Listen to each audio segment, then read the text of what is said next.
name is Esther Johnson, and I am the Commission Assistant.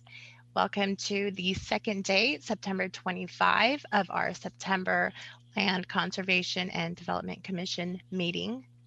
This meeting is being recorded and is available for live streaming through Granicus. The link is available on our meeting page. If you intend to provide public comment or testimony, please make sure to rename yourself with some sort of identifying title related to your organization. If you intend to testify, please sign up using the public sign-up form on the meeting materials website so that we have your name in the queue. Participants will be in listen-only mode until they are called on to testify. I will be calling on individuals and will unmute your microphone during public comment testimony during the agenda item. If you are on the phone and would like to testify and didn't sign up in advance, you can press *9 and that will notify me and add you to the queue. I would like to introduce Chair Robin MacArthur. Thank you. Thank you, Ms. Johnson. I really appreciate your details and helping folks connect to our meeting. That's really useful. So good morning, everybody. Happy Friday. I want to celebrate the fact that it's raining today. It's raining in Portland, and a quick Google search told me that it was perhaps raining throughout the state. Well, not the entire state, but many communities. So we're very excited about that. And for me, perhaps that's a sign of maybe rejuvenation and healing. So I will think of it that way as we go through today. We have a great agenda, lots of wonderful work, staff work, and stakeholder work went into today. It's really all about housing today, except for later in the day we have a discussion about staffer, but really the bulk of the agenda is about housing. And just to orient you, today is the first of 2 hearings on the large city middle housing work.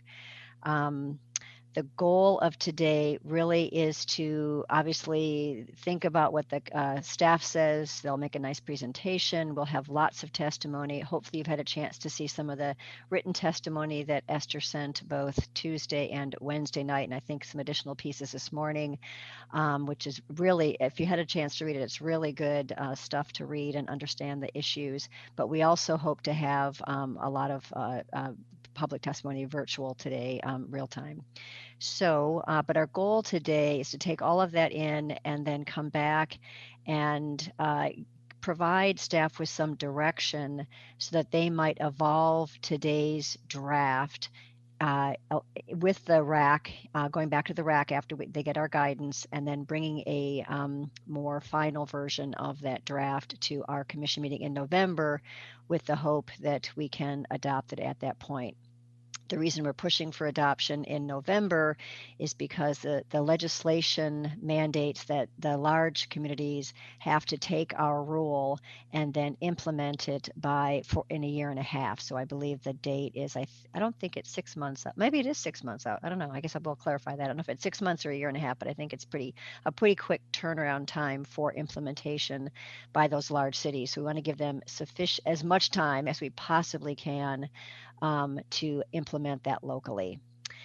So I think with that, before we jump into the agenda item, Esther was great. She polled various folks about a date for our special meeting in October to discuss the emergency rule to provide interim housing or supply interim housing land, whatever. And she has a date of October 22nd from 1 to 5. She will send that out if she hasn't already, but I think she polled everybody and there was a match on that. And it sounds like we do not have Professor Sandoval that day, but he teaches, but she had to really work to find a date that would work for most people. And then I most likely will not be part of that conversation. I'm going on a trip and I won't be able to connect most likely. So Vice Chair Pearmine has graciously agreed to chair that meeting. So that's, we'll get more information sent email and then there'll be a notice to the public, but I wanted to make sure as early as possible you folks could put that on your calendar. So with that, I believe we can turn it over to staff for agenda item number 7.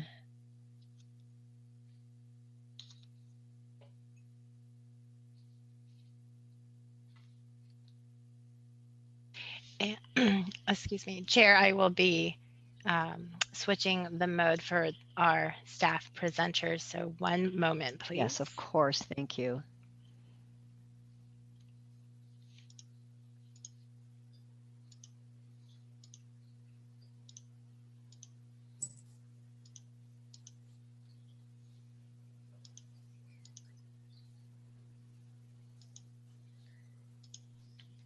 Chair MacArthur, just before we start, I'd like to also just say thank you to Esther for all of your incredible Zoom work and the entire staff for your ability to pivot to online technology. It's just extraordinary, and especially Esther with all of the work that you're doing. I just want to acknowledge how excellent you're doing at that. Thank you. Okay. Let's see. Okay, and I believe all of our LCDC staff is now joining as panelists. Thanks, Esther. All right. Chair MacArthur, if I could get started. Please, Ethan, thank you. Thanks, everyone. Thanks, Chair MacArthur. Thanks, commissioners, for having us today. My name is Ethan Stuckmeyer, the Senior Housing Planner at DLCD. I'll be presenting today on agenda item 7, along with Robert Manzalillo, who's the housing planner and also the lead planner on the Model Code Technical Advisory Committee work. As Chair MacArthur mentioned, today is really the housing day, and I'm very excited to be putting 2 proposed rules to implement House Bill 2001 and 2003 on the agenda today for commission review and consideration. The first is the Large Cities Middle Housing Model Code and Associated Rules. We've shortened the large and metro cities phrasing just to large cities, just to keep it short and concise, but we do mean large and metro cities as well as counties. Robert, if you could advance the slide, please. So today, our goal is to just provide the commission with an update on where we started, where we went, and where we ended up for the proposed rules that are in front of you today. Like Chair MacArthur mentioned, what staff really desires as an outcome for today is guidance, direction, and affirmations of policy concepts that are in front of you today. We'll also hear quite a bit of public testimony. As you received in your packets, I think we had close to 30 public comments written, and we have about a dozen or so folks signed up to present or to provide verbal public testimony today. So as a reminder to folks, the public testimony, the public hearing will be open today, but will be held open, and the commission will be hearing any additional public testimony actually until, and I apologize on the slide here, the date is actually November 12th and 13th, not November 20th. So apologies for the missed date there, but please do provide any comments on the proposed rules as you see fit until November 12th or 13th. Next slide, please, Robert. Just a reminder here for folks who are interested in providing public testimony, here are the 2 methods. You can provide written public testimony to this email address, dlcd or housing.dlcd@state.or.us, or of course, signing up for public testimony on the LCDC website. Next slide, thank you. So before we get started here, I wanted to just do a little bit of background on the requirements for House Bill 2001, specifically those for large cities, is what we're talking about today. As a reminder, the commission adopted and made effective the medium cities rules back at their July meeting.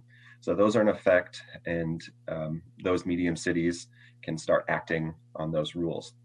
Today, we're talking about the large and metro cities. Of course, a large city is defined as Oregon cities outside of the Portland metro boundary with a population of 25,000 or greater. Cities within the Portland metro boundary with a population of 1,000 or greater. And then urbanized areas of Clackamas, Multnomah, and Washington County, those counties within the Portland metro boundary. The requirements for these large and metro cities, part of these requirements are the same as the medium cities. So this is the duplex piece of these requirements for large and metro cities. The duplex rules, or the duplex requirements for large cities, is that they allow for duplexes on all lots and parcels that are zoned residentially and also allow for the development of a single-family detached home. They have an additional requirement which says that they must allow triplexes, quadplexes, townhomes, and cottage clusters, and you'll hear that referenced by staff as higher level middle housing. The requirement for that is that cities allow those higher level middle housing types in areas that are zoned residentially and allow for the development of a single family detached home. And the phrasing between all lots and parcels for duplexes and in areas for the higher level middle housing is really kind of the key rulemaking issue that the Rulemaking Advisory Committee and staff have been tackling for the last couple months. Next slide, please. Thank you, Robert. So as part of implementing House Bill 2001, of course, the Commission initiated a Rulemaking Advisory Committee process and rulemaking rule writing process just generally for House Bill 2001 way back in September of 2019. And so there's kind of three major focuses that came out of this rulemaking effort. First, we are compelled by the legislature to draft a model code, a model ordinance for middle housing. The Commission's adopted one for medium cities. On today, we'll be talking about the one very specific just to large and metro cities, but also focusing in on specific development code standards, concepts, definitions, a full list of development code standards that a city can use to regulate middle housing so that it does not cause unreasonable cost and delay.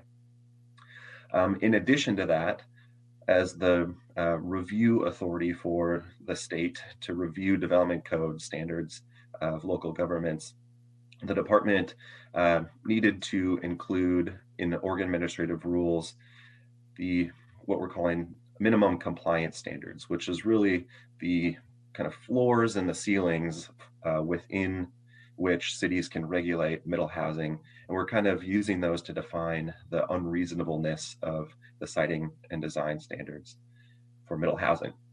And so those Oregon Administrative Rules live in Division 46, which is a new division in Chapter 660 of Oregon Administrative Rules. And what we're proposing today is an amendment to what the Commission has adopted back in July, which was really the initiation of that Division 46. Next slide, please. So in order to help the department with creating those rules and writing those rules, of course, we've put together a series of rulemaking advisory committees and technical advisory committees. For the process in general, the Rulemaking Advisory Committee helps staff draft rules, review rules, and kind of bounce ideas off for both House Bill 2001 and 2003. And there's also a very specific model code technical advisory committee, which is made up of practitioners, elected officials, advocate groups, community organizations, and at this point, the commission, staff has held 9 rulemaking advisory committee meetings. The last one was held on August 18th, and 8 model code technical advisory committee meetings to assist in drafting these rules. And I did want to just take a moment here to appreciate the folks who participated on those rulemaking advisory committee and technical advisory committee. The effort and the time that we requested of them was quite a heavy lift, and I appreciate their continued involvement in the process and engagement. And I think you'll see that as we go through both the written testimony and the public and the verbal comment today. Quite a few folks signed up. It's a very engaged group, and I think the rules are better off for that. And what I think you'll see is throughout this presentation is how staff really tried to balance kind of the various experiences and perspectives that diverse rulemaking advisory committee brought to the table. So next slide, please. So just a little bit of update on the schedule. We're kind of sitting here towards the last half or the last portion of the year 2020. The House Bill 2001 language requires the department to adopt, or the commission to adopt, rules by December 31st of 2020. So the commission, like Chair MacArthur has mentioned, today is the first public hearing. We're hoping to, we'll bring this back in November at the November meeting, where it's anticipated, but not certain, certainly, that the commission would motion to adopt the proposed rules at the November meeting. The requirements for large and metro cities to actually adopt locally their own compliant development codes for middle housing is not until June 30th of 2022. For medium cities, that deadline is June 30th of 2021. Next slide, please, Robert. All right, so before we jump into the proposed rules, I just wanted to, again, this slide may look a little bit familiar for those folks who attended in July, but really wanted to, again, highlight the importance on this framework between the model code and the minimum compliance standards. So the model code is a very specific set of standards. It's one set of standards that can be implemented at the local level without further amendment, interpretation, or adaptation. And it's written such that cities can apply it directly, because there's a piece in House Bill 2001 that requires cities to, or requires the model code to be implemented directly if a city has not acted to adopt their own locally compliant, whether that's a missed deadline or adopting codes that are not in compliance with Division 46. And one of the great things about the model code is that as we are going through, or as the city is going through the adoption process at the local level, they can really kind of implement the model code in a modular fashion if they so choose. So they can adopt, say, 95% of it, and if there's a particular standard in the model code that really doesn't fit with the rest of their development, or the community is really not interested in a specific standard, they can pull that one out and put in a different standard that is compliant with the minimum compliance standards in Division 46.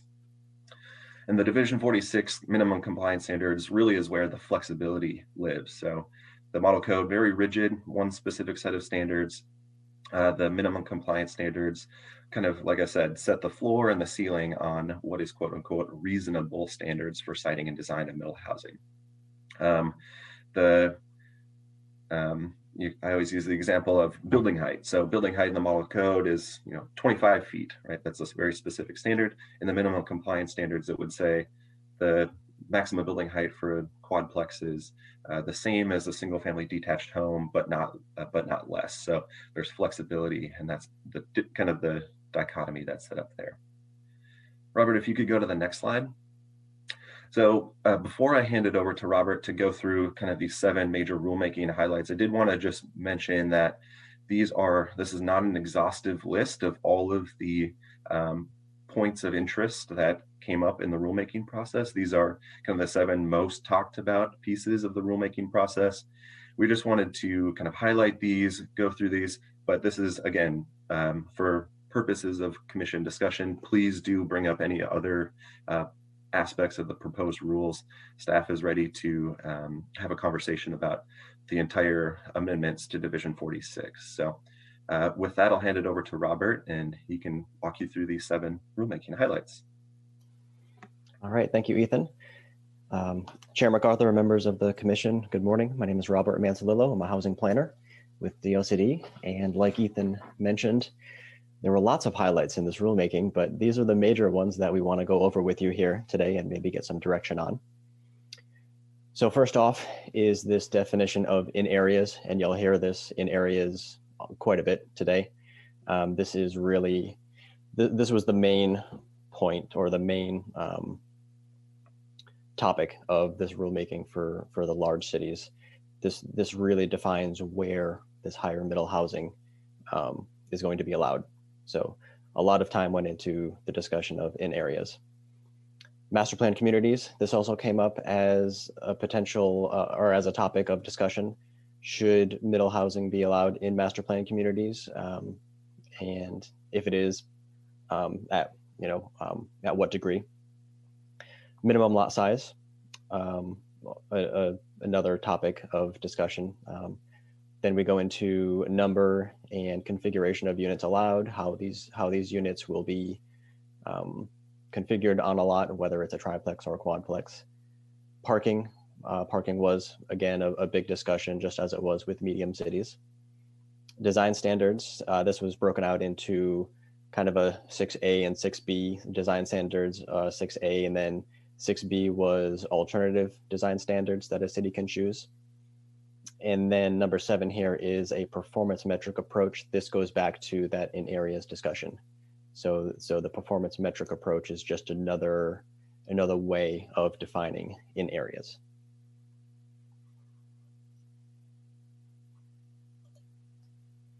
Okay, so number 1, definition of in areas. So in House Bill 2001, it states that each city with a population of 25,000 or more and each county or city within a metropolitan service district shall allow the development of all middle housing types in areas zoned for residential use that allow for the development of detached single-family dwellings.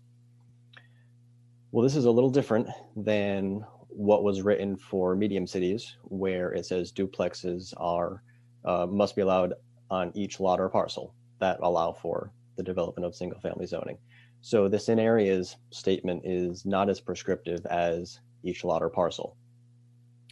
And it's somewhat ambiguous as to where exactly this is. Where can large cities allow middle housing other than duplexes? Duplexes are still allowed on each lot or parcel.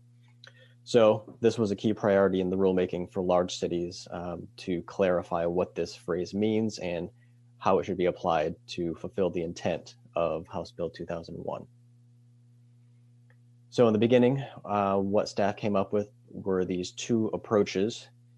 We had what was called the whittle away approach. So this is a presumptive approach where it is assumed that higher level middle housing is allowed on all lots and parcels unless a local government can justify not allowing the housing type, either on a lot by lot basis or geographically. And then we had this balloon approach, which was a definitive approach where higher middle housing would be allowed in areas specific to geographic locations to meet certain characteristics. So this was the balloon approach. And the whittle approach started from the base assumption that all areas zoned for residential use that allow for the development of single-family detached are eligible for the allowance of these higher middle housing types. From there, a city would consider restrictions on middle housing in areas that are not well suited for the higher middle housing development. Some examples would be goal protected areas. So if there are areas of a city that have hazards, you don't want to put more people in way of hazards. So goal protected areas could have some restrictions for middle housing. Other areas could be infrastructure constrained lands. So areas with insufficient infrastructure to serve this middle housing, that would also be an area that could have some restrictions. And then there were some other areas within a city that if they could provide justification for the removal, those would be considered as well. For the balloon approach, this started from a base assumption of 0 areas allowing middle housing units other than duplexes, and then it built up from there. So adding areas based on specific characteristics, such as areas within a certain distance of transit corridors, areas within certain distance of commercial services and public facilities, and also areas within a certain distance of a city center or an economic hub. So a city could build upon those areas. The department saw some significant shortcomings with this balloon approach, though. We felt that it fit less with the intent of broad change to potential development patterns and housing supply to increase the housing supply in residential neighborhoods. Local governments would be determining whether to allow a variety and higher density middle housing types at a single point in time based on historic development patterns. So it's not quite as dynamic and changing. And then finally, this approach, the process would overlook past insufficiencies or inequalities of a city's land use planning system and could continue existing patterns of exclusion in residential neighborhoods, which has serious equity implications. So members of the committee, many members of the committee agreed that the whittle away approach was the most feasible and reasonable approach to defining areas. Initial minimum compliance rules were based on this whittle away approach. However, large city representatives on the committee raised some issues with this approach due to a perception that it limited a city's flexibility in determining where middle housing would be allowed. They asserted, actually, let me go back, sorry. They asserted that this approach effectively required local governments to allow these middle housing types on almost all residential lots and parcels, and displayed little difference with the quote unquote every lot or parcel duplex requirement. And some members brought up that this would render the legislative's purposely different language for the two requirements almost meaningless.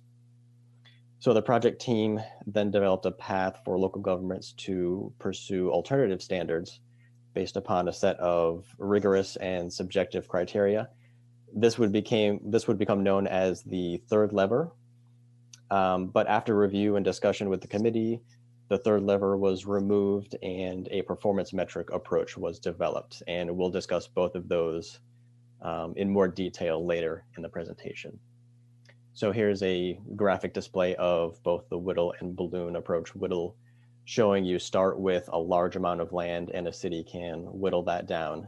And then the balloon starting with a very small amount of land and a city could add over time. Moving on to master plan communities. The draft rules allow large cities to treat master plan communities somewhat differently than other residentially zoned areas. These plans usually include a mix of different housing types among residential uses along with non-residential uses, and are most often designed and scaled based upon public facilities, water, sewer, transportation, and storm drainage that the local government has sized to fit the density and the intensity of the planned use. A large city could face significant problems with provisions of public facilities of a master plan development with facilities designed to serve a certain number of dwelling units was instead proposed to develop up to 4 times those numbers of units. So to resolve that issue, there are these provisions in Division 46, and the bold parts here are really what we want to focus on. So for an already adopted master planned community, a large city may limit the development of housing types other than duplexes on lots that have not been developed within the master plan area, provided the plan authorizes a net residential density of at least 8 units per acre. So those are for already adopted master plans. For future master plans adopted after January 1st, 2021, the large city may not limit the development of any middle housing types on residentially zoned lands, but may limit the overall residential density within that master planned area to at least 15 dwelling units per acre. And we heard from city representatives from the city of Wilsonville who brought up the example of Villebois, a master plan community with a mix of housing types. And what we didn't want these rules to be in conflict with some master plans that are already happening and where cities are already providing middle housing developments that meet the intent of House Bill 2001. So we wanted to work in some leeway for master planned communities. Minimum lot size. So initially for the minimum compliance, we had talked about minimum lot size being the same as single family detached in the same zone for both the model code and for Division 46. we believe that this created the most development flexibility and allowed triplexes, quadplexes, cottage clusters on the largest possible subset of lots and parcels in a large city. City representatives raised issues with this, insisting that applying minimum lot sizes that were too small would create unintended consequences. And if a city were interested in lowering its minimum lot size for single-family detached dwellings to promote smaller lots and smaller housing units, they would be forced to allow triplexes and quadplexes on these smaller lots. And that was an issue that was brought up. So I apologize, there's a lot of text on this slide, but this is the language from Division 46. So what we did was we came up with this minimum lot size, but it's a little more nuanced than just setting a minimum lot size. So it's the first part of it says if a minimum, and I'll use triplex as an example. So if the minimum lot or parcel size in the zoning district for a detached single family dwelling is 5,000 square feet or less, the minimum lot or parcel size for a triplex may be up to 5,000 square feet. So any minimum lot size in a district under 5,000 square feet, the city can choose that 5,000 square foot as the minimum lot size. They may allow them on smaller, but the minimum or actually the maximum would be 5,000 square feet. The second part of this, however, says if the minimum lot or parcel size in the zoning district for a detached single family is greater than 5,000 square feet, the minimum lot or parcel size for a triplex may not be greater than the minimum lot or parcel size for that detached single family dwelling. So 5,000 is the minimum, but it cannot go higher than what's allowed for a single family detached in the same zone. So the 5,000 is for triplexes. Quadplex and cottage clusters is the 7,000 square foot number there. So this is the language here. For the model code, we did go with the minimum lot size in the being the lot size of the single family detached in the same zone for triplex, quadplex, and cottage clusters. And cities are not required to apply a minimum lot size to townhouses. And townhouses are a little different with their minimum lot size requirements. So on the right here, for Division 46, we have the triplex, quadplex, and cottage cluster at 5,000 and 7,000. Townhouse is going to be the average may not be greater than 1,500 square feet for a townhouse project overall. So in this case, you may have interior lots of a townhouse project that are less than 1,500 square feet, but the end lots, which may be greater because they have more landscaping, could be greater than 1,500 square feet, but the overall average for the townhouse project may not be greater than 1,500 square feet. And the lot sizes chosen here for each housing type were based on findings provided in an economic feasibility report done by our consultant team. It really showed that under these numbers, the production would really be hurt by smaller numbers. So allowing middle housing on lots below the sizes shown would not result in substantial production of middle housing. Okay, number 4, number and configuration of units allowed. So the units should be allowed in a detached configuration rather than attached. And this is consistent with regulations for duplex provided for medium cities. And we thought that this would provide the building community with the most flexibility and cities with the most flexibility.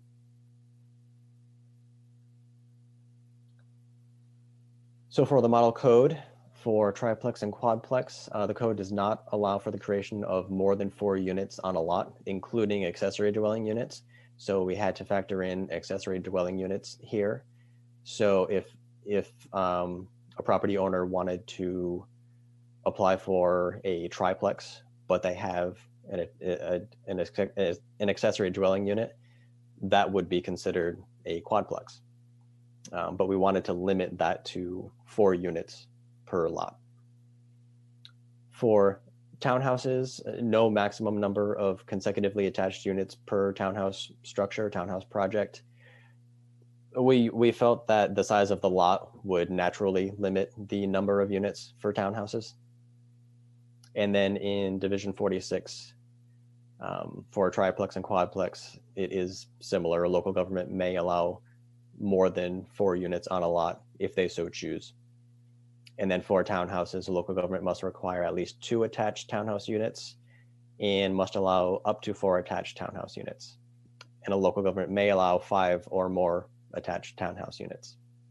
So this one, the must require at least 2 attached townhouse units, and then up to 4 attached. And then for cottage clusters, this one has a little more detail to it. For the model code, we have no minimum or maximum standard for number of units in a cottage cluster, or number of units clustered around a courtyard. Again, lot size may naturally limit this, so we didn't want to put limits on the number of units around in the cottage cluster itself or around a courtyard. And then for Division 46, point number 1, local governments must allow at least 5 units in a cottage cluster. This was to differentiate it from a quadplex. And then nothing in this section precludes a local government from permitting less than 5 units in a cottage cluster. So they can go below 5 if they so choose. But the difference would be number of units clustered around a common courtyard. So point number 2, a local government must allow up to 8 cottages clustered around a common courtyard. But nothing in this section precludes a local government from permitting greater than 8 units clustered around a common courtyard.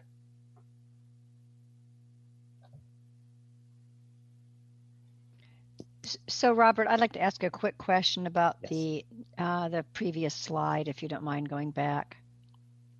So am I correct in assuming that other standards that apply in a single family zone for a single family house are still in effect, like setback from the street or side property lines, those kinds of things, or not? Most of them are.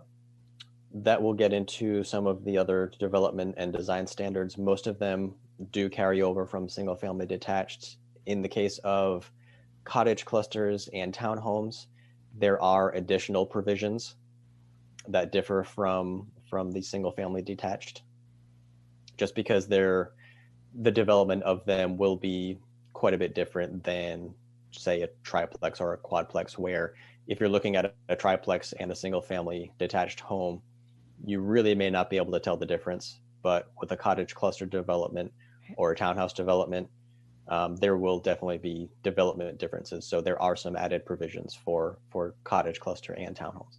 Thank you. Appreciate that. Chair. Yes, Commissioner Halava. I just had a question. I understood cottage cluster number 2. I don't know why number 1 is tripping me up with this allow but not preclude. Could you say the number 1 again? I get the second one, allow up to 8. Nothing says you can't do more than 8. I'm having a hard time with the first one. Yes, Commissioner Halova. So the local governments must allow at least 5 units in a cottage cluster. This was put in to differentiate it from, say, a quadplex with 4 detached units. So going less than 5, there could be some confusion between whether it's a detached quadplex development or a cottage cluster development. The one difference there being that the cottage cluster development will have the common courtyard. I guess it says you have to allow 5 units, but then it's saying you don't have to allow 5 units. Yeah, if I could jump in. Yeah, this is Ethan, sorry. So in a development scenario where the lot configuration is small or some kind of unique development scenario, a property owner is really kind of entitled to those 5 through this Division 46 rule. I get it. However, I get it. Sorry, I'm just looking at the word allow and yeah. Permitted. Right. So then if there's unique circumstances on that lot where they don't really see any need to develop 5 or can't really fit 5 on that lot, they can go less. Kind of a 3 configuration, all 3 kind of centered around a common courtyard. That certainly is feasible and allowed through these rules. We didn't want to completely shut down that opportunity. So, but they really kind of, that first sentence is talking about they're allowed up to 5, really just from the get-go, but can go lower, but they have that entitlement of 5. All right, thank you, Ethan. Okay, off-street parking. This was, again, a topic that was greatly discussed, and the discussions highlighted the need to balance the impact of off-street parking requirements and middle housing development viability, and determining the true cost and development feasibility impacts of providing off-street parking related to unreasonable cost and delay. And really the number of off-street parking spaces was dictated by a feasibility analysis and based on lot size. We know that parking takes away from the buildable space on a lot and therefore makes development of middle housing more expensive. So in the model code for triplex and quadplex, we have in zones with a minimum lot size of less than 5,000 square feet, 1 off-street parking space per development is required. And then in zones with a minimum lot size of 5,000 square feet or more, 2 off-street parking spaces per development. So that is really based on lot size. And then again, similar in Division 46 for a triplex, it's a tiered approach as well. So less than 3,000 square foot, 1 space in total, greater than 3,000 square feet, and less than or equal to 5,000 square feet, 2 spaces in total, and then greater than 5,000 square feet, 3 spaces in total. That's for triplex. Quadplex has the same numbers, but has 1 more for greater than 7,000 square feet, 4 spaces in total. So the last one for triplex for quadplex would be between 5,000 and 7,000 would be 3 spaces, and then greater than 7,000 would be 4 spaces in total. Chair MacArthur. Yes, please. Thank you. I just want a point of clarification. So is this required, permitted, allowed? This is required. So a city cannot require more than this. Cannot require more than. Correct. But that does not say that they can't allow more. So if a project comes in with, say, more than the 1 off-street parking space for a triplex in an area on a lot less than 5,000 square feet, it can be permitted. It's just not, a city cannot require more than this. I found those words required, not required, permitted, allowed, that we should highlight those in bold and underline, because I think a lot of our discussion back and forth had to do with not one person thinking it was required or allowed or those kind of words. Mm-hmm. Yes. And just one more question on the slide. Thank you, Robert. So on the left side of the slide, it talks about development. So if I read that triplex, quadplex point, if it's a triplex, are you saying 3 off-street parking spaces or just 1 for that site? It would be, Chair MacArthur, it would be 1 for Okay. These apply to both triplex and quadplex developments. Okay, so just 1 parking space for the triplex or quad. Yeah, got it. Okay, thank you. Correct. On a lot size less than 5,000 square feet. Okay. Yeah, the structure and kind of the underlying framework of this portion of Division 46 is the individual lot size of a given development. So that's what rules the day. The actual development, whether it's a quadplex or a fourplex, doesn't really come into play unless it's over 7,000 square feet and and you've got 4 units on it. So it's really the underlying lot size that's really determining the amount of parking required. Thank you. And then continuation of this, talking about townhouses and cottage clusters. So for the model code, the minimum number of required off-street parking spaces for a townhouse project is 1 space per unit. And then cottage clusters is based on the unit size. So minimum number of required off-street parking spaces for a cottage cluster project is 0 spaces per unit with a floor area of less than 1,000 square feet and 1 space per unit with a floor area of more than 1,000 square feet. So the cottage cluster is based on unit size in the model code. For Division 46, for townhouses, a large city may not require more than 1 off-street parking space per townhouse unit. And then for cottage clusters, a city may not require more than 1 off-street parking space per unit in a cottage cluster. So there's no unit size provision here in Division 46. And again, these are what a city can require, not what a city can allow. So they can allow more if a development comes in with more.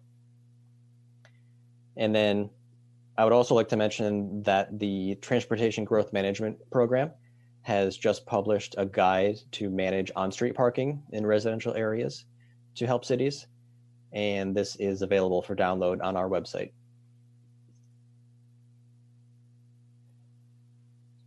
So getting into design standards. So similar to most development standards, a city may regulate the design of middle housing as long as those standards do not cause unreasonable cost and delay. And that's true for triplex and quadplex. In the model code, clear and objective design standards that apply to single-family detached units in the same zone. For cottage clusters and townhouses, most of those are the same, although there are several siting and design aspects to cottage clusters and townhomes that are more specific. So there are some differing standards. And then for Division 46, the language here says that the same clear and objective design standards that the large city applies to detached single-family structures in the same zone apply to all of these. So this is 6A design standards. We also have a 6B alternative siting and design standards. And this section states that a large city may adopt alternative siting or design standards not authorized in Division 46. These do not include minimum lot size or minimum density requirements. So other design standards. And if a city chooses to regulate middle housing in this way, the large city must satisfy at least one of the following criteria when adopting alternative siting and design standards. So we have 2 alternatives here, an existing siting and design standards or new alternative siting and design standards. So for existing, a city must submit findings and analysis demonstrating that the existing siting or design standards have resulted in the substantial production of middle housing. So if a city has existing siting and design standards that has produced middle housing previously, we felt that we didn't want to force a city to change those if they're already working, so they can continue along using those standards. For new alternative siting and design standards, a large city must submit findings and analysis demonstrating that the proposed standard or standards will not individually or cumulatively cause unreasonable cost or delay to the development of middle housing. And there are guidelines in Division 46 speaking to this. There's sort of a unreasonable cost and delay test that a city must go through and show those findings if they want to use new alternative setting and design standards.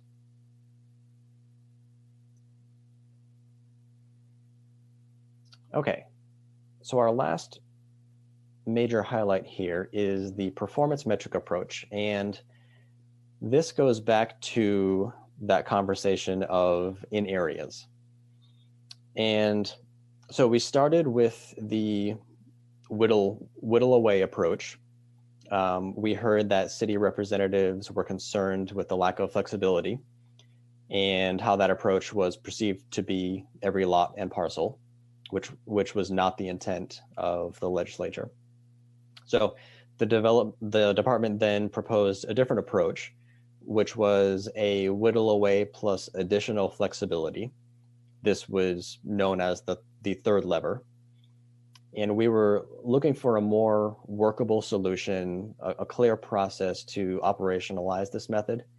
However, this would involve cities doing a large amount of analysis to get the flexibility they were asking for, and it proved to be too difficult.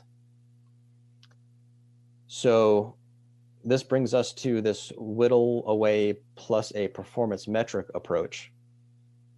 So this was a major shift in our approach to defining in areas. City representatives had talked about this type of approach since the beginning of the rulemaking process, a clear approach that provided flexibility. And the project team provided that clarity with the performance metric approach, but with the caveat that middle housing be allowed in a significant portion of the city. So RAC and TAC members, here the second bullet, they felt that the whittle approach was subjective, created uncertainty, and provided little flexibility.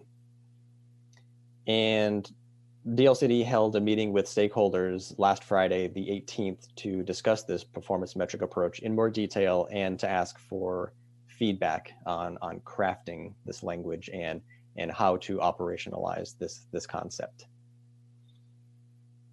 And so balancing all of the different aspects of this approach required really an all hands on deck look at the rules. And I just wanted to mention that the DLCD policy team played a major role in refining the details of this concept. So here's the main language of this performance metric approach.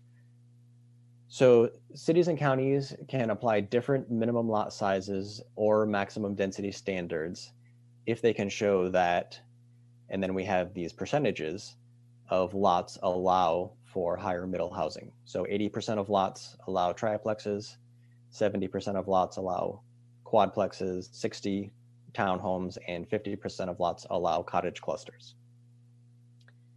And so these numbers, these percentages are after a city removes its goal protected lands and its infrastructure constrained lands.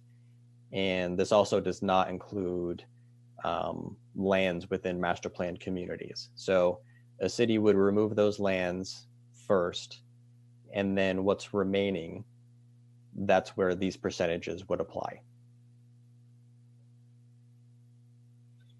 And then this bottom point, 75% of lots in each census block group allow at least one middle housing type. Other than duplexes, those again have to be allowed on every lot and parcel.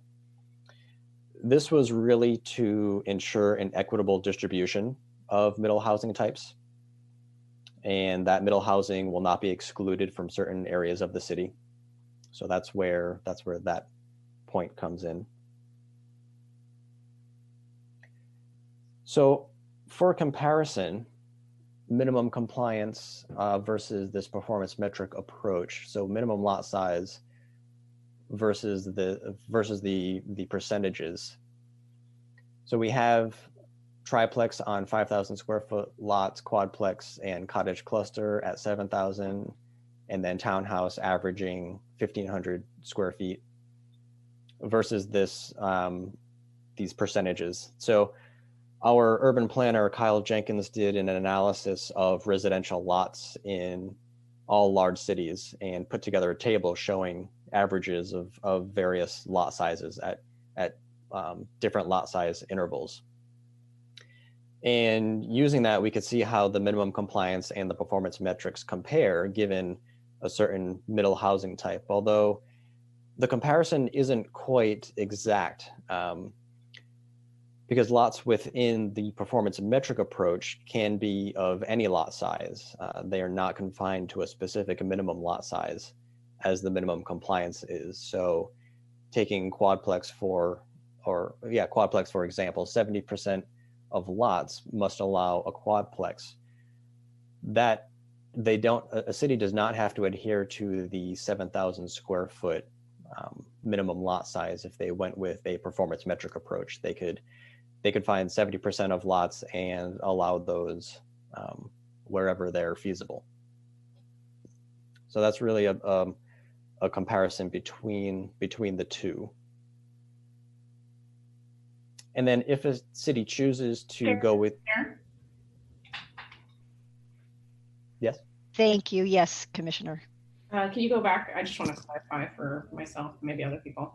When you say minimum lot size, that's the city cannot require the lots to be more than that, right? But they can make the lot size less. Is that correct? Commissioner Silva, that's correct. This goes back to that 2-point minimum lot standard. So yes, if a minimum lot size for a single family detached is say less than 5,000 square feet for a triplex, then they can't require more than the 5,000 square foot for a triplex. But if for a single family detached is higher than 5,000, they can go higher than that 5,000, but they can't go beyond what is required for the single family detached in the zone. Okay, thank you. And you mentioned that you've done some research on what this might look like across the state in large cities. Is that research presentable in some kind of graph, or can you just talk a little bit more to that? Yes, Chair MacArthur, it was actually included in your packet. I believe it was attachment I. Thank you. There were tables for each large city in the state that are going to be subject to these rules. There was a breakdown of lot size within that city. And then I believe there was also a map for each city showing where these lots are. Perfect. Thank you. I just rediscovered that. Thank you very much, Robert. You're welcome. Okay, so again, some comparison here. If a city chooses to use the performance metric approach, they must show continued compliance. And we have here every 6 to 8 years. This is based on the housing needs analysis schedule, 6 years for communities within Metro, 8 years for communities outside of Metro. This is really conceptual. We don't have this in rule just yet. So this could be a point of discussion for the commission, how we want to have cities show continued compliance if they choose the performance metric approach. If a city chooses to use just the minimum compliance and adhere to the minimum lot sizes, there's really no further analysis needed because those numbers then get codified. And then finally, regarding the in areas statement within House Bill 2001, there are really 3 major ways to comply. So number 1, the model code. This is essentially the whittle away approach. And I should preface this by saying that all of these still have the goal protected lands, the infrastructure constrained lands taken out. So that's sort of the precursor to any of these approaches. So number 1, model code. This is essentially the whittle away approach. Number 2, minimum standards. Within Division 46, this would be the lot size and density standards. Or also within Division 46 are the performance metrics. So these would be the percentages of lots and parcels required to allow for middle housing. And we have a graphic here that our policy analyst Sean Edging put together to show the paths for compliance here. So we start with up at the top, these pie charts. We have all lots and parcels permitting the development of single family detached dwellings. And then to the right, there are goal protected lands, infrastructure constrained lands, master plan communities, federal or state regulatory lands that are taken away. And then the farthest to the right in the green are the percentages of the higher middle housing. And then you see up at the top, duplex and single family detached only. So then getting into the flow chart here, we start with, we have Division 46 paths up at the top. And then at the very bottom, this is if a large city chooses the model code path. If they choose that,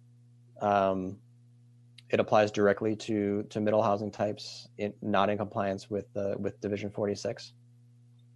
But up at the top, we have this presumptive approach, the whittle away approach. And then that will get, from there, it gets split. A city can choose if they want to do the performance metric approach or the minimum compliance lot and maximum density approach. Those two, no matter what a city chooses, those two converge there to the minimum compliance setting and design standards. So a city will have to comply with the setting and design standards, no matter which approach they take, whether it's the performance metric or the lot size and density. But you'll see from there, a city may choose to do the alternative setting and design standards if they have those already in place and they're working, or if they develop new ones and can prove that it does not cause unreasonable cost and delay. And then those converge into the compliance part, where up at the top there is that pie chart that states middle housing other than duplexes allowed in areas that allow single family detached dwellings. So hopefully this flow chart makes sense to everyone.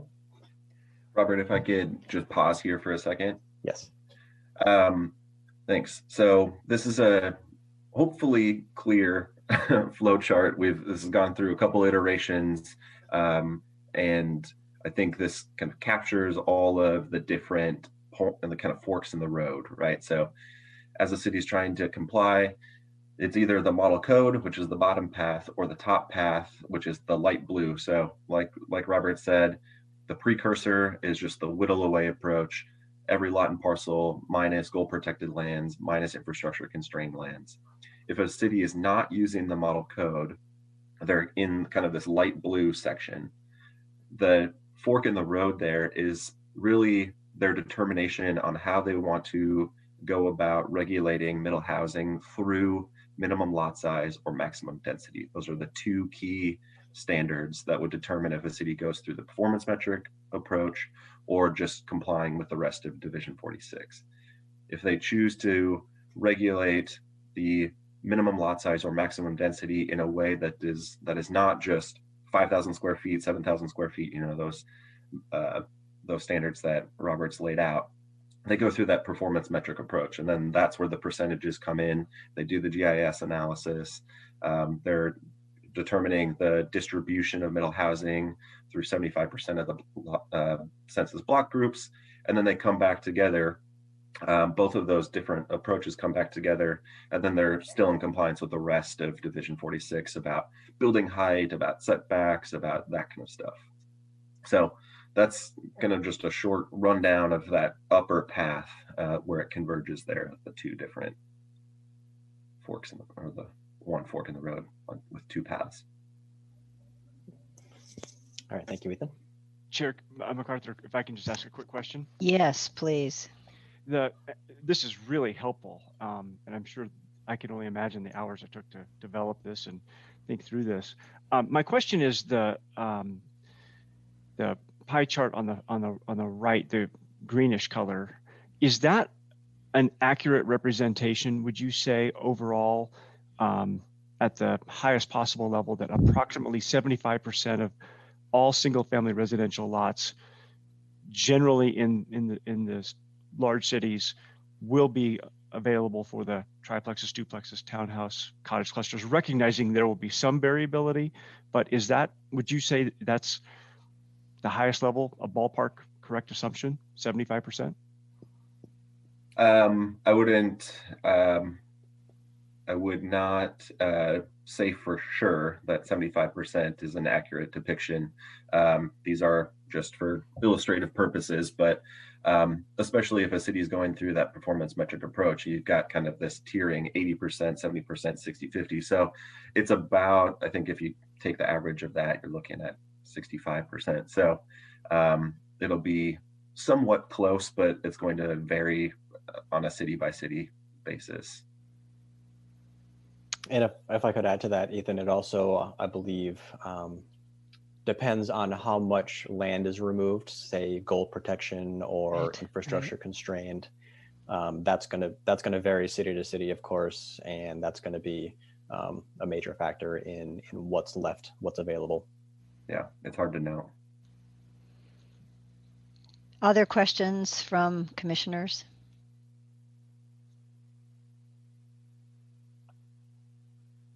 Okay, I don't see any. So Robert, do you want to continue? Sure. Thank you, Chair. Yes, excuse me, Robert. Commissioner Jacobson. Thank you.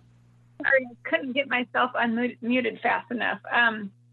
This is just a little nitpicky thing. So apologies, it's not in the meat, but on the previous slide, yeah, that one, thank you. And I think used in some other places, that yellow color you used, I can barely read. So I know it's a nitpicky thing, but if you could maybe make it in your future stuff, that would help, because I was really squinting to be able to read it. So the optional piece where it says optional, that, yeah. And yeah, got it. Yeah, sorry about that, folks. It's okay, the nitpicky thing, but I think it would help people be able to see it a little bit. Right. Yes. I have to apologize for folks on Granicus who this might be a little bit blurry and really difficult to read. This will be available as part of ongoing communications from the department. So, Chair. Yes, Commissioner Haleva. I had a question about the 75, the equitable distribution. I'm trying to see if it's on this chart. Is it on this chart? It is not on this chart because it's not a I thought I heard somebody trying to speak there, so I'm sorry if I'm speaking over somebody, but it is not on the chart because it's not an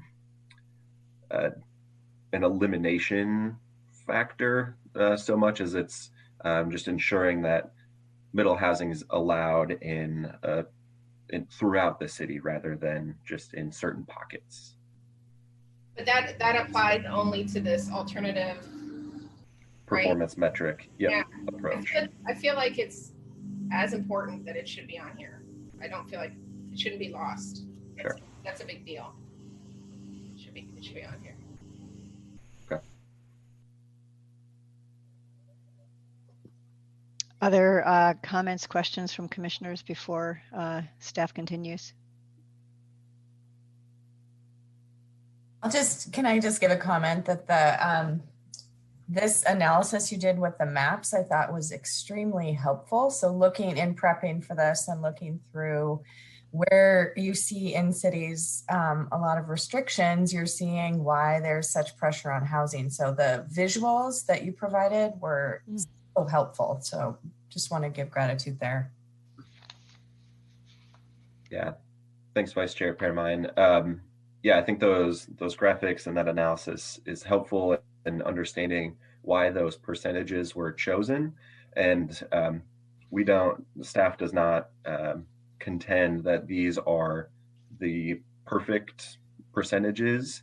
The analysis is, at the end of the day, somewhat arbitrary. And I think you'll hear a lot about the percentages and if these are the right percentages or if there's some other way to go about that analysis in this performance metric approach as part of public comment today.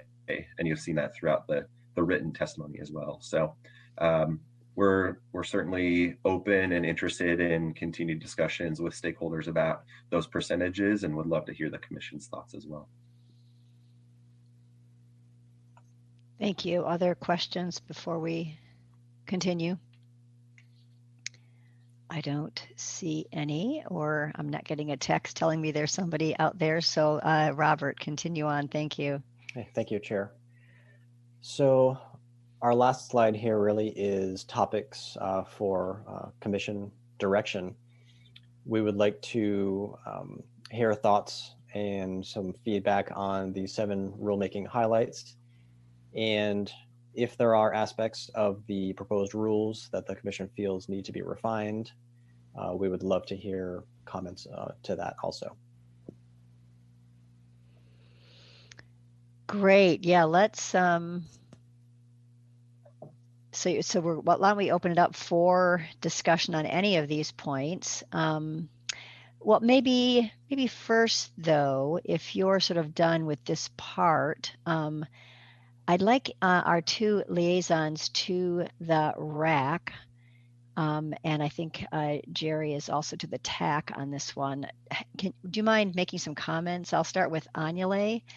Commissioner Halava, first of all, thanks to both of you for a lot of great work. It's a lot of meetings, and I understand you have been really, really helpful to staff and to the discussion. So thank you for being such awesome liaisons to that effort. So Commissioner Halava, if you don't mind giving your thoughts, remarks, whatever about progress so far, and then Esther, if you can tee up former Chair Litz, that would be helpful as well.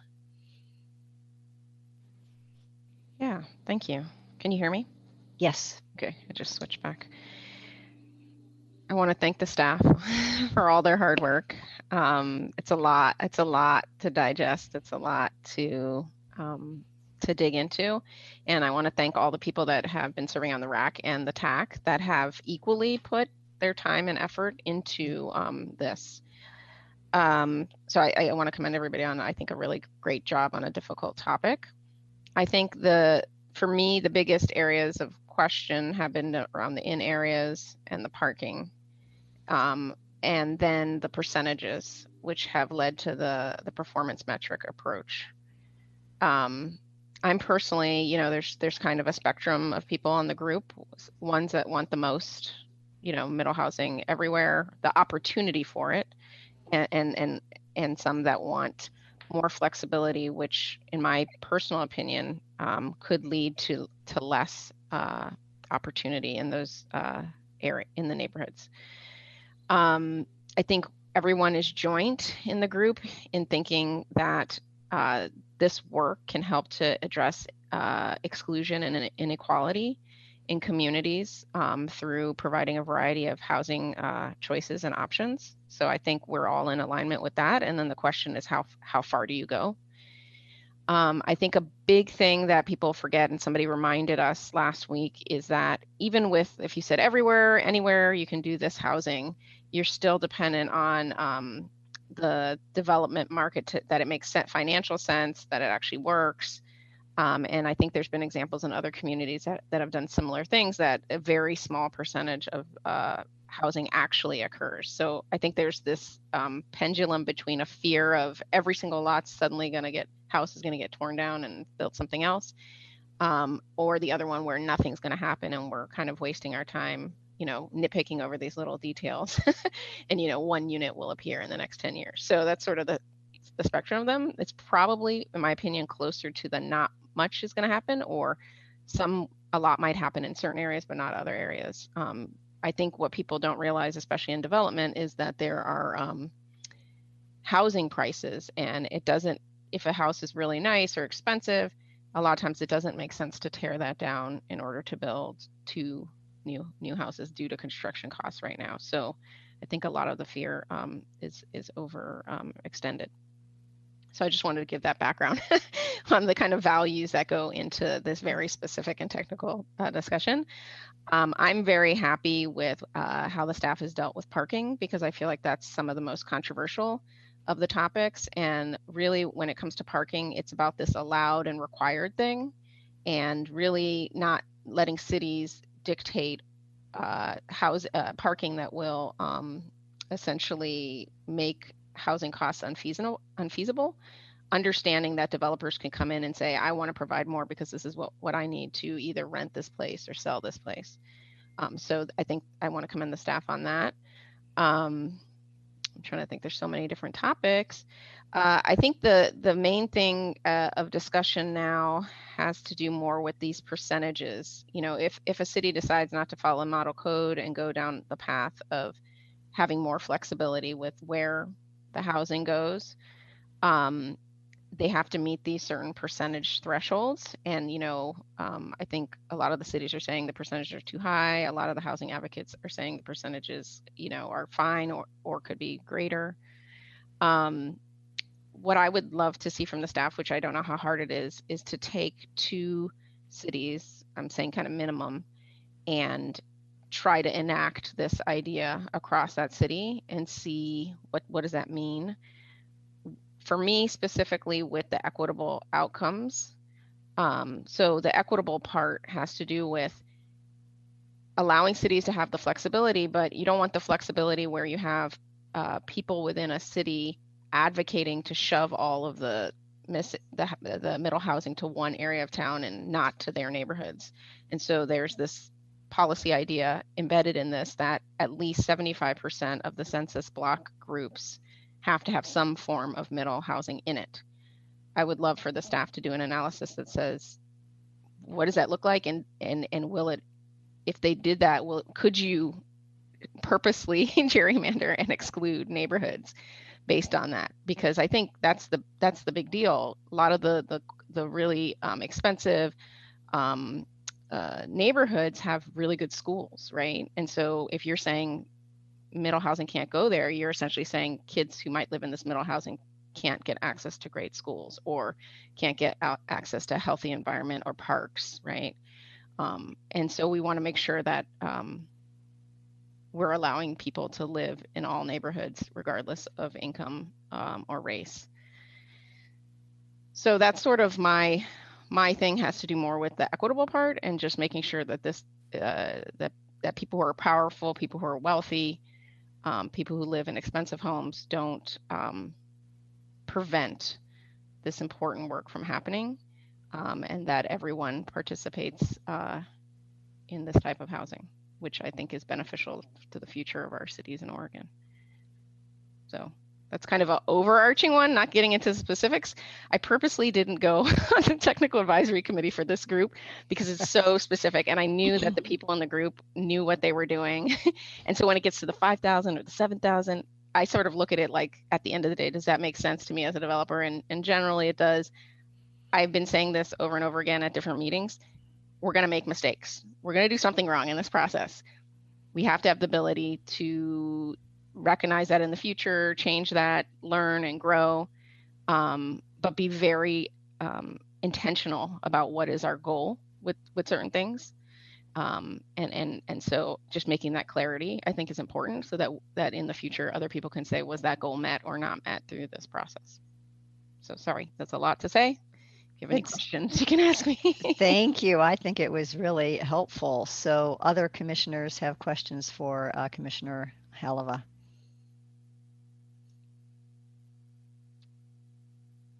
I guess, Chair, I do. Yes, please. So I can't thank you enough, Commissioner Haleva, for pulling through these threads of essentially, just noticing when we're removing barriers, but then also recognizing that the market does it. Again, it doesn't mean there will be a flood, just depending on what the market is will hold for us. So I really appreciate your sort of lived experience of being a developer and seeing this. And then also just this piece about, again, the percentages being a really good solution, but asking ourselves, like, yeah, will it be that in certain communities we'll continue this same pattern of exclusion? So I'm just going to keep wrestling with that question as we do this work together. And I appreciate your point about we will make mistakes, this sort of don't let the perfect get in the way of the good, but also by holding this principle of serving all Oregonians and serving our full community, that we have to push ourselves into spaces that we haven't gone historically. So I really appreciate you pulling that thread through. Thank you. Thank you, Vice Chair Permine. Anyone else have questions, or I guess questions for Commissioner Heleva at this point? Okay. Chair Ethan Steckmeyer has his hand raised. Oh, thank you. I'm sorry, Ethan. I don't see your hand. Go ahead. Oh, because it's someplace else on the screen. Thank you, Ethan. Yes, please. Yeah, I just wanted to take a little bit of time to respond to both Commissioner Heleva and Vice Chair Permine's comments there. I think throughout maybe the public testimony that you hear today, I think you'll hear somewhat of staff's, at least, initial reluctance to go through this kind of performance metric approach, because the choice to make or the decision to choose specific percentages as soon as you say a certain percentage is where these middle housing types will be allowed, immediately the conversation's really hinging on where it's not going to be allowed, kind of that leftover percentage. So that's really the impetus for that 75% equitable distribution. And so we can kind of get in front and try to mitigate any potential brokering that might happen on that remaining kind of exclusion, those exclusion areas. So. Yeah, and if once you do that analysis of the cities, you might suddenly say, wow, this whole part of the city got left out when I did this. So now I need to increase the percentage of the townhouse, or maybe I keep the percentage townhouse fine, but I increase the percentage of the equitable outcome part, right? So those are the two areas that one could increase or decrease. One says there's less of the type of housing, but it's more everywhere, or it's more percentage of housing, which forces it to be more everywhere. Sure. So I see former Chair Litz teed up to speak. Thank you so much, Jerry. We gave kudos to Commissioner Heleva, but you get as much credit as well. And I think you were also on the TAC for this. And you sent us an email or a memo, I guess it's in the file, one of the exhibits. Really well thought out letter. Thank you for that. And we welcome you. We miss you. And we'd like to hear your comments about what we're about to proceed with. Good morning, commissioners. I miss you all too. So I want to echo pretty much everything that Commissioner Heleva said, and I'll try not to repeat it too much. I'll try not to repeat my email comments too much. I think that there is general consensus on the overall direction of the rules, the targets, the concerns that we're trying to balance.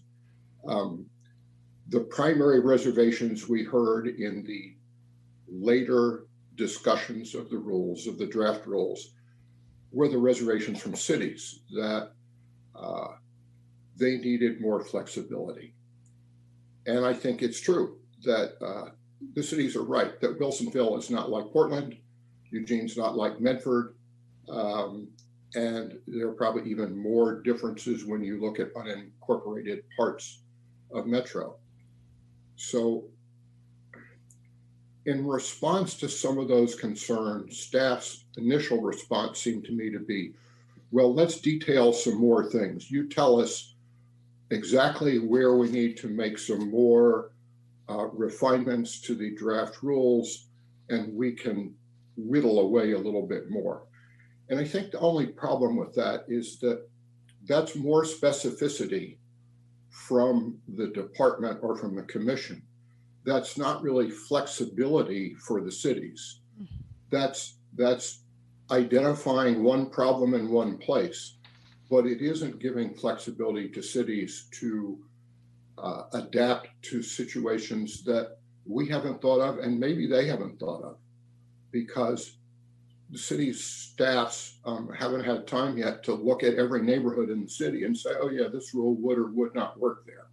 So to me, that's what the flexibility part is about. It's to allows cities to respond to particular situations. So on the other hand, the response from the housing advocates to the cities was much like Vice Chair Pearmine mentioned and Commissioner Holloway mentioned. Too much flexibility can provide a means to undermine the goals of House Bill 2001 and the Commission's charge to the RAC and to staff. I think there's some truth to both points of view. And I also think as you think about this, keep in mind that House Bill 2001 is one part of an effort to diversify housing types, increase affordability, and to combat historical discrimination. We're not going to solve everything with one set of rules in response to one piece of legislation. We can do our best. But again, as Commissioner Pearmine said, Vice Chair Pearmine said, we can't let the perfect get in the way of the good. So the kinds of concerns you have heard, so where are the places that we want flexibility? The cities can articulate them better than I can. But I think it is appropriate to worry about reducing too much the locations where middle housing is allowed. And I think it is appropriate to push some to the cities, because when we've pushed at the Technical Advisory Committee and the Rules Advisory Committee, we've said, so tell us more about why you need this flexibility. Sometimes the city's response has been, well, we need to adjust to particular neighborhoods. And I think some people's response was, that sounds like code for continuing past exclusionary policies. So I think both sides have a point here. So at the same time, I don't think the gap is very far apart, and or shouldn't be so far apart. And I think that both sides have legitimate concerns, but I don't think cities need to be worried, or people living in cities, as opposed to city government necessarily, don't really need to worry that neighborhoods are going to be overrun with middle housing that's incompatible with, in whatever incompatible means to them, with existing single family neighborhoods. Because first of all, the pace of change, especially in infill areas, will be very gradual. So it's not like, today you have this great single family neighborhood and tomorrow it's all quads and triplexes. The other is that generally developers are unlikely to build in places where middle housing is a poor fit. So, those of you who know me would be surprised to hear, it's the first time in my life I've said, I think the market will take care of that. But I think to a large extent it will. And finally, even where changes to a neighborhood are unwelcome, we need to remember that neighborhoods always change over time. People who built their homes in the 1960s thinking they were on the edge of the city. Yeah, right, sure. That lasted for a few years before the suburbs expanded behind them. So at the same time, I think some of those same factors should mitigate some of the concerns that the housing advocates raise, where they worry that granting cities flexibility means cities can maintain exclusionary zoning or similar policies in some parts of the city. Actually, I think the likelihood is that higher level middle housing is not going to be built in many of those neighborhoods anyway. You think where the most exclusive single family dwellings tend to be, at least in many of our cities, tends to be on the outskirts of the city, away from services, on large lots, not places where, for the most part, and I don't mean to set out some kind of rule, but generally, those are not places where you're looking to build higher level middle housing anyway. So the same logic that cities might use to focus middle housing closer to services would also lead developers to build in those areas. Again, typically the planning will reflect the market demand. So generally, I do think the performance standards, that is the percentage mix, I think it's a good concept. I think it should work well. I do agree with the suggestion in one of the comments that given the financial analyses that suggest quads are generally more feasible than triplexes, I would suggest that the percentage requirement for quads be increased from 70 to 75%. I also agree that the percentage requirements for each census tract or each census block are an absolutely crucial part of the performance metric analysis. And the only thing I might suggest is current draft says 75% of lots open to some kind of middle housing. And I think you might want to expand it to be not just the minimum, say triplexes, but have some similar percentage, maybe reflect, some portion of the percentages that you use for the overall city metrics. As some people pointed out, the rules still need some clarifications. Even last month, our last meeting, some of us who've been working on this for months were confused by some of the provisions and how they fit together. And I think some of that comes from inevitably from having minimum standards that set maximums. Just gets confusing, and must allow versus, when it says the maximum a city can allow for a minimum lot size is you've got a bunch of maximum, minimum, allow, permit, require that is just confusing. And I don't have any great suggestions on how to fix that. Last comment, for the first time in all the RAC discussions, the topic of, at the last meeting, the topic of CC&Rs came up. And I know staff plans to raise that topic at some point. It is potentially quite a large problem for carrying out the goals of House Bill, or reaching the goals of House Bill 2001. My one point is, to the extent CC&Rs, that's the covenants, conditions, and restrictions for a neighborhood or a subdivision, to the extent those would prevent middle housing, they are now contrary to public policy, or they will be as soon as you adopt the rules. I do not think the rules should recognize or deal with that topic, because I think if they're somehow incorporated or referred to or respected in the rules, it legitimizes private agreements that are contrary to public policy. Also, the CC&Rs, the text of them is going to vary tremendously from neighborhood to neighborhood and city to city.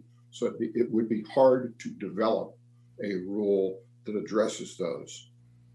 So I think it is a problem, but it's one that requires a lot of legal advice from the Department of Justice and probably city to city variation. I just don't think the rules can deal with it. And maybe Department of Justice will have some good advice, but I would be cautious about trying to deal with it in the rules. And Jerry, can I add to your comment there? Yeah. Because I forgot the CC&Rs. One topic of conversation that wasn't discussed is, you see how the pie chart, it's like take out the goal protected areas, take out, is that whittle away? One suggestion was, do you take out the areas that have CC&Rs that prohibit middle housing being in there? Because now you have this, theoretical pool of a city. And we're making it up. What if 50% of the city had CC&Rs that said housing is not allowed here? You have this artificial idea of this housing opportunity that doesn't exist because it's excluded in a large part of the city, let's say. I think we all, at least I wasn't part of your conversation, Jerry, but later on, I think we all said, you can't, it's very expensive to go in and find out, what does that CC&R say? And then that one and that one, it's almost impossible. I would say it's impossible. So that is not a part of that pie chart of getting rid of those. But that further highlights that there may be some cities where there's not that much area that actually has the opportunity, and not even saying if it's going to happen, right? That's the opportunity to have middle housing. So yeah, that was a whole topic of discussion that is not in there, but is really important. Thank you, Jerry, for bringing that out. And thank you, commissioners, for all your hard work, and to RAC members. It has been really, really rewarding process. RAC members have been thoughtful, constructive, brought a lot of expertise, and respectful of one another. It really has been a great process, and staff's done terrific work. Thank you. Thank you, former Chair Litz. Really helpful comments, both written and verbal, and for all of your work on the TAC and RAC. Really important to have that connection between the commission and our rulemaking advisory committees. Any questions for former Chair Litz?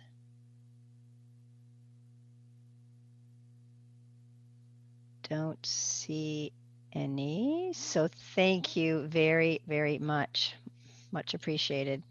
I think what we'll do, I know we have a lot of people teed up, I think 15 people or so. I would like to take a 10-minute break just to kind of breathe and think about what we heard from staff, and then hear the testimony. And I'm going to limit folks to 3 minutes each, with the idea that if commissioners have questions, obviously we'll extend your time, but we want to make sure that if you can be as concise as possible. And quite frankly, that helps us also, if you can be really specific about what provision you are referring to, that would help us as well to kind of key into to your points and make sure that we absorb them. And I think staff was also maybe, well, I guess what we'll do is I was talking to staff about maybe having the slide on the screen for which the person is testifying on. That might be a little bit cumbersome, so maybe we don't do that, but after we come back, close public comment and have a discussion among commissioners, perhaps we can go through each of those 7 issues, and we can reflect on the written testimony and actual verbal testimony. So with that, let's take a 10-minute break, not the full 15, which means we'd come back at, well, let's just come back at, I guess, 10:20. So a little bit more than that. So 10:20, breathe, take a break, and enjoy.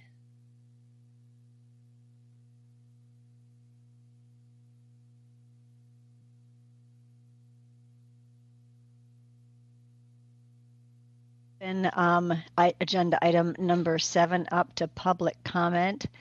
And I'd like you to limit your testimony to 3 minutes, but that all after you speak, then if there's commission discussion or questions for you, obviously you have a lot more time than that. So thank you very much. And Mayor Doyle, you're first in the queue. And Mayor Doyle, you are unmuted. Thank you.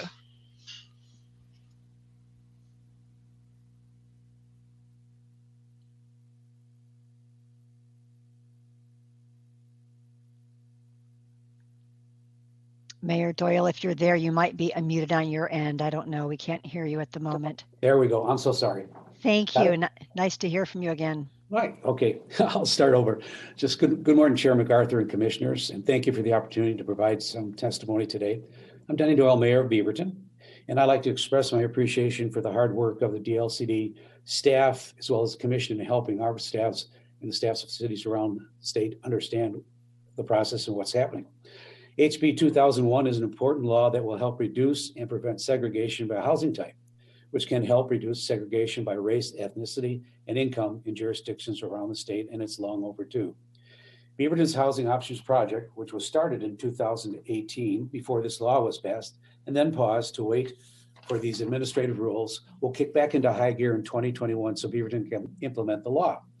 As you know, the legislation requires cities to allow duplexes on nearly all lots and triplexes, quadplexes, townhouses, and cottage clusters in areas zoned for residential use that allow for the development of single-family detached housing. The proposed rules have come a long way in a short time, but we feel additional changes are necessary to ensure that they implement the law as written and provide flexibility for local governments. Needed changes include adjusting performance standards to provide for the flexibility inherent in the law. First, clear and enforceable expectations are necessary. I support rules that ensure local governments allow significant amounts of middle housing in all neighborhoods can enjoy the benefits of the housing. However, the current performance standards expectations are a bit too high to provide flexibility. Without getting into the particulars of what the percentage should be, an outcome where the minimum percentage for a housing type is 40, 50, or 60% of residential lots is consistent with the law's direction to allow middle housing in areas. Local elected officials should be able to work with and listen to community members to draft development codes that take into account local issues, equity considerations, and other relevant factors. A quick example, Beaverton recently conducted a study of the Ellen Boulevard area near our downtown. We spent the time to do inclusive public engagement, and we learned that many people who live in that area are worried about displacement. We need to look at all the tools at our disposal to address this concern. It could be that limiting middle housing in this area, in part, is part of the solution. For example, maybe allowing an influx of townhouses that only the wealthy can afford isn't the best path for this part of town. Local governments are asking for a little flexibility to ensure that we can hear our community members and have tools to respond. Our housing options project could do that, but the current percentages are so high that it'll take this tool out of our toolbox. The other topic is needed revisions to the master plan community's approach.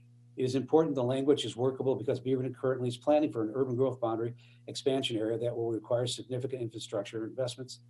Beaverton and other local governments are ready to step up and implement this legislation. I would like to request that the Commission ask the DLCD staff to work on revisions to the rules to address the topics mentioned above and some of the more technical issues that are described in our written testimony.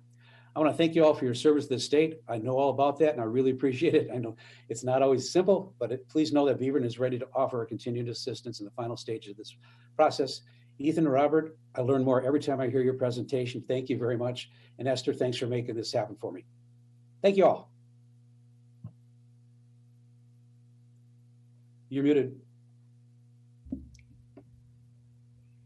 Okay, so Mayor Doyle, thank you very Did I hit much. the 3 minutes? You were awesome. Thank you. And we also have your written testimony, so I appreciate that. I was wondering what were the goals of the Beaverton Housing Project that you had started and that you'll go ahead and finish up once you get more direction from these rules? What were your goals of that project? Well, I think Brian is going to be the next. Oh, okay. Yeah, I think he's going to cover that. Okay, great. Well, thank you. And Thank you. are there any other questions from commissioners for Mayor Doyle? I don't see anyone. Thank you. Enjoy the rain and have a good weekend. You too. Okay, next up is Brian Martin, also from the city of Beaverton. Brian. Mr. Martin, you have been unmuted.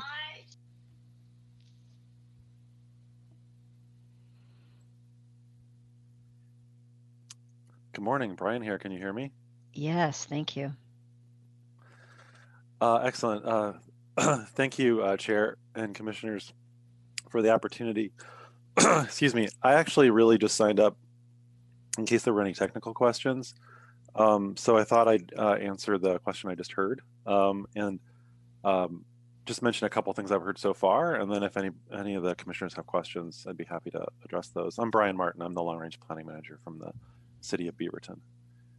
So the goal of the Housing Options Project was to do exactly this. It was to determine where and how the city could allow middle housing throughout Beaverton. So that's the short answer. Couple things that I've heard so far, just to provide more information about this slide about the cottage clusters and requiring cities to allow 5 or less than 5 or 8. Those provisions cause me a little bit of a concern. And if you look at the attachment to Mayor Doyle's letter, you can see the details about an analysis of what issues that might cause for cities and how maybe it could be clarified. I think the one conceptual thing might be that when the proposed administrative rules were written, they were thinking about certain developments happening. But I think what those administrative rules are actually doing is providing rules by which cities' development codes will be judged. So I won't go into it any further, but I think those do need additional work to be clear and workable for cities and DLCD. I just wanted to mention on the percentage calculations DLCD did for large cities. Those actually do not include many of the cities in Washington County, including Beaverton. I think there's also some methodological work to be done as we implement that the percentage calculations. I think it's cities do so. Anyway, I just wanted to give you that information about that attachment. Also, I think it's very achievable, and those performance metrics are very implementable. Cities already do housing needs analyses. We're going to be doing housing production strategies. We're used to making findings and doing calculations and working with DLCD on implementing things like this. So I think that's a good path. But I wanted to just provide that information about the data. And one other clarification, I thought I heard the rule described two different ways during the discussion so far about requiring 70% of all lots and parcels to allow at least one middle housing type besides duplexes in every block group in a city. It is actually, it applies to every block group, just want to make sure that's clear. And it's 75% for each one. So that will require distribution. Every one of those block groups will end up with duplexes allowed, and it'll end up with at least one other housing type allowed on 75% of the lots. And that's all I had to say. I appreciate the opportunity. Thank you for your work and the work of staff and everybody on the TAC and RAC committees. If you have any questions, I'd be happy to help. Thank you, Mr. Martin. Questions for Mr. Martin from Beaverton? Don't see anybody. Thank you. Thanks. Next up is Ellen Miller. Welcome, Ms. Miller.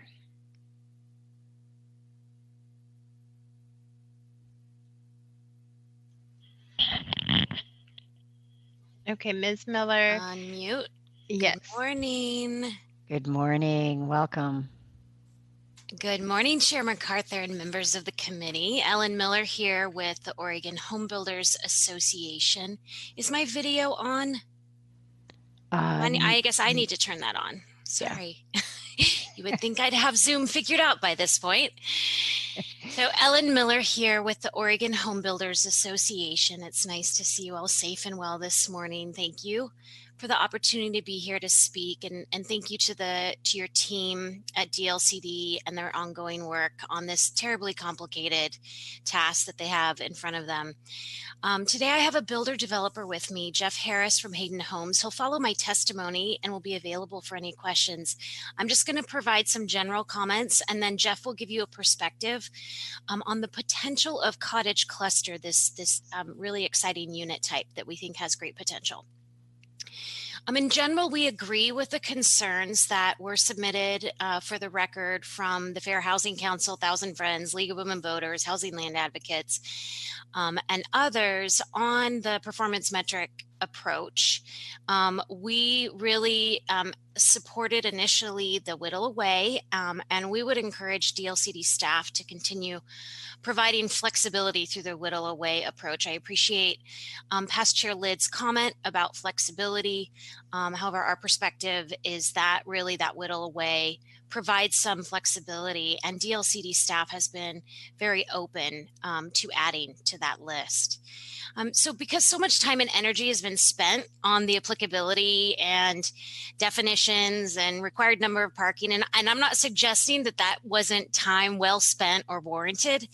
I just want to make sure that we cover design standards, because during the TAC and the RAC processes, by the time that we got to townhomes, cottage clusters, and those design standards, we were all exhausted. And so I think there was a lot of fatigue, and I think that we didn't get a lot of feedback from developers and builders during those conversations. So I want to provide some of that. I really want to focus our comments on citing and the design standards in attachment A and attachment B. As you all know, we have the model code, which is attachment B, and then you have the draft OARs, which are attachment A.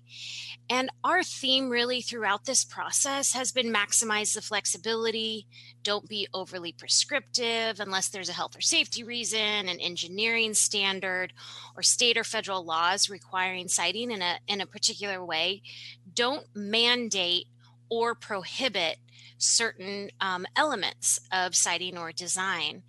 And I really appreciate both Commissioner Holova and Past Chair Lid's comments about we need to be really explicit or bold and underline in what's required, prohibited, allowed, because it has been very confusing about the maximums, minimums, allowed, prohibited, all of that. So I do think that there's some work to clean that up. Bottom line, if we want this kind of housing, let's make sure it's as easy as possible to build. The model code can't really provide incentives to build, so it should be as permissible as possible. You know, I really want to thank you for your understanding in the duplex code and your adoption of the medium city codes, really making that as permissible as possible.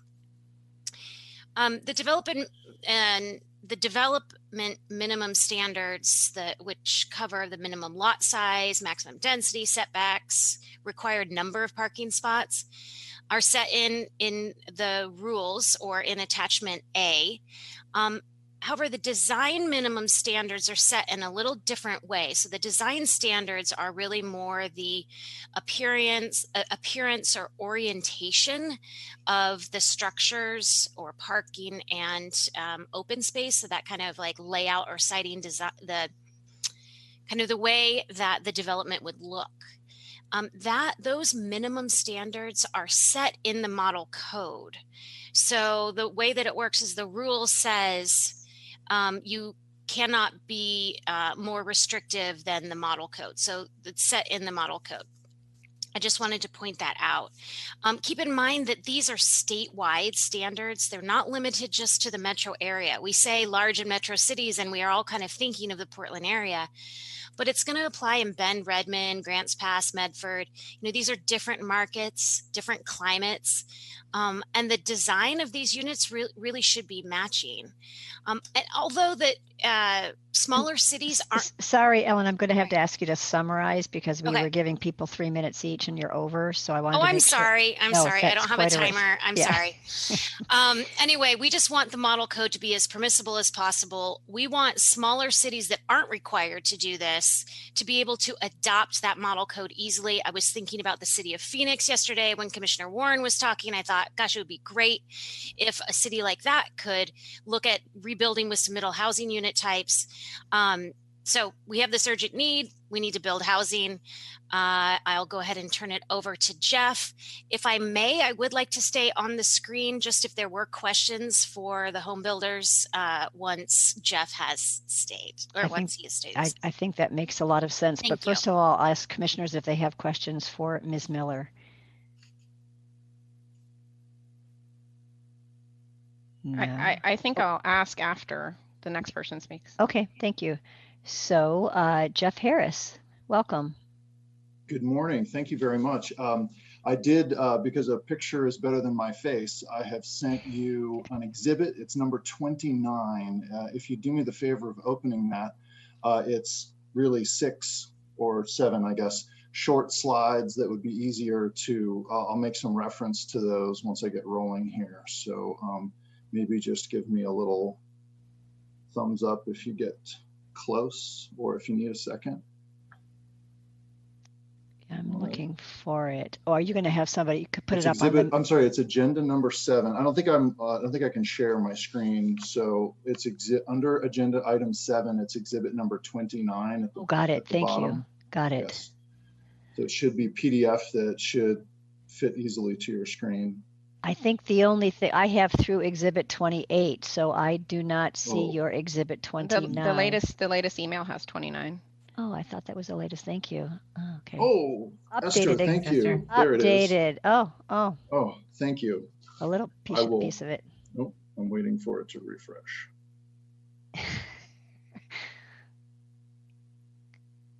now that I have it, I think we can all look that up. Are you all okay on your own screen? Or oh, there it is. Oh, thank you so much. That's it. Perfect. Thank you, Esther, miracle worker. Wonderful. Thank you so much, Esther. That was me. That was me. Oh, oh, thank you. You're a miracle worker too. I was trying to test it and I did it. Oops. Nice job. Well, thank you. And I think the page down button will easily make it possible to slide through, and I'll give you a cue if you don't mind. Thank you for the support. Okay, so Jeff Harris with Hayden Homes, thank you very much for your time, Chair MacArthur and commissioners. We're going to submit red lines to staff, so I will do my best to stick to the highlights on 4 main topics. So on the first slide here, I'm going to talk about a couple things. First is orientation. So this is page 34 of the Cottage Code Design Guidelines, and it's requiring a percentage of homes to front to the open space. And we suggest eliminating that requirement to have front doors face the courtyard and would be within a prescribed distance to the courtyard. And here's why. In practice, this isn't as desirable as it might sound. For a typical working household, you're coming home, you've got groceries, maybe a kid or two with you, it's raining, and getting to your front door is the thing that's on your mind. And if you have to walk around your home or be so far from the parking, you're going to end up with a less than life-friendly design. If your back porch fronts to the open space, it's more social, it's geared to today's lifestyle. And in addition, in general, as Ellen said, the more specific we are on dimensions and distances, the less flexible the model code becomes, and potentially fewer projects get built. Although I do agree that it's not an all or nothing conversation. We just want to get more housing out there. So next, let's talk about parking. I strongly recommend striking the detailed parking restrictions and the design guidelines for the cottage code. If we're serious about jumpstarting cottage developments for both attainability, equity, affordability, flexibility is really the key. Each site, like this one, comes with its own challenges. And you can see we had to access this from the same street. So it's a horseshoe. And this parking works really well because every home is really close to a parking space. And if we had to have all these islands between, a limited number of spaces with islands between them, we get to a point where you're once again making it harder to get all your stuff to the house under the scenario I presented before. In fact, this project wouldn't work under the proposed parking requirements in the model code. And it really did get built. So if you go to the next slide, this is, I've got pictures of the actual homes that got built in this community that we built. That's a cottage community. So nice. we know that we can do this. We've got expertise in this area. Okay, the next slide, I'm going to talk quickly about garages and porches. So for garages in the definitions, I think it's really important to exempt garages from the footprint calculation. What I'm showing you here is a house we built that is 600 square feet with a 12 by 20 garage. So that's 840 total square feet on the footprint. You can see how easy it would be for a very modest home to exceed the 900 square foot footprint minimum. And what we're trying to do is have more diverse housing options within a community. And so if a few parts of a cottage community allowed for some garages, that allows for more and better use of the land plan. On the next slide, what I've got for you are, in the design guidelines, we're restricting garages to 12 feet wide. What I'm showing you here is a cottage code compliant land plan that uses alleys. So you have the front porch on the street and alley access for parking. And we actually have room for 2-car garages here. And this also would be restricted under the model code. So we're trying to show you real examples of why we need to have more flexibility, not less, in the prescriptive code. Finally, the next slide is porches. We would like the code not to allow jurisdictions to require minimum porch sizes or dimensions. We've successfully built functional porches at 40 to 60 square feet. The one you see in the bottom is 40 square feet. It looks fantastic. It serves the purpose in multiple climates. And we've run into some code situations where they want to tell you where to put the porch.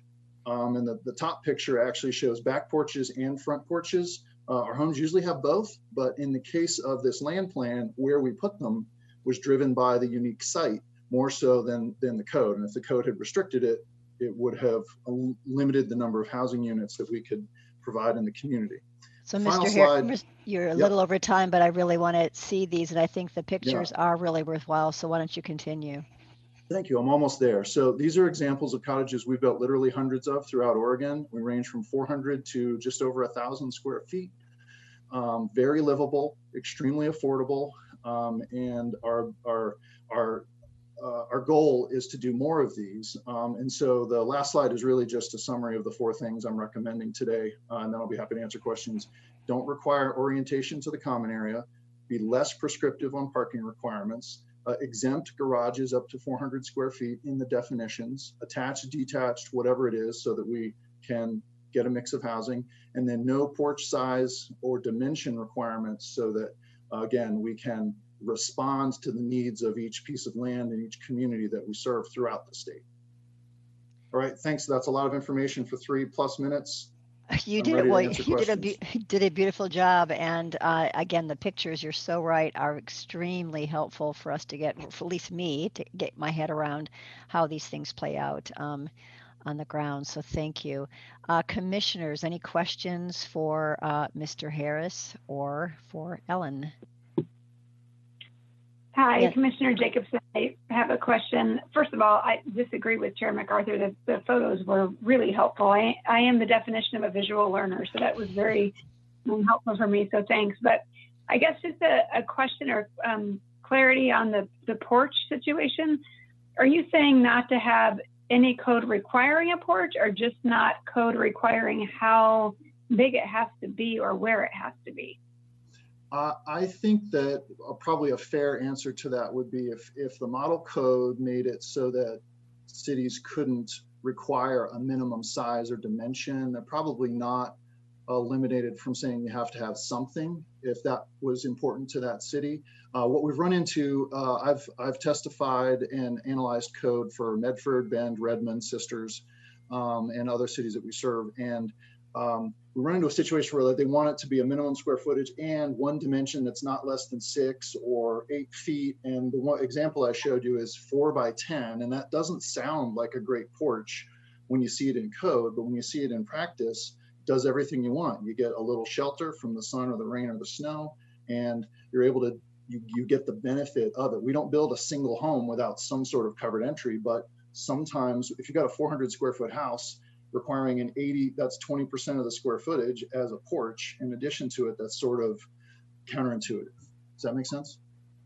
Yeah, that does. All right. Thank you. Appreciate the clarity there. Appreciate that. Commissioner Helova. The questions I was going to ask Ellen were for specifics, which I got from Jeff, so that was helpful. I guess when you say prescriptive parking, are you talking about, it sounds like you're not talking about number of stalls, that you're talking about the form in which they're laid out. Is that what you're saying? In general, yes. The model code, it's section 6 parking design. It has some figures and there's minimum dimensions, and it talks also about maybe you have to be so far from the house for parking.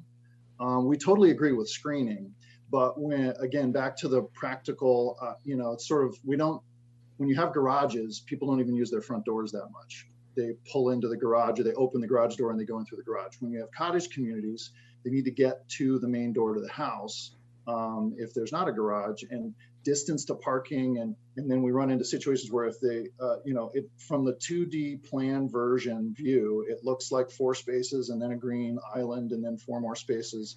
That sounds really good.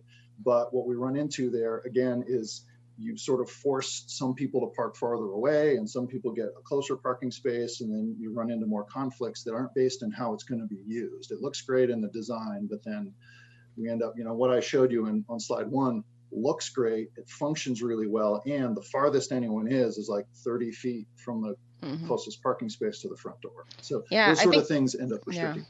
Thank you, sorry. I think the hard part for the staff, I'm feeling for them right now, is that I think the model code was intended to be for the cities that don't want to do anything, not anything, but don't want to do anything. They can just pick it up and apply it, right?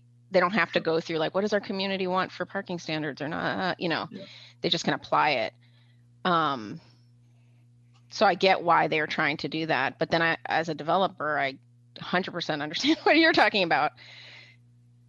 So I don't know the answer to that, but that's the tension. I fully respect that too. My first job was on staff before I was a home builder, and I understand the goal of getting it approximately right instead of precisely wrong. And I think that's the challenge that we're faced with, and that's why we appreciate the collaborative approach to getting to the big picture. Is we agree that we need more housing, and it's especially hard right now with wildfire plus our already bad housing situation. So if the worst case is that we get some more housing, and then we also have projects that give us real feedback on how to tweak the code in the future, win times 3 is how we look at it. And I recognize that I'm a builder saying this. This is the first state I've worked in where the builders want to do a little less density than the cities want sometimes, which is counterintuitive in the sort of the rest of the country. So I sincerely appreciate the discourse, because I know that together we'll get to a better outcome.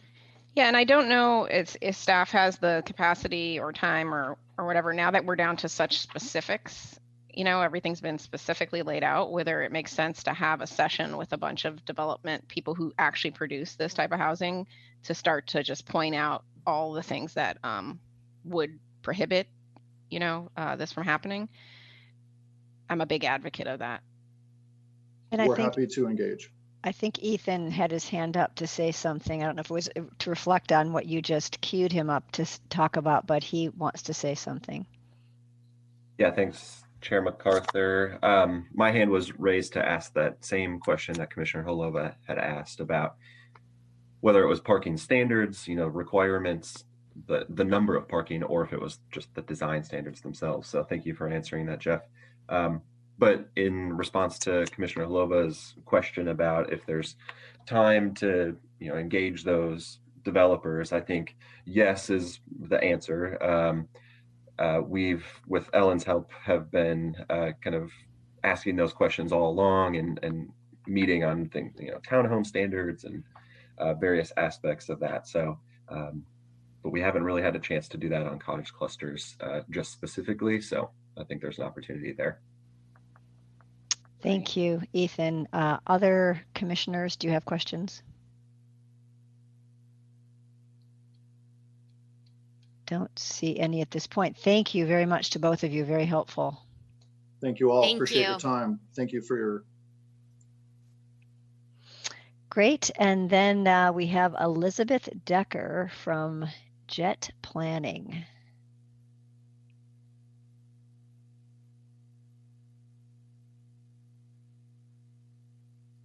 Uh-oh, did we freeze or not?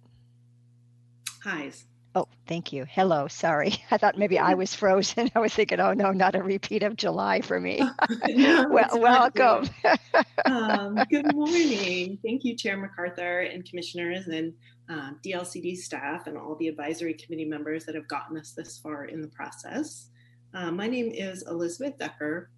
I'm a land use planner with Jet Planning. And my expertise is in writing zoning code generally and middle housing code more specifically, particularly in the last couple of years. And so I am poised and excited to help implement these rules statewide, in part through some DLCD grants. I'll be working in at least 4 communities over the coming years in translating these. So I have been reading these codes and following them to see how exactly we'll be doing that. Unfortunately, code isn't quite so visual and exciting, so I don't have the same kind of great pictures as Jeff, but I really do appreciate those examples and have noted them down for some future work. I'm here today because I wanted to advocate for a very full implementation of the minimum compliance and model code standards with less focus on the exceptions to the rules.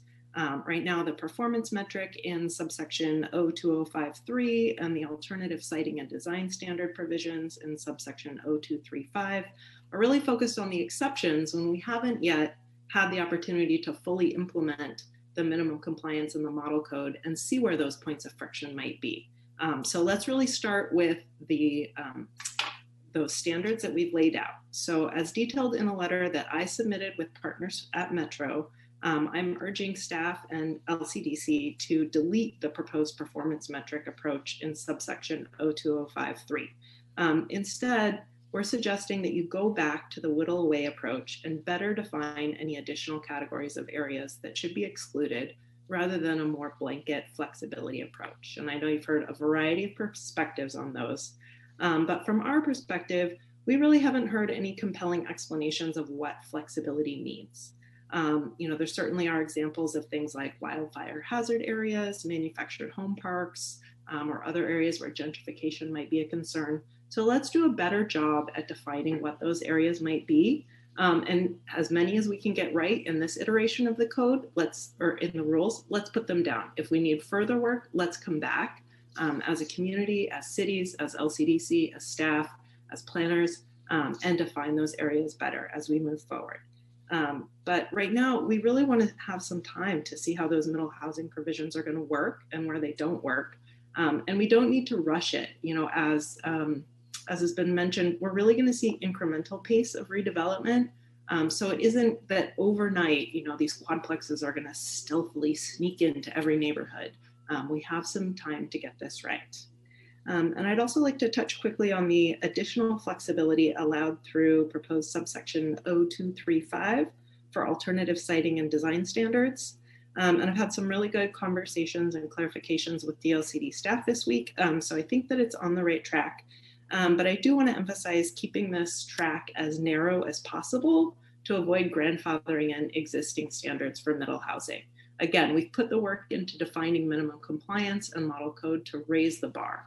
I've worked in many cities to help write sort of these early versions of middle housing.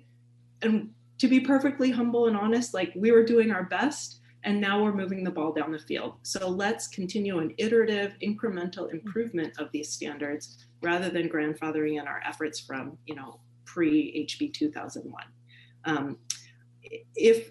I do support some option to continue those, but I think it's also important that right now the ability to continue using them is based on ongoing housing production.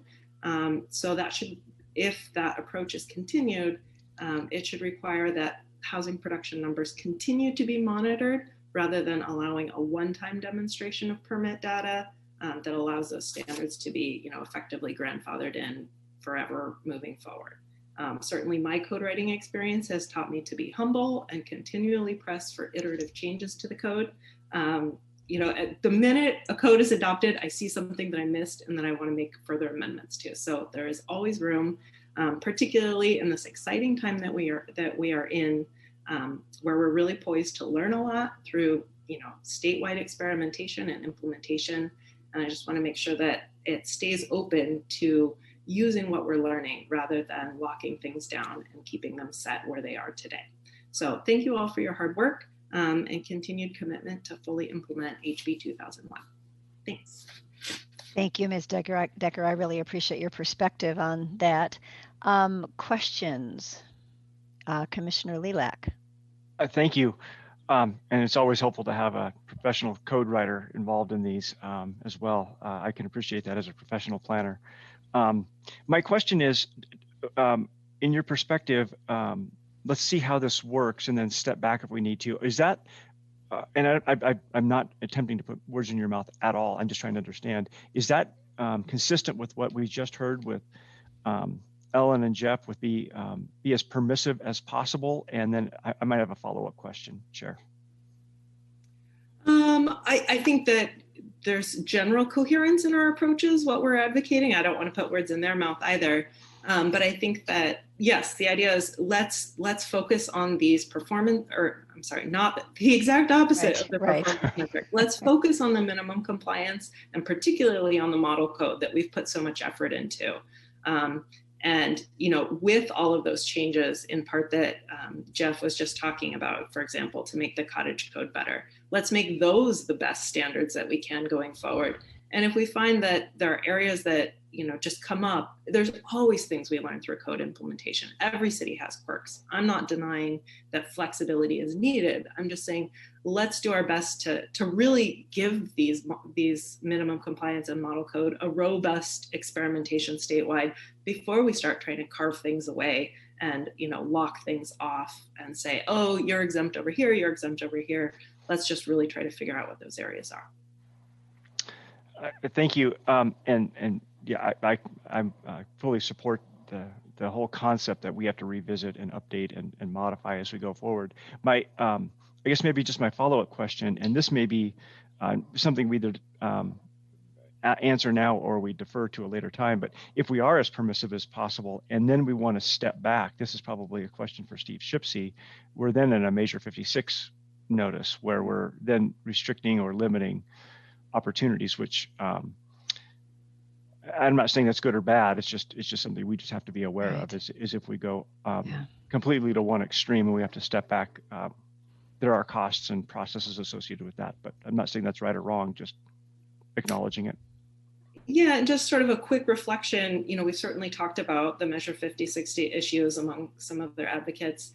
And I think that that's sort of one concern, but I think the other concern to keep in mind is think about how ADU codes have been implemented and how the first steps with SB 1051 allowed for, you know, these reasonable siting and design standards, and it wasn't quite strict enough. And so we had to come back as, you know, as a state in HB 2001 and further tighten it down to say you can't have owner occupancy, you can't have minimum parking. And so I think the opportunity and the promise in HB 2001 implementation for middle housing is we're kind of going to skip that first step and we're going to go straight to saying, look, here are the things that are not okay to do. And so I think, yes, by, here are the things that are not okay, and here are all the areas where it should be permitted.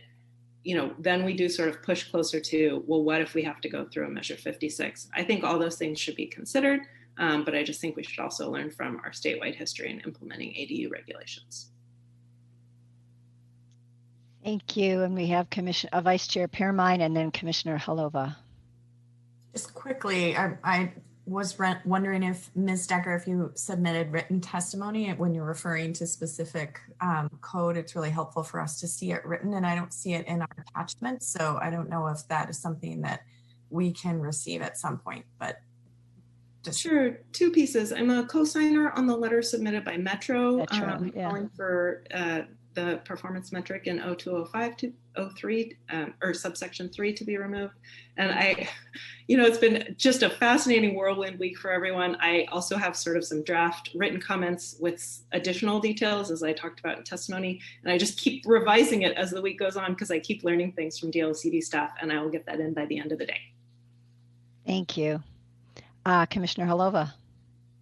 Yeah, I mean, this is a hard issue, I guess, in the sense that the performance approach was set up because of calls for flexibility. Yet, I'll be honest, I agree that I haven't really heard a lot about like what specifics around flexibility. So we've been discussing that. But the other thing is I haven't actually heard a lot of support from the cities that have asked for flexibility for this performance approach. I haven't heard them say, oh my gosh, yes, thank you for creating this, you know, approach. And this is exactly, it's not exactly what we want, but this is what we want, given that it isn't exactly what we want. I have not heard that. So it'd be great to somehow gauge, like, and I said this last Friday, the staff has done all this effort to create this third approach. They can get rid of it if people aren't really excited about it. The second one is, it made, Elizabeth, what you were saying made me think of a different way of thinking about what you were saying, in the sense of, let's say this model code, let's say this minimum standards is amazing. Let's just say it is, okay? This alternative could allow a way to see how that goes with the flexibility and you know, so one could monitor that rather than taking those ideas and putting it into something that people feel is diluting.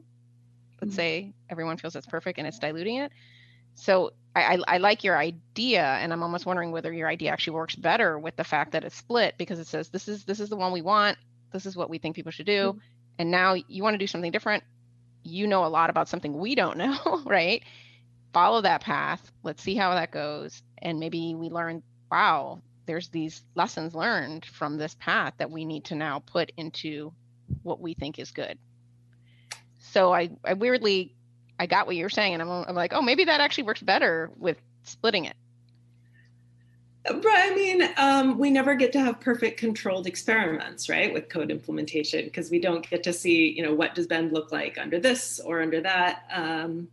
Yeah, I think that's an interesting point. I guess I would say, you know, this is the position that we've come to, that we don't think that this is like a priority in experimenting in this first round of implementation, that we should really prioritize experimenting with the model code and minimum compliance. There'll still be a variety of approaches taken under minimum compliance that should give us, you know, a range of things to consider. But, you know, I think your point is well taken too.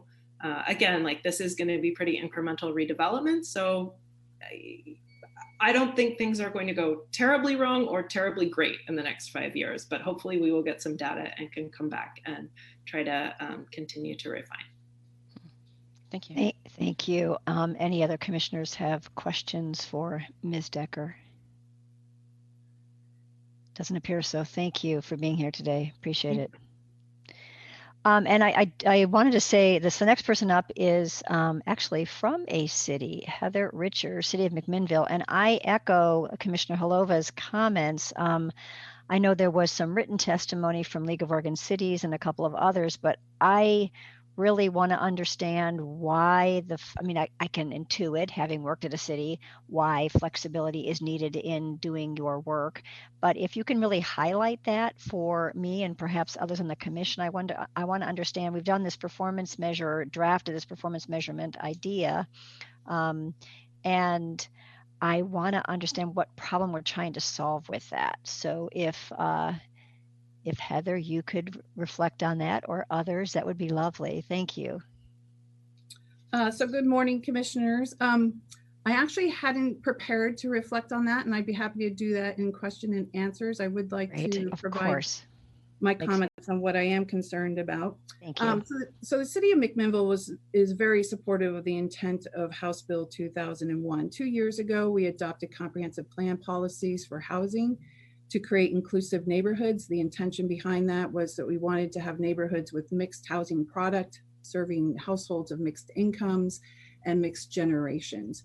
And we do have a concern about the minimum compliance standards as they relate to off-street parking.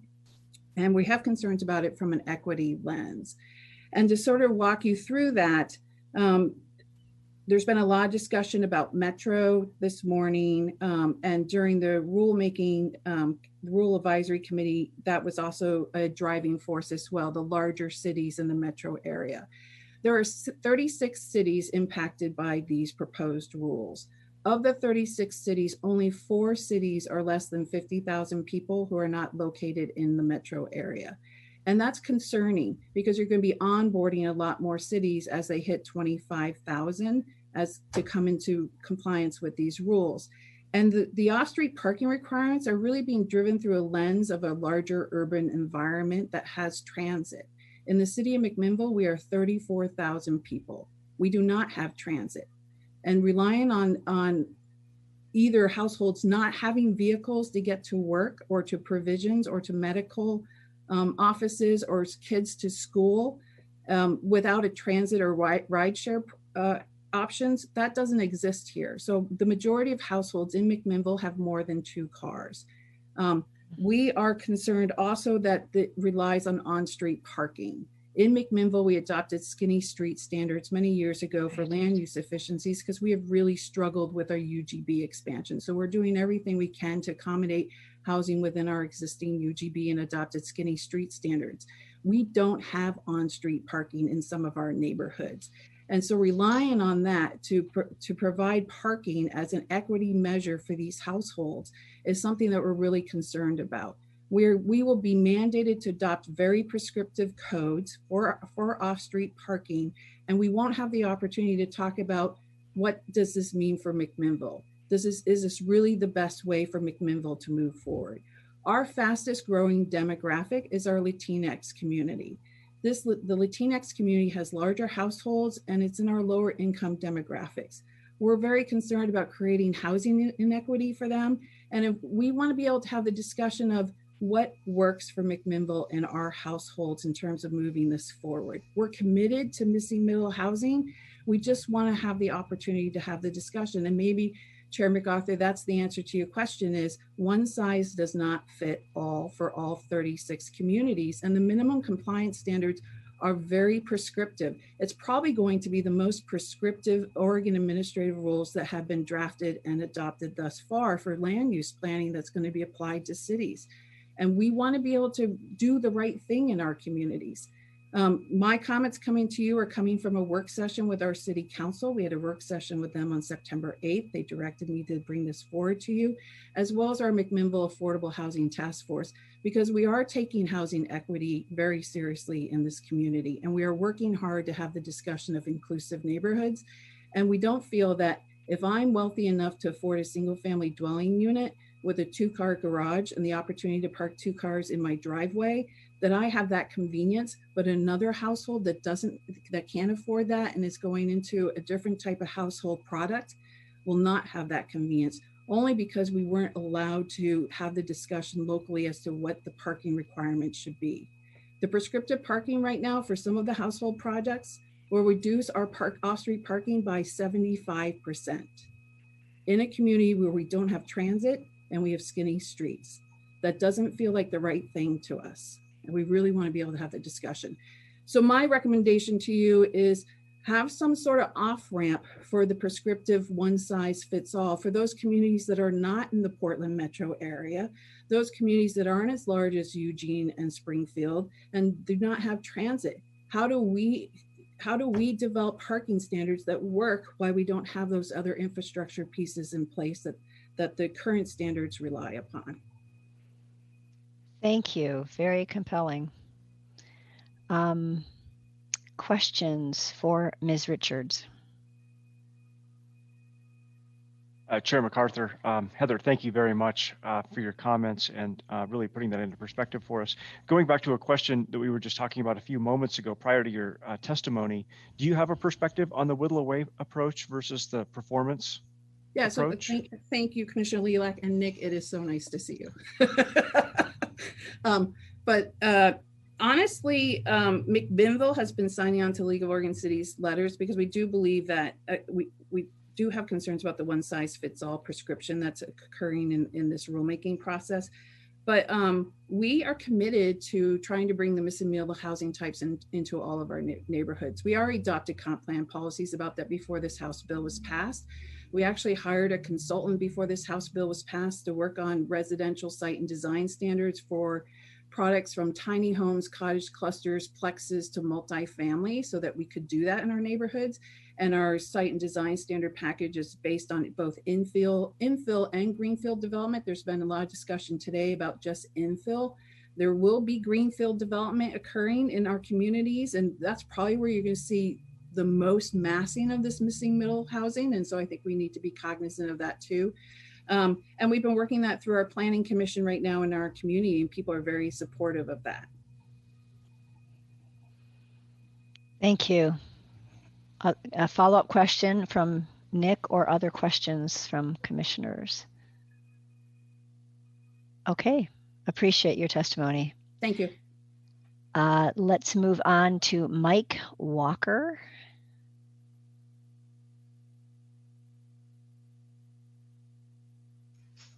Okay, Mr. Walker, you have been unmuted.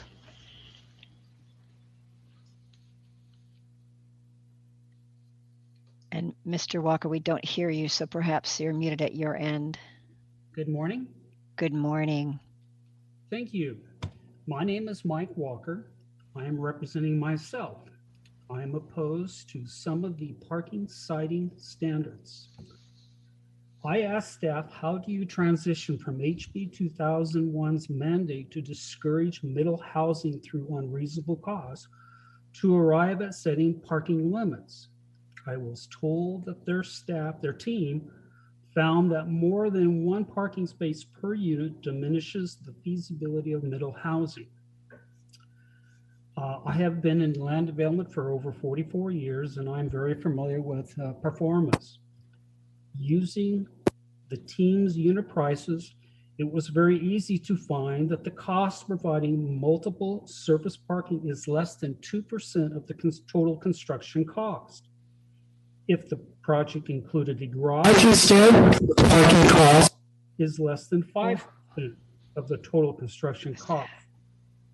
The cost of needed parking is not an unreasonable cost. It is not an automatic barrier to the feasibility of a project.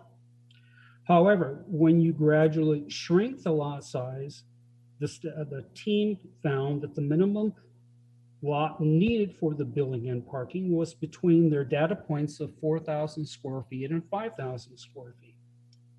When I reviewed the team's assumptions, I noticed that every scenario used a 2-story building. Our community is a little bit ahead of the game, apparently. The marketplace here has already built 3-story mixed middle housing under 30 feet in height, which provides workforce housing on small footprints. Applying this 3-story solution to the team's formula, the critical minimum lot size is lowered to less than 4,000 square feet. And as we heard from Ms. Richards, very few of the large cities even allow a lot size less than 4,000 square feet. So my plea is that please don't take the existing memo at face value. It needs further scrutiny. I have provided extensive written materials. I did have one observation from a point made earlier today. It's about the difference between required and allowed. There are 2 types of developers in the world. There are developers who will eventually be landlords, and there are developers who are what I call flippers. Unfortunately, not every flipper believes in designing what is needed. They design to the minimum. And what happens, and we see it in our community, we see projects that are designed, sold, constructed, and there's this overflow of parking into the neighborhood, overflow of parking into neighboring businesses' parking lots. So you have to hire a parking monitor to tow people. And I hate towing people. So my last comment is, I know in our community, we have code that talks about bedrooms. It's not just square footage. I sent in my written materials an example of a 3,000 square foot duplex. There are 8 bedrooms in there. Our code basically said 2 or more bedrooms, you provide 2 parking spaces. I'm curious why the team has completely ignored how the impact of bedrooms, as developers get more and more clever on how to maximize the number of bedrooms, the required parking should go up. Thank you. Any questions? I'm sorry, I was muted. Thank you, Mr. Walker. Questions for Mike Walker? I do not see any hands up. Thank you. Casaria gave her shaking of the head. No, thank you, Mr. Walker. I appreciate your testimony. Next up is Mary Kyle McCurdy from 1000 Friends of Oregon. Welcome. Good morning or afternoon, whatever it is now, Commissioner. It's still morning, luckily. We'd like to start by expressing our appreciation for the professional and knowledgeable staff, the excellent guidance from the co-chairs, and the commitment of RAC and TAC members. It's been very informative, transparent, thorough, and productive, with the one exception, and that's how the alternative paths to comply with the in areas language got before you today.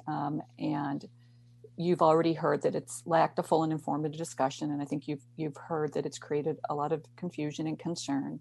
And we hope that between today and your November meeting, we can have that analysis and discussions so that we can bring back to you, or your staff can bring back to you, something that presents something much more of a consensus. So today we're guided in our evaluation of the words and intent of House Bill 2001. In particular, that the primary intent of that bill was to end segregation of housing types, and in particular, exclusively single-family zoning, as it's economically exclusionary and reinforces racial exclusion in many cases.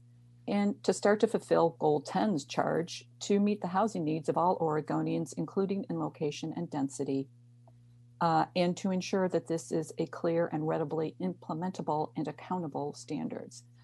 Finally, House Bill 2001 says nothing about flexibility being intended. In fact, it does not use that word.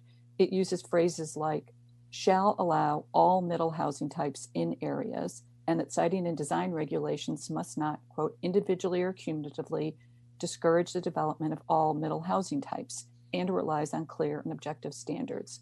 So how do we define in areas while recognizing that it's not the same as on every lot? As you've heard, most RAC members were comfortable with a whittle away approach, and the proposal before you includes that, in which we started with the minimum required by House Bill 2001, that's to discount the goal protected areas, and then we added some additional defined areas to exclude or discount based on the discussion. However, has not received that kind of a discussion, and therefore today we cannot support going ahead with the performance approach or the use of the alternative standards. And we instead recommend refining the whittle away approach. Based on what we understand, as we described in our letter to you, some of the weaknesses that we see are no rationale has been provided for any version of this performance approach, except vague arguments for flexibility in order to ensure that they can work, that this happens within local context and situations so that housing fits in. These are very familiar terms used for decades to exclude more diverse housing types, affordable housing, and certain populations of people from neighborhoods. It does not matter if none of the cities today have that intent. That is the impact today. The performance approach is cumulative. It starts with eliminating all the proposed whittle away lands and then layering on additional ways to eliminate more land. And unlike the flexibility described by the home builders and others to increase middle housing options, here this flexibility can be used to decrease middle housing options. And I want to emphasize that these have not been tested in actual cities. I think you've heard that. There's been some simplified elements tested, and that flow chart that was at the end of the presentation hasn't been seen by RAC members. I haven't seen it as far as I know, and it's a theoretical schematic. We need to have some real testing done that starts with first eliminating all the lands that a city could exclude under the whittle away, and then applying the proposed percentages to the remaining lands to see what's left, and then measuring that against the principles of HB 2001. And even if the various percentages in the performance approach could be applied initially, it's unclear how that could remain meaningful and measurable after even a short time. We agree with everything that you heard from Elizabeth Decker and that's in the Metro letter and others about starting with the whittle away approach. Let's see if between now and November, there are any additional definable and legitimate reasons that any or all middle housing types should not be included in a particular area. Start with that, with the model code, with minimum compliance, and then review it after a short time period. I'm not sure if we included the performance measure approach in that, if we would know through the lack of production whether that is a hindrance or not, if we included the performance measure. So I would echo what you've heard from Elizabeth and Metro. We have two additional comments about two other elements, the master plan community. We understand exempting current master plans and those that are underway and have been approved already from the code, but not future master plans. We believe that could open the door to widespread use of master plans as a way to evade the intent of 2001 and the alternative siting and design standards option.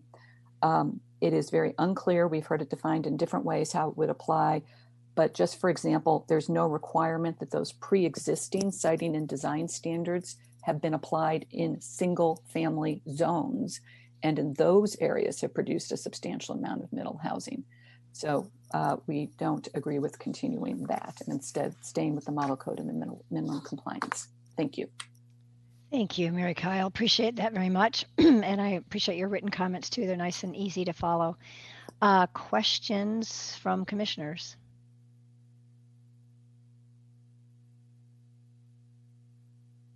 Doesn't look like it. So you've been thorough. Thank you. And now we have Tim Knapp, Mayor of the City of Wilsonville. Welcome, Mayor.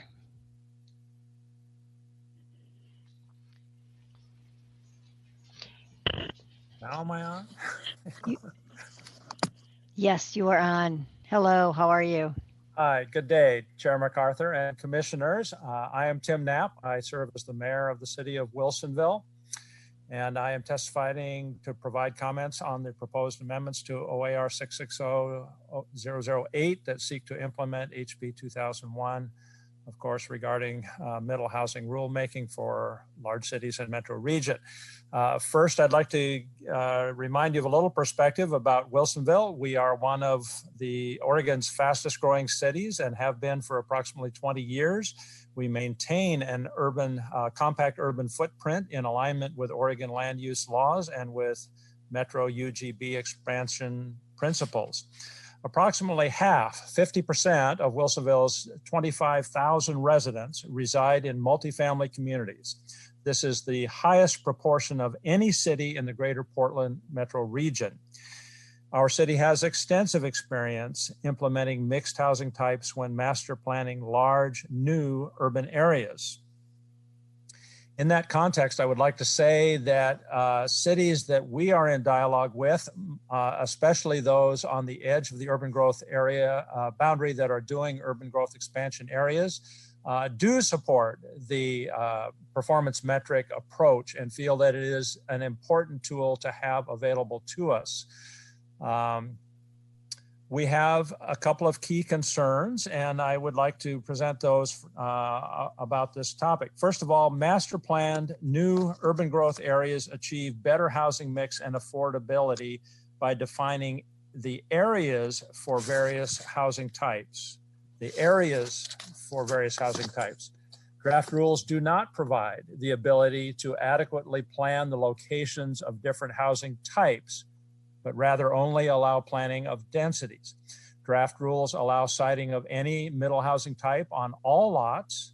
That creates uncertainty for the level of supporting infrastructure that must be installed in the ground in order to go forward. Having to install that in the ground before you can see if it works makes an extremely expensive, inefficient way to develop a greenfield area. This uncertainty can lead to greater costs for installing adequate infrastructure in those cases where maximum utilization scenarios happen to occur. For new urban areas, the goal of producing a variety of middle housing types can be better accomplished by defining locations for each housing type during the master planning process. If all types of housing are allowed on every lot, the housing type that the developer prefers will be overbuilt, as Wilsonville has some experience and has shown. Overbuilding a certain housing type does not achieve the goals of diverse housing types or price points as envisioned by HB 2001. The city's request is not to exempt master plan areas or to exclude middle housing from them. Rather, the city supports allowing all middle housing types within the master planned area zoned for residential use. However, not all middle housing types should be allowed everywhere on every lot. Rather, some middle housing types are better sited in specific locations as defined by the master plan. The master plan process allows for thoughtful layout that can site middle housing in locations with better access to transportation facilities, to public transit, to retail services, to parks, open space, and recreation areas, thereby yielding a higher quality community.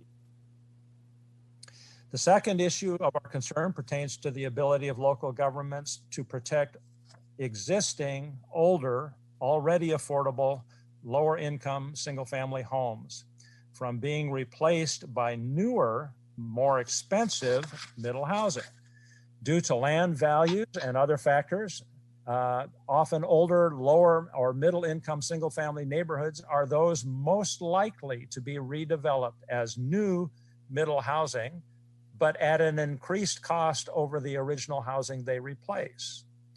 Jurisdictions need the ability to appropriately protect such older, existing, affordable housing from redevelopment if the opportunity for suitable development of new middle housing is provided in nearby other locations. So thank you for considering our comments. Comments from the city of Wilsonville. May I answer any questions?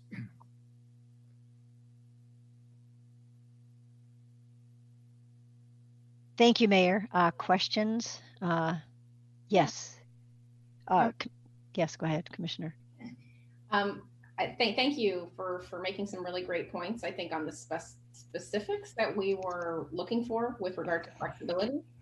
And I was actually didn't know if it was possible for Ethan to address what our current minimum, or what our not the performance path, but the other path says in response to greenfield development master plan communities. And if one could say this part of the master plan community has this and this part doesn't, what does our current situation say about that?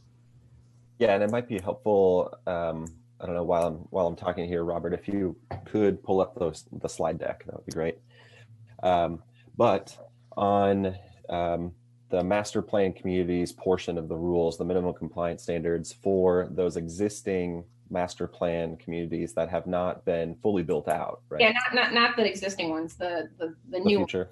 Future. Sure. Yeah, new ones. Okay. Yeah. So then the new ones, as you can see here on the screen, it's the second bullet here. So the city may not limit the development of middle housing, but may limit the actual density of that development so that they can begin to start thinking about, where certain middle housing types will eventually be built within that master plan community. So it's really focusing in on the density, which by just focusing on the density rather than the middle housing type itself, there's the back and forth between the developer and the city so that they can really have an approximate amount of development within that master plan community when they're thinking about infrastructure capacity and build out. So okay, so there's the ability to say, here's a new master plan, greenfield site.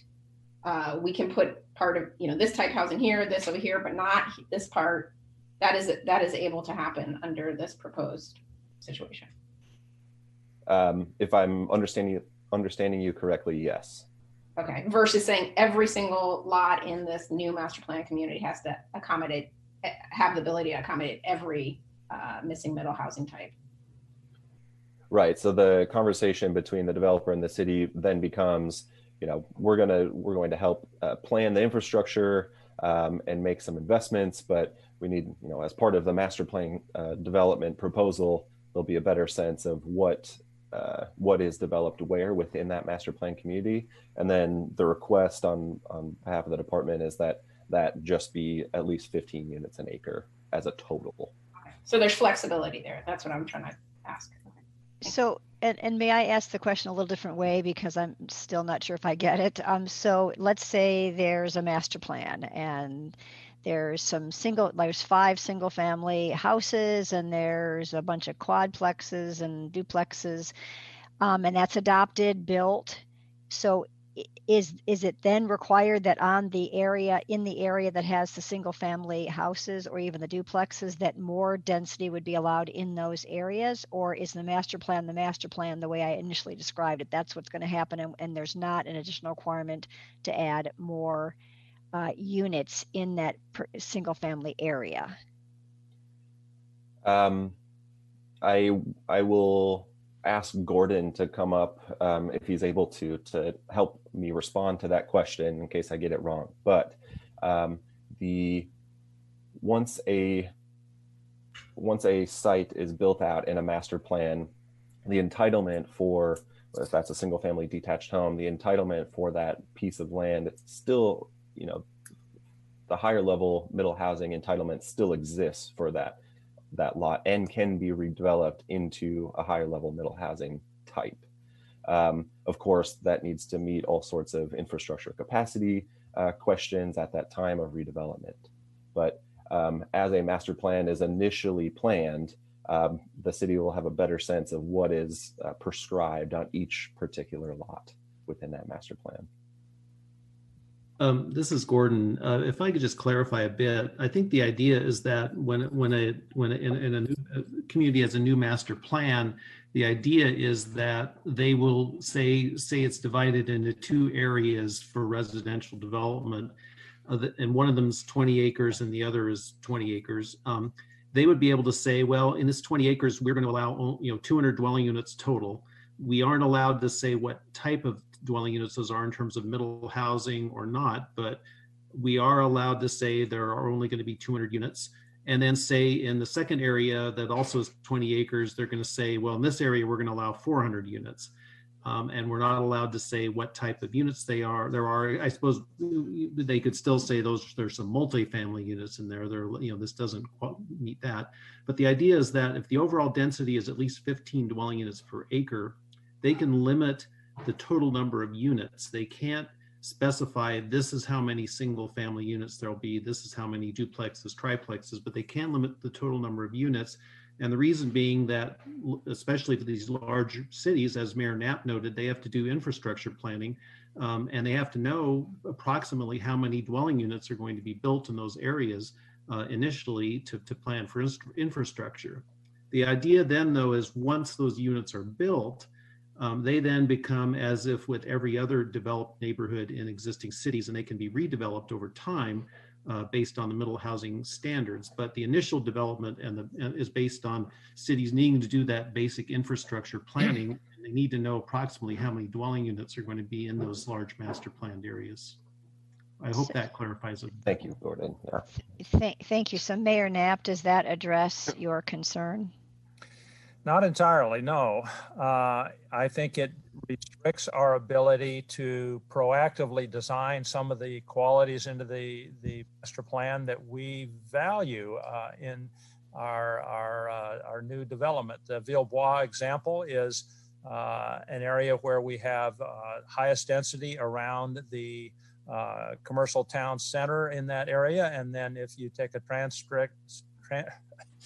transect as you move away from that center, you have decreasing densities and sizes of lots as you move out away from that. And you have more services available in the center where people have walkability, transit to those kinds of things. And that creates a better environment for each of the housing types. But if we can't program proactively ahead of time which housing types fit where around those other considerations, then it just becomes random. And you just have an acreage block in the example that was offered of 20 acres. And anywhere in here, you can have, these densities, but you have no ability to master plan how those densities transition over geographic considerations and best fit with the public services and the private sector services that will create a positive environment for the residents. And that is a specific lack of flexibility that we think will be detrimental to our ability to deliver the kind of community that we want, that has the overall density contained within it, but not allowed on a broad basis that within this acreage, any of these types can happen anywhere. If you're going to have that, you're going to have to invest in the pipes in the ground to do the more dense pieces anywhere, even though we know they will not be everywhere. And the efficiency of that is a significant cost that has to be borne by the prices that the housing will ultimately sell for. Yes, I hear your points. I think we should probably flag this issue and then talk about it a little bit more with staff when we get into our kind of commission discussion. But thank you for bringing that to our attention. I think Commissioner, I appreciate that. Yeah, Commissioner Lilac, I think you have a question for Mayor Knapp as well. Thank you, Chair. And it was really going back, just kind of clarifying my understanding with Ethan and Gordon, and that was that if a master plan builds out to the maximum density, with whatever the minimum density is, at least for a period of time, it would effectively limit the number of new units on a single family lot, for example. I mean, if it's one master plan, it's all integrated, and there are no more units. And I think that I heard Gordon say that, which I was just confirming that was my understanding.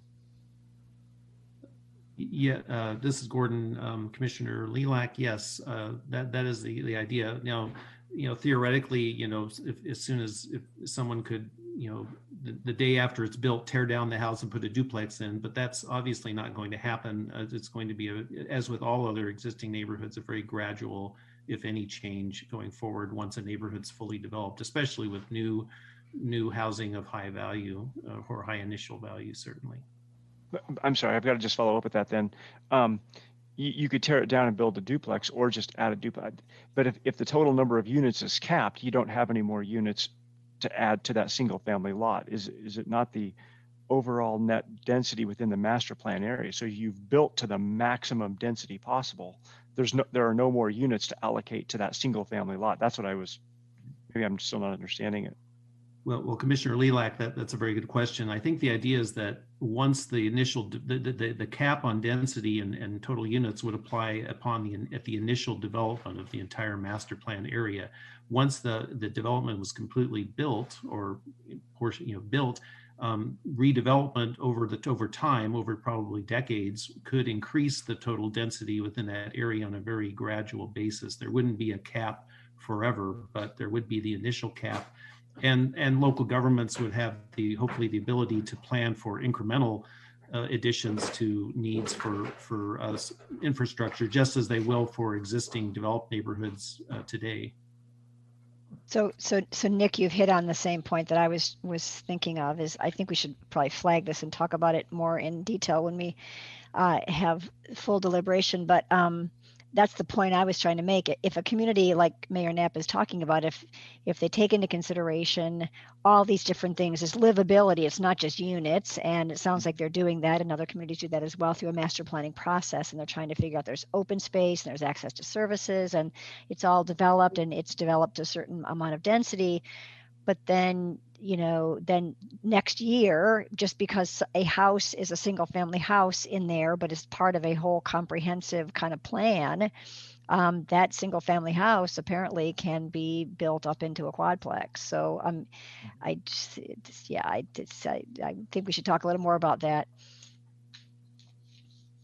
Chair MacArthur, this is Ethan, if I could. Yes, please. I don't know if this is out of process, but I think that's a question that I would like to pose to Miranda Bachel, actually, the planner for the city of Wilsonville, about just a process question about if a property owner who is interested in converting a single family detached home within a master plan community, is there an amendment process to that master plan that needs to take place, or is it just kind of an existing entitlement?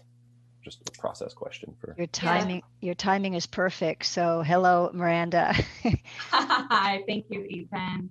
My name is Miranda Bachel. I'm planning director for the city of Wilsonville. Yes, in a situation like that, typically, the project would need to go forward through a process that would go to our development review board, because it would require a stage 2 master plan, stage 1, stage 2 master plan amendment. It's uncertain to us how this rulemaking process will affect that process, because it's in certain areas where we're applying these standards and the new units of middle housing do not count towards the density, then there wouldn't actually, those density caps actually would not come into play, and therefore an amendment would not have to go through. And so that's our understanding of it so far. But we obviously don't have final rules yet, and we haven't gone through that analysis. We're planning to do that later this year. But that's what it looks like now. So that's how it would play out based on the standards we understand. The way we read the master plan exception is that it's really only at the time of the master planning and the initial development. So again, if it's only at the initial time of the master development, then density increases later through the process of redevelopment also would not go through a master plan amendment process. unless that language were to change, which I think was the original drafted language, that it wouldn't be the same. There have been some revisions, and the way we read it now is that we wouldn't really have as much control over that. Thank you. Any follow-up questions? Well, actually, we didn't. I only follow-up questions on this issue, but I wanted to give Miranda a chance to go ahead and have her 3 minutes if she wanted to have testimony on other aspects. So questions about the master plan point? Seeing none. So now, Miranda, welcome for your official 3 minutes. Oh, thank you, Mayor Knapp, very much. Appreciate it. Great. Thank you so much, Chair MacArthur, commissioners. As I stated before, my name is Miranda Bateshell. I'm planning director for the city of Wilsonville. And it is an honor to participate in today's meeting. This is a major milestone in our unified efforts to provide housing opportunities for all Oregonians. So thank you for the opportunity to provide comment. And thanks to DLCD staff for their exemplary work. It's been a privilege to work with them in this process. It's not lost on me that we're here today in part because of previous actions of the planning profession. While there are many contributions to segregation and inequitable housing opportunity, exclusionary zoning is key among them. And so because of this, I want to make it abundantly clear that while the city of Wilsonville has proposed specific language refinements to the draft rules, particularly for the master plan areas, which is outlined in Exhibit 9, the city is not advocating for the exclusion of middle housing in any way. Wilsonville is proud that over half our housing supply is in the form of multifamily. The vast majority of our residential areas are not governed by exclusionary zoning rules and have a mix of housing types in them. So we were at the table supporting House Bill 2001 and suggesting improvements based on our expertise and success. And we continue now to offer suggestions that will result not just in the allowance of, but the significant production of middle housing. House Bill 2003 is also on your agenda today, and it moves us forward in better defining and meeting housing needs, which are not the same city to city. This is why each city has to do its own plan. Demographics matter, existing supply of housing matters, so cities need to be able to plan for housing in a way to reflect those unique needs. And not all middle housing types meet the same needs within a community. So relying on lot size to target certain types of housing and crossing our fingers that the private sector builds the type we need can be a risky gamble. For example, in Villebois, there was a lot of pressure to provide additional row houses and additional single family, rather than providing broader housing diversity amongst those smaller housing types, which was something that we required through that master plan process. And as the rules are drafted today, Villebois would not be able to be implemented again. Many of you on the commission have worked in planning and development, so you know that redevelopment and greenfield development present different opportunities and constraints, and they need different planning approaches. We can require middle housing in these areas, and the CC&Rs in these areas will not be able to limit middle housing moving forward. But if all types are allowed everywhere, it'll be very difficult politically to also require it. We want to be able to require certain types of middle housing in different areas, as was discussed earlier, rather than to just allow all, in order to help us respond to the local housing needs. It also helps us to place amenities appropriately, as Mayor Knapp was mentioning. For example, in Villebois, we put more parks adjacent to our smaller lots and more dense housing types because they often have less of their own open space on their own lot. We also need certainty on right-sizing infrastructure to keep SDCs and housing costs down as much as possible. The rules before you today are only one approach written over the past few months, and we don't believe there was enough attention paid to the new urban growth areas. So we would ask you to please consider directing DLCD staff to further refine the master plan language portion of the proposed amendments to make these outcomes possible. We're excited that the option is there. We'd just like to work on it a little bit more. City-led master planning provides us an ability to do more and achieve more in the production of middle housing than in areas that are dependent on spot redevelopment. That, as you've already noted today, could take a long time. And the beauty is the master plan process requires a Goal 10 housing analysis and public involvement.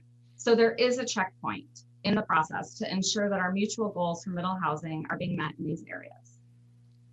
Finally, We'd also like to ask you to consider revisions to the performance approach that ensure that the rules do not continue to disproportionately impact sensitive communities.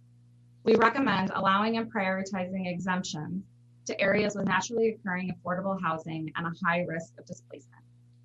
I want to thank you for your time and your consideration today, and I'm happy to answer any questions you may have. Thank you, Ms. Bachel. Much appreciated. Very clear points.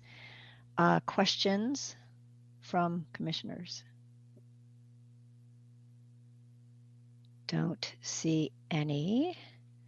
So thank you for bringing those up. Thank you. Both you and your mayor. Great job. Let's see. The next one is Steve Moe, a counselor with the city of Springfield.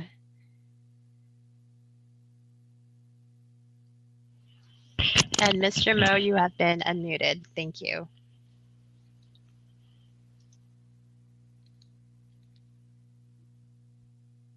And we can't hear you yet. Okay, here I am.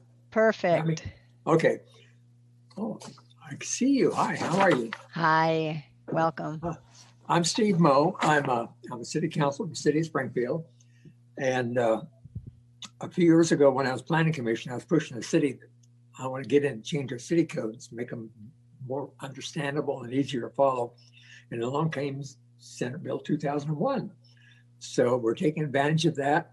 We have one of our senior planners from Springfield, Mark Rust, is working with you guys.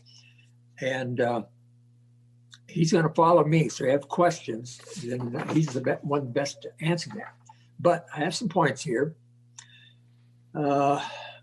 Anyway, we've been I read from notes. I don't do spontaneous very much.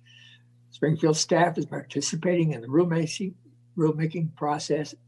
We've been on the Rules Advisory Committee, Middle Housing Model Code, Housing Protection Strategy Technical Advisory Committee. So draft rules are a good start, but still more work refining needs to be done. We need to provide true flexibility to local jurisdictions to implement middle housing in areas within each community. Proposed model code and performance standards are too rigid. For non-duplex housing types, the law requires local governments to allow them in areas zoned for residential use that allow for the development of single-family detached dwellings. The law leaves it to local governments to determine how to allow these uses in areas. If legislature wanted to require local governments to allow middle housing on all lots or even most lots, the law would have said so. The current minimum compliance and performance metric approaches both require middle housing on so many lots that local governments will have little real flexibility. I ask that LCDC direct department staff to lower the percentages so cities can actually take different approaches. The rules need to be flexible enough to allow cities and local jurisdictions implementation options.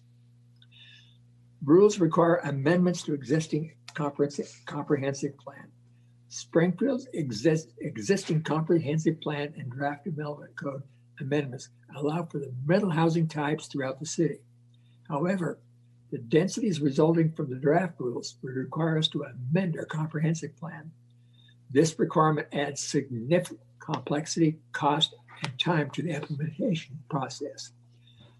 The legislation is clear that middle housing types must be allowed in areas of the city. It does not mandate a drastic increase in density as proposed by the rules in all areas. The intent of legislation is to provide local jurisdictions with the ability to establish the sideboards of how the legislation is to be implemented locally. Rules need to provide for flexibility to implement rules to fit local context. And last, unfunded mandatory budgetary impact cost implementation. The estimated cost to implement the new rules equate to one full-time person per year or more just to adopt the required minimum compliance standards. Public outreach has become even more difficult now in the area of COVID, with limited in-person meetings and technology limitations in many communities. The cost for doing virtual public outreach has become more expensive for many jurisdictions. Supporting local jurisdiction through continuing to provide technical assistance funding will be critical for implementation of the rules. What works for Springfield may not work for other areas. We urge the state to focus on the why of the rulemaking process while allowing cities across Oregon to have flexibility and determine the how. Thank you. Thank you, Counselor. I appreciate that. We'll go right into, Rust. first, I'm so sorry if there's questions for the counselor first, and then I can go into your planner, Mark Rust. Mark Rust would answer the question better than I could. So go ahead to him. Okay, then why don't we go ahead with Mr. Rust? Thank you so much. Thank you. Thank you, commissioners. And I do have some prepared comments, and then I will be available for questions as well. Thank you, Chair. Again, for the record, Mark Rust. I'm a senior planner with the City of Springfield. I am also a member of the RAC and the Model Code TAC. I also want to thank DLCD staff. They've been great to work with. I did submit some written testimony and hope that you've had an opportunity to read it and consider the requests we make for modifications to the rules. My verbal comments are in addition to those written comments. As you know, the foundation of a city's land use and zoning is the comprehensive plan. This foundation will have to be completely rebuilt for housing in the City of Springfield in order to implement the model code or the minimum compliance standards. We have both minimum and maximum densities, as do many jurisdictions, as the basis for our comprehensive plan that will basically completely go out the window if these draft rules are put into place as they're currently drafted. The draft model code is punitive. Cities that may not have the staff or capacity to prioritize adoption of their own code provisions can, according to the staff report, simply adopt the model code. The time and effort to do this has been understated in the cost of compliance findings. Or cities can just allow the model code to be applied to them by doing nothing. The concern is that the model code mandates even more onerous standards than the minimum compliance standards. I'm asking you to direct the DLCD to modify the model code to reflect the minimum compliance standards rather than enforce more rigorous provisions on local jurisdictions, especially in light of the fact that either will require us, the City of Springfield, or other jurisdictions potentially to overhaul their comprehensive plans in order for compliance. I can foresee that middle housing rules will actually result in the loss of more middle housing and more affordable housing. You may have heard this before, and City of Springfield has specific examples of this related to our minimum density requirements. We have 3 residential zones, low, medium, and high density. We have minimum density for all 3 of these zones. Again, it is all based on density, and that all basically goes out the window with the proposed rules. Under the rules, our ability to regulate for minimum density to ensure that our efficient use of lands goes away. The market pressures, at least in our area, is demanding larger lots with detached single-family homes. Our minimum density helps us ensure that our residential land supply does not get used up with large homes on single-family lots. With the draft rules, we will no longer be able to regulate for this minimum density. Lastly, I think there is agreement that discrimination practices of the past, such as banks redlining areas and exclusionary zoning, are bad practices and have resulted in long-lasting negative impacts. It is critical that we continue to work to make housing inclusive and more affordable. I want to point to a letter submitted in your packet today. It's Exhibit 1. It's a letter from Mr. Lazo and other signatories. And it states in that letter that they want to address concerns about the potential for creating or perpetuating racial and economic segregation. However, in the letter, the proposed metrics they lay out would do just that, regulate by race and income. And so I find that concerning, and I thought these were the precisely types of regulations and practices that we're working to undo. So thank you for your time and consideration in these comments. That's all I have. Thank you, Mr. Rust. Questions? Commissioner Lilac. Thank you very much. Thanks, Mark. It's good to see you. I'm glad you're on the RAC and participating in the process, and Councilor Moe.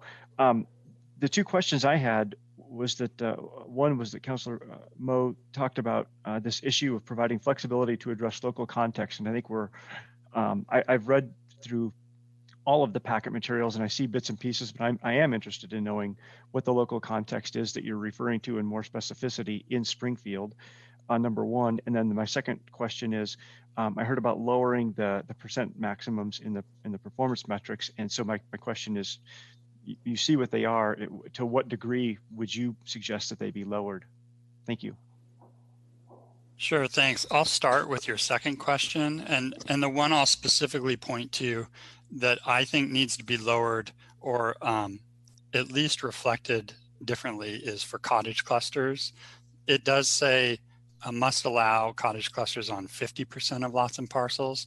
And I've made this statement in previous committee meetings, but I think because cottage clusters specifically are limited to a certain lot size, and the number that's been thrown out in the past is, I don't think you could realistically do a cottage cluster on under, say, a 7,000 square foot lot.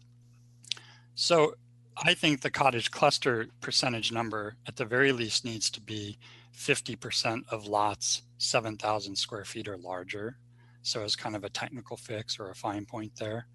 You know, the triplexes and quadplexes percentages, I'll refer to the Exhibit I that was discussed previously, all the great work that DLCD staff put together on highlighting the different percentages for all the majority of the cities around the state. And so, and I've done some of my own number crunching on those numbers, but if you look through those, you'll see that the disparity between those percentages is pretty great. I mean, for and I'm trying to look at my notes here really quick, but, you know, for instance, for quadplexes, it ranges from, you know, 50% to 90%. So setting the number at 70% is an incentive for some cities and a disincentive for other cities. So I think really part of our argument is that those fixed percentages really need to be, you know, and a lot of us cities, or I'll just speak for myself, I've used the term flexibility a lot, and it's almost become a bad word now that people are saying that's, you know, code word for something else that we want to discriminate. But I think those percentages need to be flexible to respond to specific cities' percentages, because for Springfield, using this standard of 70 is a disincentive, but for many other cities, 70% actually looks pretty good. It's less than would be required by the minimum compliance standards. So anyway, I hope that answers your second question. And then your first question, I think, again, talks about flexibility. We have argued that, as well as others, that there needs to be more flexibility. I think former Chair Litz this morning earlier put it pretty distinctly, that I like the way he said it, but, you know, and that is, we haven't contemplated all the areas where flexibility may be needed, but, and I think to some degree, the legislation doesn't require us to make the case of why we want to. You know, the language of the legislation was quoted earlier, and I think it was by Mary Kyle McCurdy quoted it, and it's section 2 sub 5 talks about not discouraging the development of all middle housing types permitted in the area through unreasonable cost and delay. I think if you read that sentence in the opposite, in theory, it allows cities to discourage the development of some types of middle housing in areas. So again, I've provided examples in the committee meetings previously. I'm happy to, you know, provide those in more detail if it would be helpful, but I'm just going to leave it at that for now. Thank you. Any other final questions for Mr. Rust? Commissioner Helova. I had a question in response to a comment you made. You were talking about the letter that Alan Lazo from Fair Housing made. Obviously, Fair Housing is there to ensure and promote that racial discrimination doesn't happen. And you seem to imply that what they were saying would cause housing discrimination, and that really bothered me. And so I wanted you to talk more about why you feel that the experts in Fair Housing are trying to do the opposite.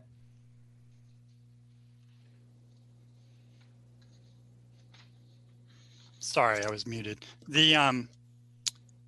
So in my comments, I actually was reading a quote from their letter, and I'm trying to get to it here. I actually don't have his letter opened. And a number of other signers signed on to that, including, I think I mentioned Mary Kyle McCurdy from Thousand Friends signed on to that. But if you look at the letter, the metrics that they propose at the end of that letter are specifically talking about regulating by the percentage of white people and income. So to me, I mean, the quote I read was that they want to, quote, to address concerns about the potential for creating and perpetuating racial and economic segregation. So and there's the letter, and I'm sure you could find the quote in there somewhere. But so yes, this table that's up on the screen now, I mean, it says right here, percentage of white residents, and then it talks about income and poverty rate. And so to me, that's doing or proposing to do exactly what we shouldn't be doing, and that is regulating by color and income, which is what we've been trying to undo from past practices. So, any follow-up question, Commissioner Holova? Hopefully, Alan Lazo will be able to respond to that if he's on the list of people to speak. Okay, thank you. Any other questions for Mr. Rust? Seeing none, thank you for being here today.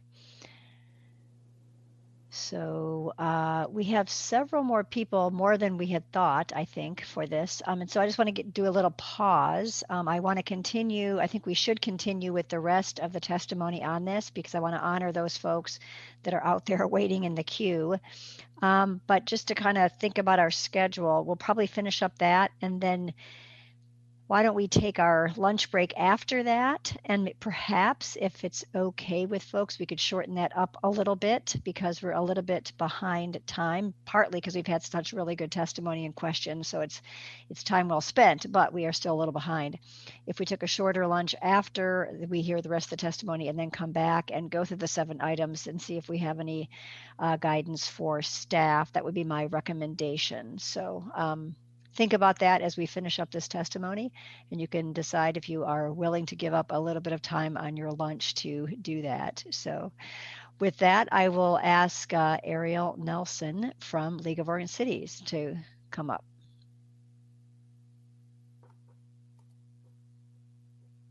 Hi, one moment. Sorry, let me pull up my testimony. My screen changed. Good morning, Chair MacArthur and Commission members. I'm Ariel Nelson here testifying on behalf of the League of Oregon Cities and the 36 cities impacted by the proposed rules for House Bill 2001.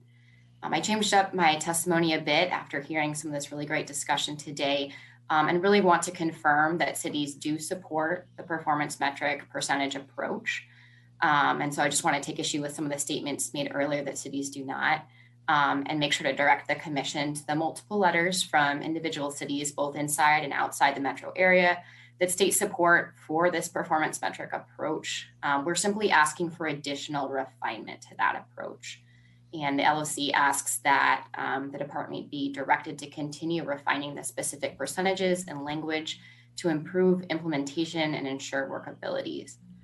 Cities asked for this approach and cities support this approach, which would still require middle housing on a substantial portion of lots within every area zoned for single family residential. Furthermore, the letters on the record and testimony today do describe specific technical examples of why cities need are asking for some narrow targeted ability to be able to adjust where within areas specific housing types can and should be cited, and where they're wanting to encourage specific housing types to address some of those specific local needs that you've heard described today. Again, cities are still looking to require that these rules require middle housing types on a substantial portion of lots. We're just looking for some refinement. I really appreciated Commissioner Holova's suggestion at the top of this discussion that staff maybe look at a couple cities for case studies to demonstrate what these percentages would look like and get some further analysis. I think this would help provide additional concrete real life examples that she and others are looking for, and would be really helpful to support further discussion with RAC and TAC members that the LOC and member cities really welcome. We're simply looking to preserve tools to address local needs, again, like the examples you've heard. Beyond the performance metric element, we're also asking, and you'll see this in the letters on the record, that the department continue to refine the proposed rules generally, just taking careful attention to all of the elements, including the minimum requirements, standards, to provide additional clarity needed for implementation. And again, there's specific examples and questions where cities are merely looking to confirm intent and maybe suggest some wordsmithing to just get at that to improve implementation. I want to conclude by sharing our continued appreciation for the work of DLC staff in leading the rulemaking process, which, you know, we're coming up on nearly a year now.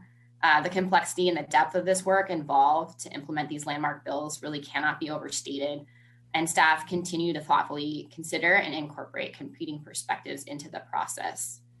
This is important groundbreaking work to overcome decades of exclusionary housing policies in our state and improve housing options and inclusivity in Oregon's neighborhoods for decades to come. Cities are committed to revisioning housing planning, and the requests that you have in your packet and that you're hearing today are made in full support for the overarching policy and equity goals of House Bill 2001. So thanks for your consideration, and thank you for all of your work and attention to this really important work. Thank you. It's nice to hear from the league, and we do have your letter in the file, so thank you. Questions for Ms. Nelson? Seeing none, thank you. Thanks. Let's see, we have Mr. Clock. Claire Clock, come on up.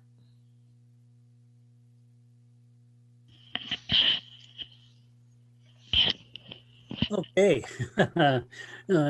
Good afternoon, Chair MacArthur and members of the commission and participants. My name is Claire Clock, and I'm testifying on behalf of myself today, listed as Conservation District, but I do have to say that it's myself. One of the things in the discussion that has occurred, and I find it every time I go to hearing, is that there's so many fine comments and everything, it basically scatters me a little bit. And so I'd like to just a couple of points that that I would like to make. Number one is the comments of Commissioner Hova and the Thousands Friends as far as equity and inclusivity of the process that that you're going to. The other thing is I would like to, I really like the Whittle approach, and really amazed at the work that the committee has given and the staff and everything like that. As you mentioned, it's our previous speaker said, you know, the process is a long time. One of the things that I would say is that I advocate for maximum compliance, and I liked flexibility, and Mr. Harris's testimony pointed out that type of thing. But one of the things that I find in a lot of the land use planning, especially with our land use laws, is there's always exceptions, and these exceptions have led to inequality, exclusivity, and environmental damage. So I have a tendency to be on the high end of the scale as far as compliance and that type of thing.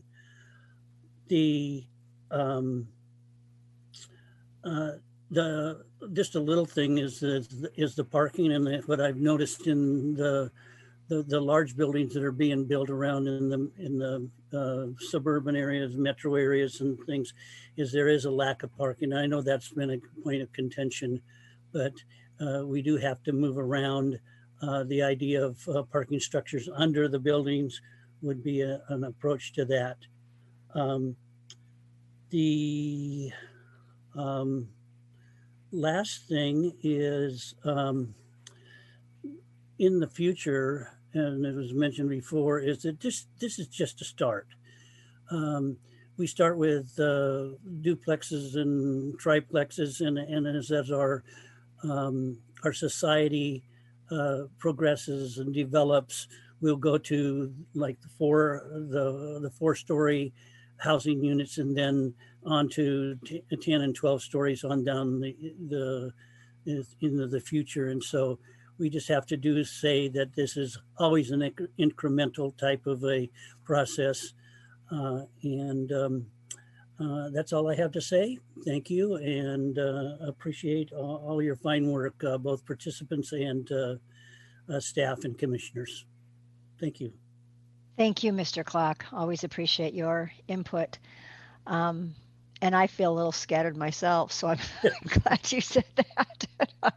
But it's a lot. Yeah, it's a lot to comprehend, especially since I wasn't involved in the rack and tack, but I appreciate that. Other questions from commissioners for Mr. Clock? Seeing none, thank you. And then the next person is Morgan Tracy. And you're with the city of Portland.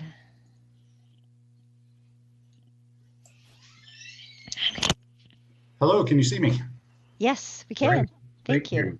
Thank you, Chair MacArthur and members of the commission. I'm Morgan Tracy with the City of Portland Bureau of Planning and Sustainability. I was the project manager for the residential infill project.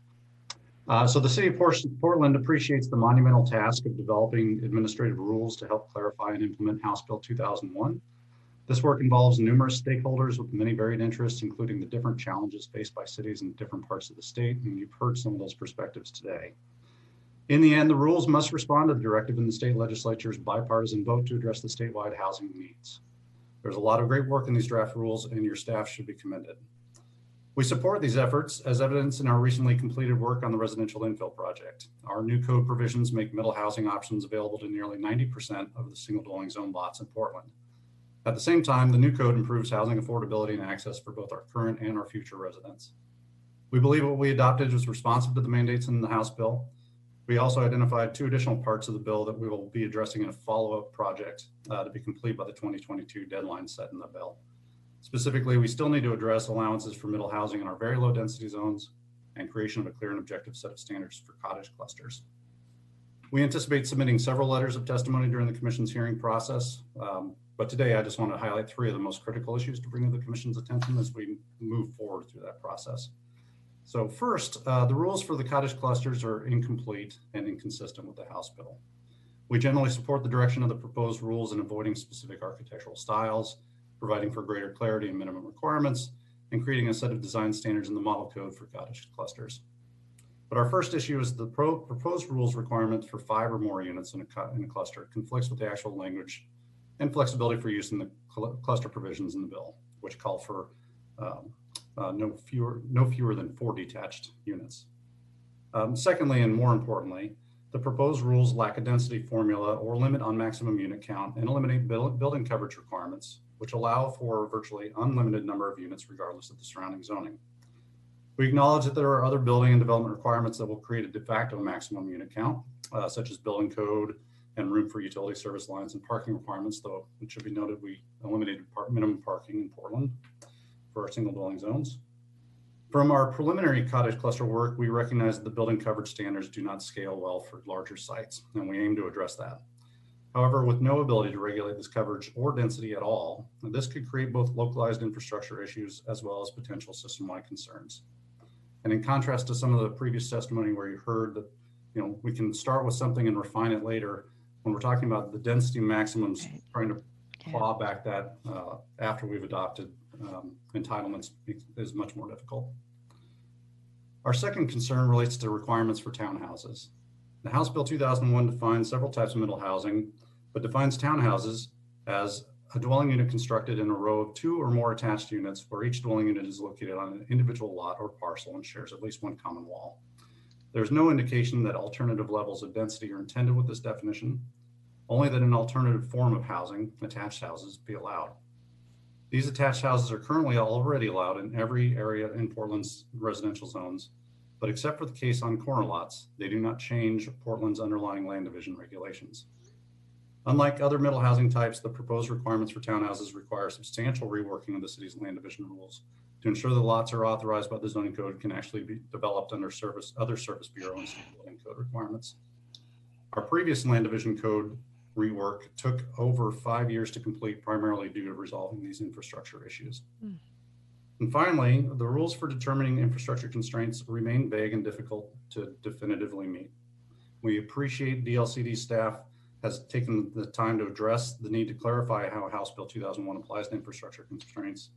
However, the rule, which is in OAR 66046-00207, defines infrastructure constrained lands as lands where it is not feasible to provide acceptable water, sewer, storm, or drainage or transportation services to serve middle housing types, where the local government is not able to correct the infrastructure limitation by utilizing the IPTR process due to cost, jurisdictional, or other limitations, and which cannot be remedied by future development of middle housing.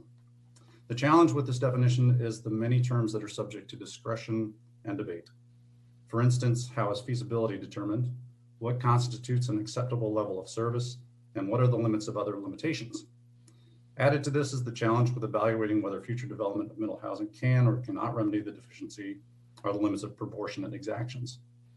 So there's a sort of double-edged sword here, which is we both need to establish areas that are constrained for infrastructure to meet our infrastructure requirements, but we're also concerned that this could be a tool used to undo our work or to challenge that work. So as we get more clarity in those terms, better definition of those terms, that helps all sides. So we appreciate your time and consideration of these issues. We will be submitting more written comments shortly and look forward to successfully meeting the House Bill remaining middle housing requirements in the coming year. Thank you. Thank you, Mr. Tracy. Questions for, yes, Commissioner Lilac. Thank you. Thank you, Morgan. I appreciate your comments. When you submit your letter and your writing, maybe it would be helpful for everybody if you suggested some density and or lot coverage standards for the consideration by everybody. Thank you. We appreciate that. I'm trying to keep it at 3 minutes and help us get to lunch. Yeah. I just mean in your follow-up written submittals. Yeah, he meant in the written. Yeah. Yeah. Thank you. Other questions? Okay. And I hope you didn't feel rushed. We actually gave you more than 3 minutes. So I didn't want to imply that we should rush the final speakers because you're just as important as the first ones. Well, save that time. We've got lots more in the writing. So great. Thank you. Thank you very much. And I guess our final, unless it's a second, this is page 2 of 2. Okay. Thank you. Mr. Lazo from the Fair Housing Council of Oregon. Welcome.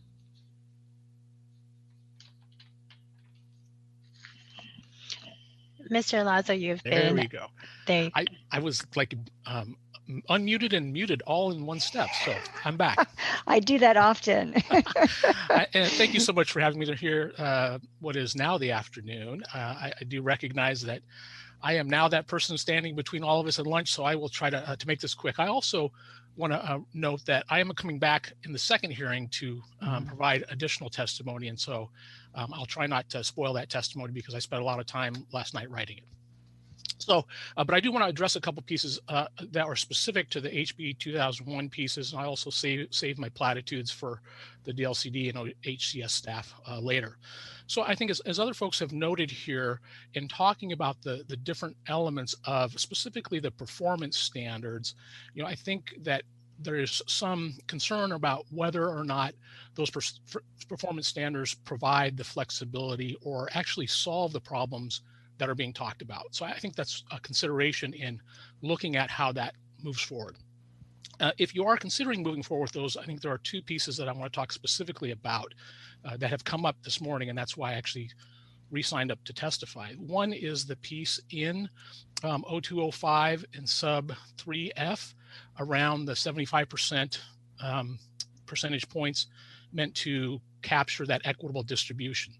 What I would offer, and I think our group will go back and talk about this since we didn't address it in our letters, is potentially looking at if you keep that in, a change that better captures the ability to not have what I would, for lack of a better word, frame as a loophole. Because what it says right now is it must allow at least one middle housing type other than duplexes on 75% of the lots. The concern for me would be if a jurisdiction chose the upper middle housing type, let's say cottage cluster, knowing that those could not be developed on those actual lots. So it may be a fix that just says, so that there is not the opportunity that it must allow a housing type on parcels basically that could actually get developed, right? And maybe that means tris and quads.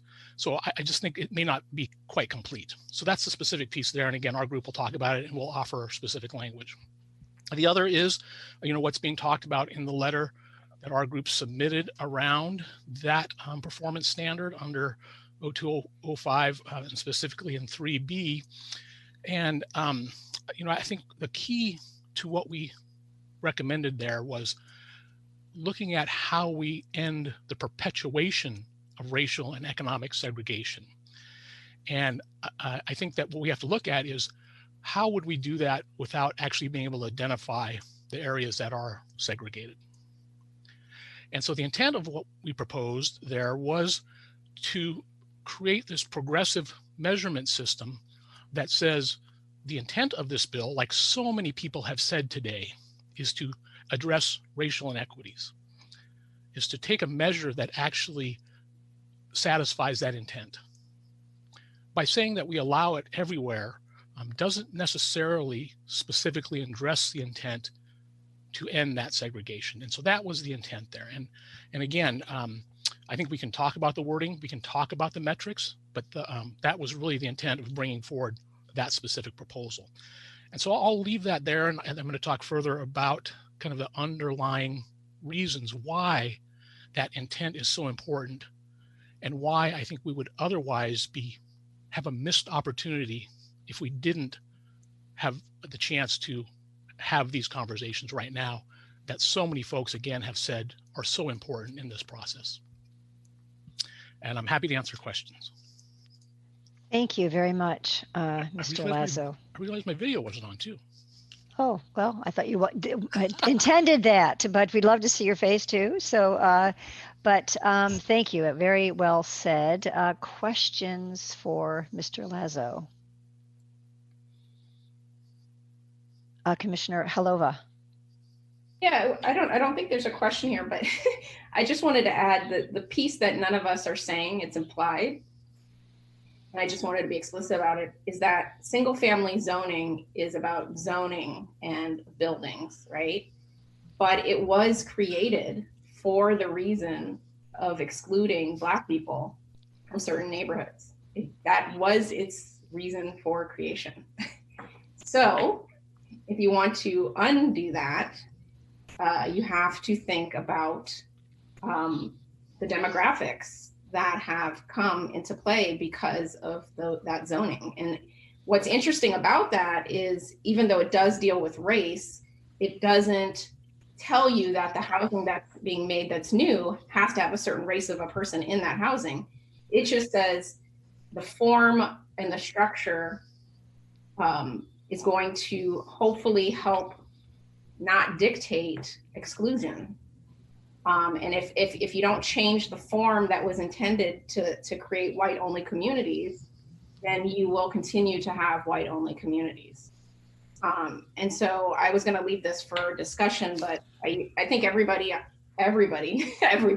should read the book Color of Law. And I think if you read that book, at the end, you will say to yourself, I have to do everything in my power to undo this. And the status quo, which is let's sprinkle and allow and disallow and loopholes, doesn't understand that zoning, it was essentially a racist zoning, and that was its purpose. So if you're going to undo the purpose of a racist zoning, you have to be as intentionally opposite to undoing that. And like I said before, we might make mistakes, this and that, but that we should be intentional about that. And so I'm really happy to the group that signed on to that letter to bring that to light. And I think, they always talk about the Oregon nice and the Portland friendly, that we miss these words. We don't say them. We skip over them and we assume everybody's on board. Everybody is not on board. And so we need to address this head on. So I just had to collect myself and think about that, but I just wanted to make that clear. Thank you. Vice Chair Permine. Yeah, I just want to acknowledge how hard it is to bring those things forward. And so both Mr. Lazo and Commissioner Holova just really appreciate you doing so, and would say, Mr. Lazo, please, I think taking more time right now, given the weight of the letters, I was just counting up 12 cities, 4 counties, and then fair housing advocates, just a few. And so just knowing that we do need to create space for those that whose profession it isn't theirs, who often don't get space in meetings like these. And so I just really want to encourage you to respond essentially to Commissioner Holova's comments very specifically, if that felt like you could take that further. But essentially just, I think it's a really good point to call this in of what underlies these laws. And that it is our role as a commission to create access and pull away from these pathways of discrimination. So I would just love to hear if you're up for responding to Commissioner Holova. Absolutely. Thank you, Vice Chair. What I will say is I now dread going after Commissioner Holova because I stayed up to midnight last night writing out my whole speech, and it starts with that history that we talk about, that 100-year-old history. I'll save it because folks may know that history, but you may not know the specifics. I mean, there are specific language in a specific place at a specific time. So it's not an amorphous thing that was happening. This was literally, as you point out, as Commissioner Holova points out, that is the intention of single-family residential zoning.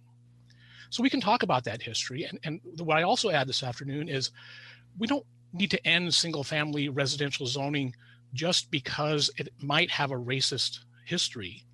We need to end it because it has a racial inequity impact today, a continuing impact. So we need to talk about the history so that we understand, acknowledge this shared history. But the reason we undo it is because of the inequities we can identify today by race, and by extension, by economics. So that's another proxy we could use to look at this, is economics, but then we aren't having the conversation. So certainly from a fair housing perspective, we might want to evaluate exactly how we're implementing this and whether or not there are fair housing concerns, but we ought to make sure, as Commissioner Holova so fantastically points out, that we're having the right conversation.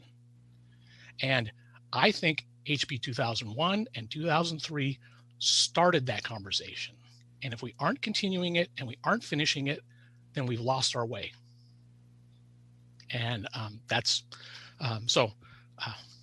I will continue that this afternoon, but I agree with all that's been said. And that's the reason why this conversation is brought forward the way it is. It is very intentional. And I will say also that, again, that this would be a missed opportunity given all that's happening around us for us not to have this conversation. Very well put. Thank you. And I think Deputy Director Green has her hand up. Thank you, Chair MacArthur. Appreciate the opportunity to chime in here. Staff really appreciates the time that Mr. Lazo and the other co-signers have spent on that letter to Director Rue, Director Salazar, and the governor's office. We have communicated to Mr. Lazo that we regret that we do not have a fully formed response to point by point, but both agencies are working on that. And the legal issue that's sort of been raised here in the City of Springfield's testimony is an important one. It's a real one. There are I think the luminaries that signed that letter wouldn't have put it in if there aren't ways to collect data around that. There's census block data and other ways to kind of get around that without going door to door and asking people, what race they are. So in our staff response, we'd appreciate being able to respond to that, to respond to the authors of the letter, Mr. Lazo and the co-signers, but then also to bring that back to commission if commissioners wanted in November. So thank you. That's all I had. Thank you. Other questions or comments from commission members at this point? Chair MacArthur, I'll have one question when we're done prior to lunch, but not for Mr. Lazo at this point. Okay, great. Yeah, I just had a quick comment that what's hard, when you talk about the legal implications with this, with the preference policy, with any of these things, is that obviously all these rules were set into place to set that people don't get discriminated on. Our country was built on the idea that all men are created equal. And if that went along, we wouldn't be where we are today. So then these laws come in and say, hey, you actually can't discriminate against, certain people. In the flip, a lot of times this argument is used to the opposite of, now that you're trying to right historical wrongs, hey, now you're discriminating. And so it continues to perpetuate this exact thing that at the beginning of time in the United States wasn't even supposed to be there. So it's unfortunate that the laws that are there to protect the disenfranchised people are being used against the disenfranchised people in order for them to move forward, right? And in order to stop what continues every single day. And so I understand that one has to dance around, do different things, but at the end of the day, the intent is still the same. And the intent has been the same since the beginning, is that people are treated equal and do have the same access to opportunity, which they don't have now. So yeah, I just want to make sure that, and I'll talk about it later. I think that refers also to the gentrification piece. And I want to specifically identify that with the idea that you don't want to displace people, but don't use that way to hurt the people you're actually trying to help. So I can talk about that more after. Great, that sounds good. And we'll close up the public testimony, but thank you, Mr. Lazo. And as you know, we had a special invite for you to be as part of the Housing Production Strategies conversation. Well after lunch, but we look forward to seeing you again and hearing your comments. So thank you. Thank you. With that, I believe we all probably need a break. And so I would like to suggest a schedule, but I'm open to changing it. I was going to suggest we take a half an hour lunch. That may not work for everybody. And if it doesn't, let me know. We'd come back then at like 12:10. Sorry, no lunch at all. 1:15 maybe. So about 1:15. And then we would spend about a half an hour, and we try to be really focused with that conversation to give staff some guidance on those 7 items after hearing all this wonderful testimony. And we still would be a little off track on the afternoon, but I don't think we have any requests to appeal. Is that correct? That's good. And I don't think we will have much other business either. So we still want to get out of here at a really reasonable time. And we have 2 important topics, the housing production strategies in Stafford, after we are back. So does it work for folks to, excuse me, take to come back at 1:15 and then start this and then move from there? Anyone disagree? Let's just ask. Okay, seeing none, let's just take our break, reconvene at 1:15. Thank you.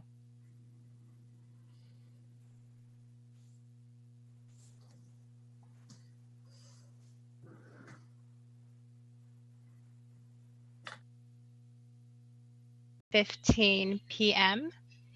And I am showing on the screen Chair MacArthur and Commissioners Lilac, Halova, and I'll just get a verification from Commissioner Jacobson and Vice Chair Pearmine that they've joined us.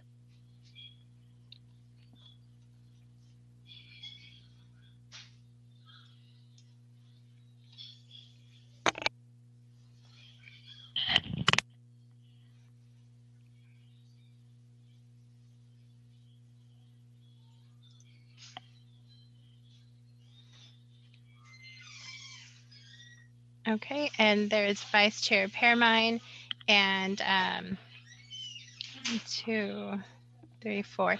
And Chair, you do have a quorum, and I will give Commissioner Jacobson oh, there she is. Thank you. Chair? Thank you, everybody. And I want to make sure we get Commissioner Halova back for this conference. Oh, there we go. Perfect. Great. Thanks, everyone. Thanks for the understanding of the short lunch break. You probably needed more than that, but I appreciate it. Well, we heard a lot of great input, and I believe that Ethan and Robert and perhaps Gordon, as needed, will be going through the 7 issues that they raised with us that they are seeking direction from us on. And I spoke a little bit with Ethan during the break and just asked him if he and Robert would be willing to kind of summarize what they think they heard relative to our comments and where they think we might want to focus. That might speed it up a little bit. I'm not trying to shortchange this topic, but it might, because they have the background to tell us where that issue might fit in. So again, I don't want to cut off any conversation we need to have, but why don't we have staff take us through those and see where we can get? Thanks, Chair. And oh, sorry. I'm sorry, Chair. Can I just ask one quick question? Please. And this is just given the magnitude of these rules and the complexity and everything that we've heard. And I understand that the rules need to be adopted by the end of December.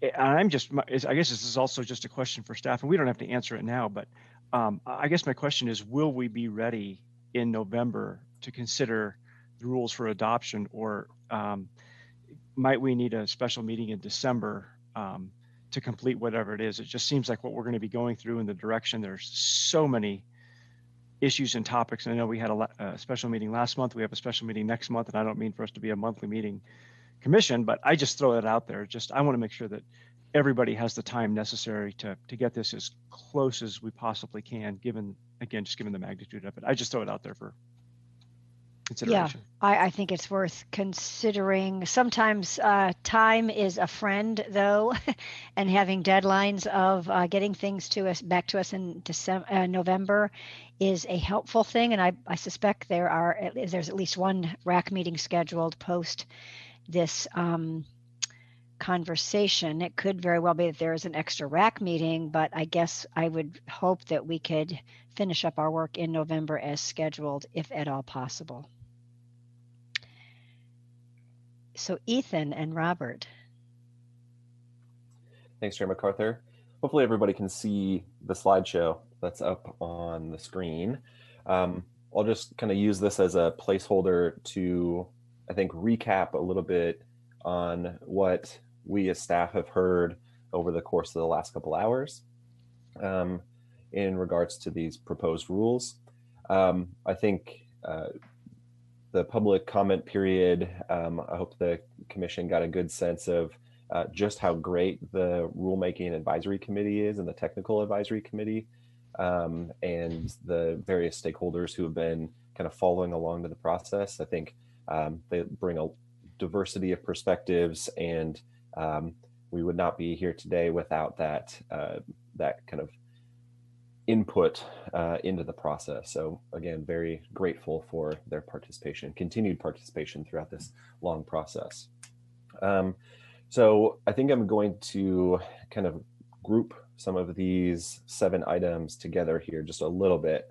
And if it's okay, I'm going to skip over the definition of in areas and the performance metric approach for just a moment, because I think that's where we'll have the most discussion. But in terms of the master plan communities, I think at least what we heard from some of the comments from City of Wilsonville and the City of Beaverton, and the discussion that the commission had with those stakeholders, is that there's potentially some additional work that needs to be done here just to clarify what we actually mean in the proposed rules.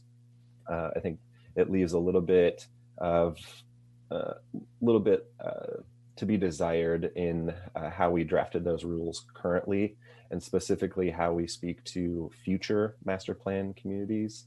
I didn't hear, at least housing team members can correct me if I'm wrong, but I didn't hear a whole lot of objection to the current master plan communities language, and it's more about the future greenfield development master plan communities that really needs the work. So we're certainly open to continuing the discussion with stakeholders. And Chair MacArthur, like you mentioned, there is a joint rulemaking advisory committee and technical advisory committee meeting taking place on October 8th. We're actually in the process of drafting the formal invitation to that meeting this afternoon. So that'll go out to folks, and we are going to call that meeting to discuss all of these items. So that's the master plan communities. I'm curious to know if commissioners or Robert have heard otherwise from what I've summarized, or have any additional questions on that piece specifically. Questions? I'm sorry, Chair. No, I'm sorry, Robert. You go ahead first. Excuse me. I was just going to say, yeah, that those were the concerns I also heard. Maybe an added one, which I'm not sure how we can work in, but future redevelopment of lots. I heard that as a potential concern. So that might be something also to look into. Thank you. I would agree with that. Commissioners, anything to add to what Ethan and Robert just summarized? Chair? Okay. Yes, Commissioner I couldn't Halova. see anybody else. I don't want to interrupt. My face, the faces aren't all there. Trying to see. I agree that the Greenfield new master plan part of it, I think you should look at more. I understood it for me in relation to where things are placed in that master plan to begin with. And I agree with the staff that you have to have at least a minimum density, I think is important. And then the mix of uses has to be there, but where they get placed, I think makes sense. I didn't get clarity per se on this, but I like and want the idea that after the master plan is finished, then it's open just like any other piece of land in the city to have increased density over time with middle housing. I think that's really important because you don't want to freeze some low in the future. We'll look back and say, oh, that's low density. We don't want to freeze that low density in perpetuity. And it would take 30 years, right? Or something before somebody's going to take a brand new single family, any type of home and now tear it down. Probably not even tear it down. Maybe they'll add an ADU or add, some incremental piece.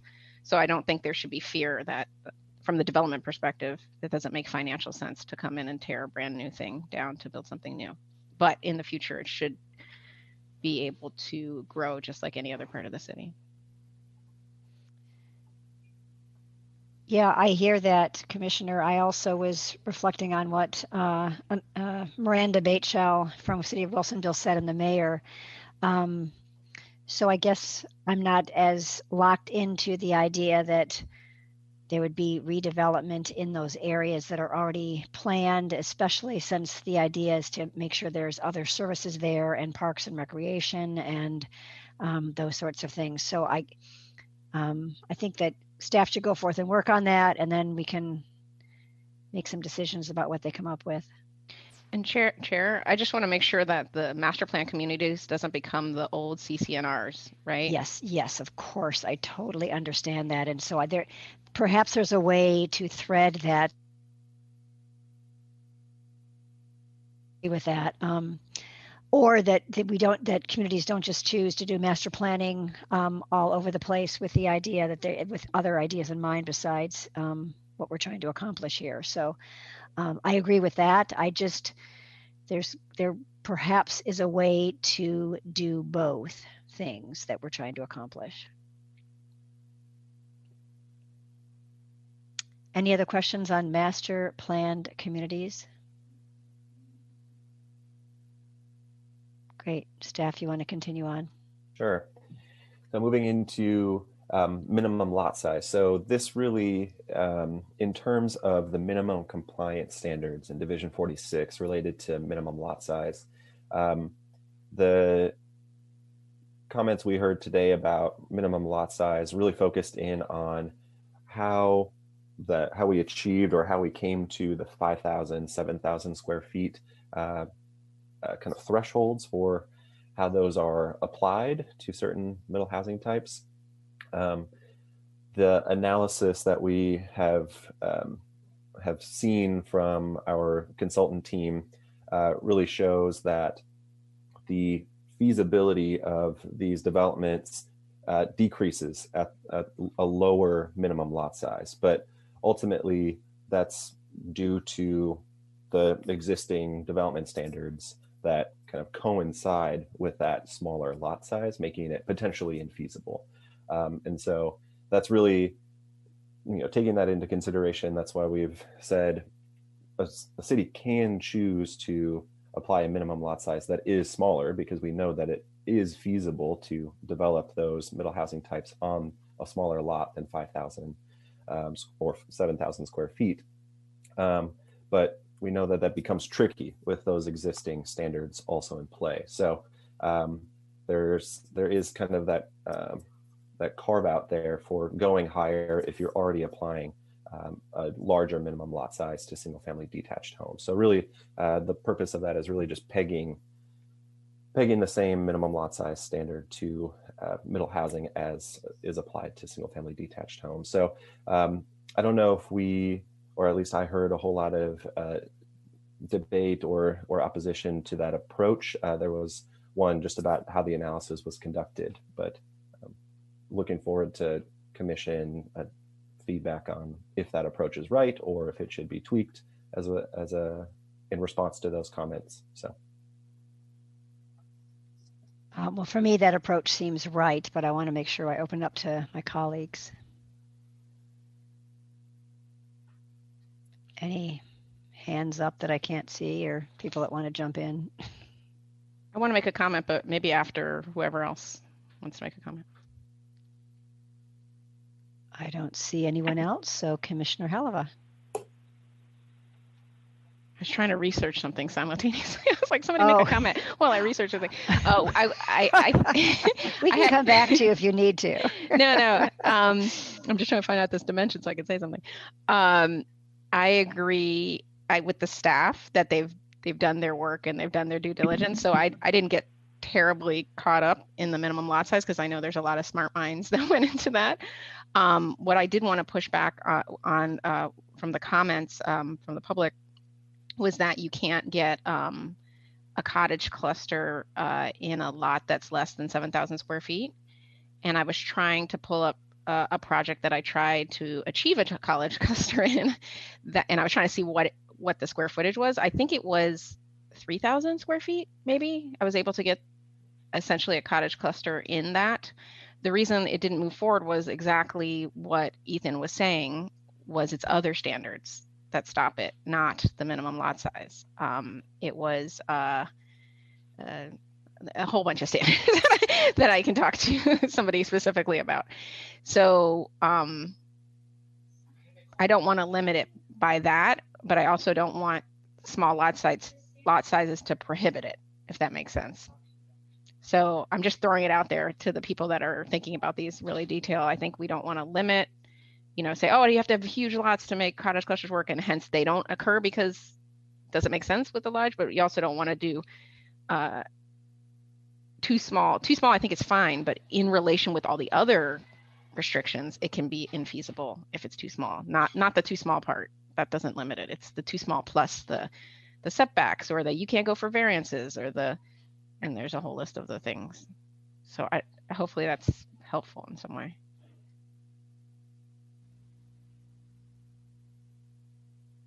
Thank you. And here, seeing no other hands up or comments on minimum lot size, I think we can go on to number 4. Thanks. Before we do, I do have just one point of clarification here on the lot size analysis that is provided in your packets. Brian Martin had mentioned that Washington County cities are not included in that analysis, and he's absolutely right. The reason being is, and Robert, you can give me a head nod or a head shake if I don't get this right, but Washington County cities don't share their GIS files with the Department of Revenue. Is that the correct? That's right. Yeah. And so, yeah, that was the database that we used to conduct that analysis. And so the GIS information that was provided to us by Washington County was just for the unincorporated areas of Washington County. So that analysis is not conducted at this point on those Washington County cities.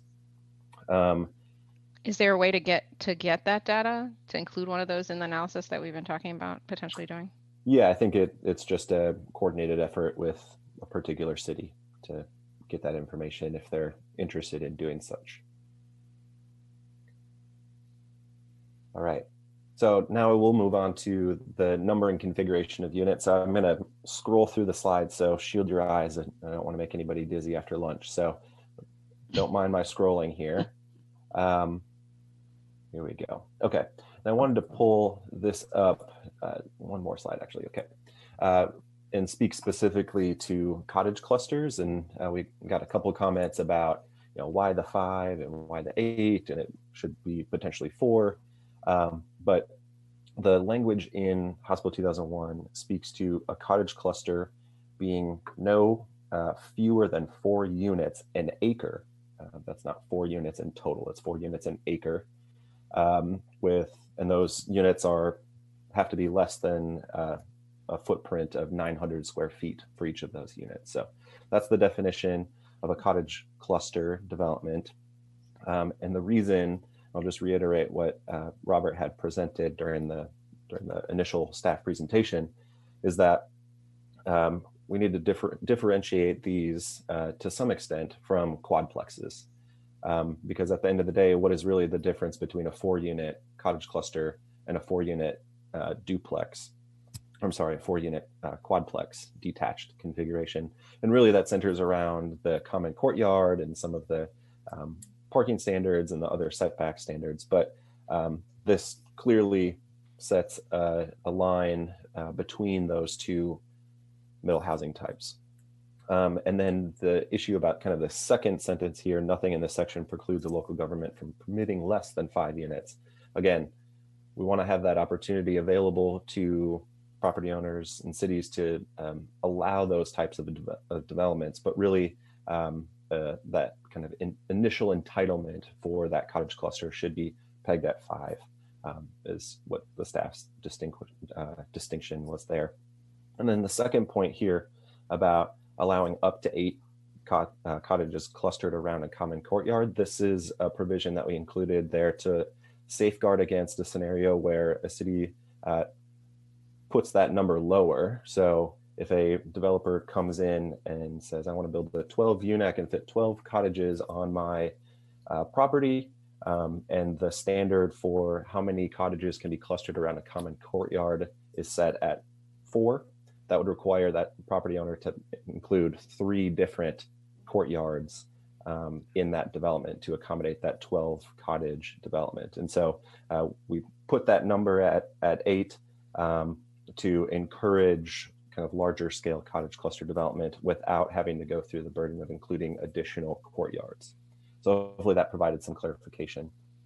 I don't think there was a whole lot of other comments on the other middle housing types in terms of number and configuration of units. We kept the detached structure consistent with what we had in the duplex rules that the commission's already adopted. So we wanted to remain consistent there and allowing these middle housing types to be in a detached configuration to include or to provide additional flexibility to the developers and the cities on how they would like to regulate those. So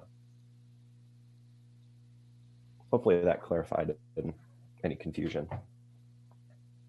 It does for me. Chair?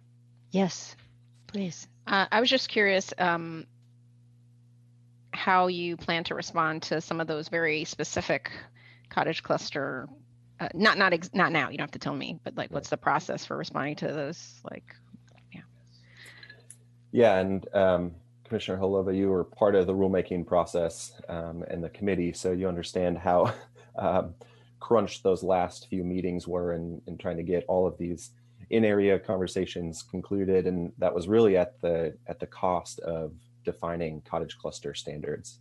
And so I think I agree with public comments that those need to be further defined and made into standards that can actually be created and adopted on the ground. Cottage clusters are really unique in that cities have been kind of chasing cottage cluster development for a while, and there's no real good, even still, there's no real good kind of model set of standards for cottage clusters, especially ones that can be implemented at a statewide level. So it's a big task, and we're certainly willing to work with the home builders, accepting their offer for continued engagement, and of course we'll we'll probably bring additional cottage cluster standards to the joint RAC and TAC meeting on the 8th of October. Yeah, and I'll reiterate what I said last Friday when we had a meeting with everybody, is that when I actually sit and think about these different housing types, I was saying I live in a single family neighborhood that across the street, there's a house and looks like a single family home and it has 3 homes in it. And there's a house down the street and that has 2 homes in it. And so when we really think about these triplexes and quads, they're not anything different than what we're used to in most areas of cities that have greater density. The look isn't different, let's say, of the housing. And really the things that stand out in those list of missing middle housing are the townhouses, which we know what that looks like, but they have a different configuration they have to think about. And then the cottage clusters, a different configuration. Everything else is sort of, to me, just no one would even know that happens. I was on the, probably the minority opinion, and I didn't voice it with regard to the detached and attached definition of duplex.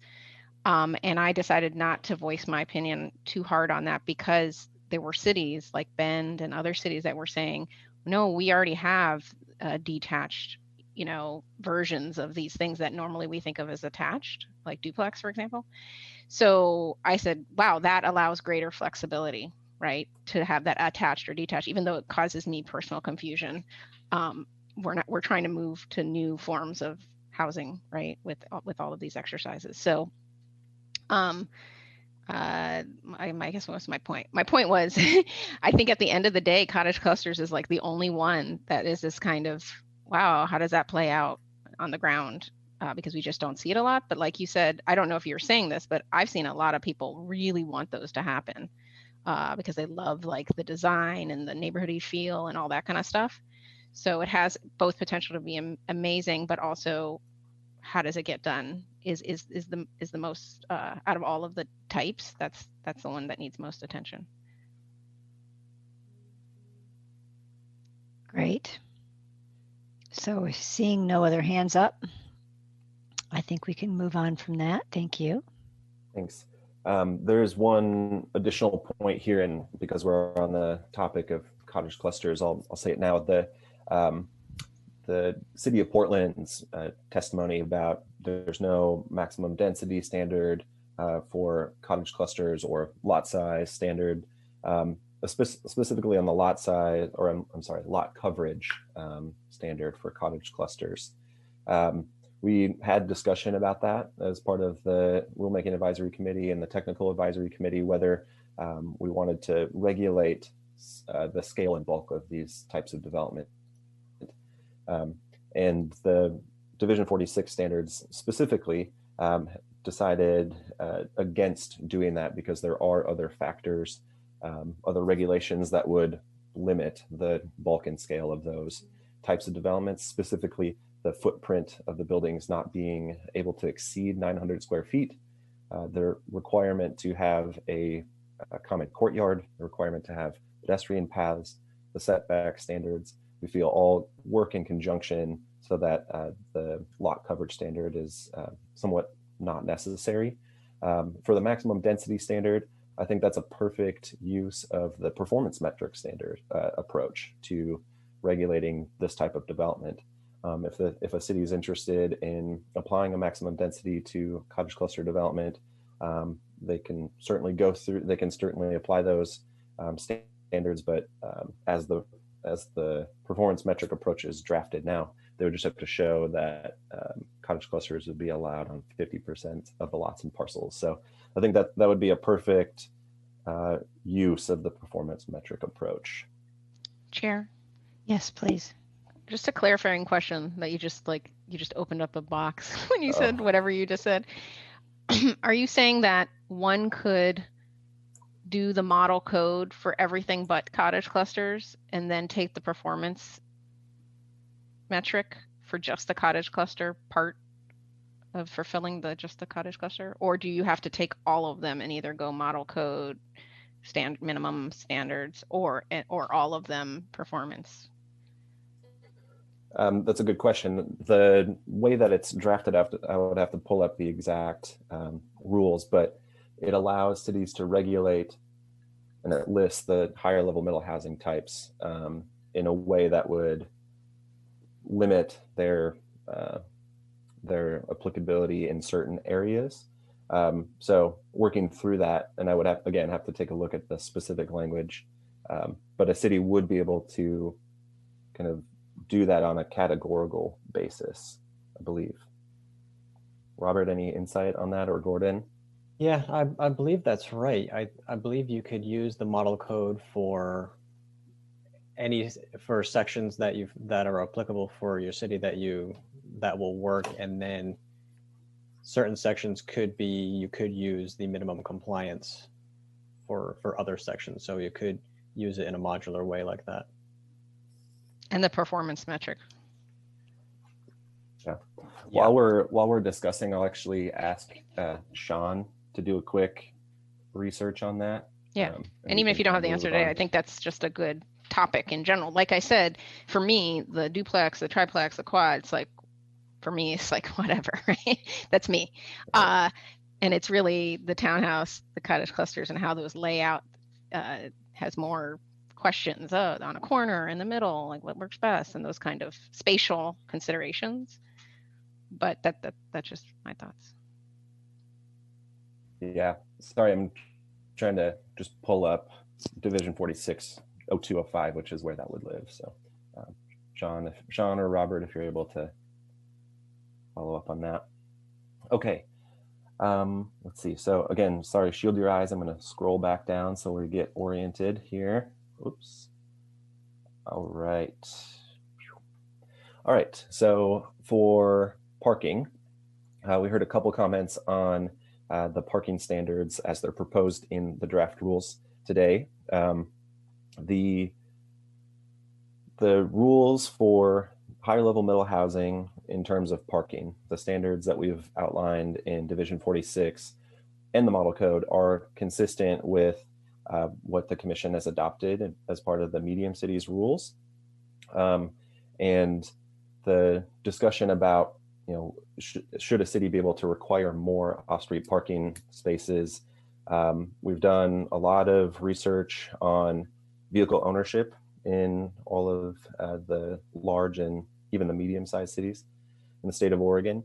And I think it was Heather Richards who mentioned that most of the households in the city of McMinnville have 2 or more cars. And on the kind of opposite side of that, the 43% of the households in McMinnville actually have 1 or 0 cars. And so a standard that would require kind of 2 parking spaces per unit really requires those households to pay for off-street parking that they don't eventually use.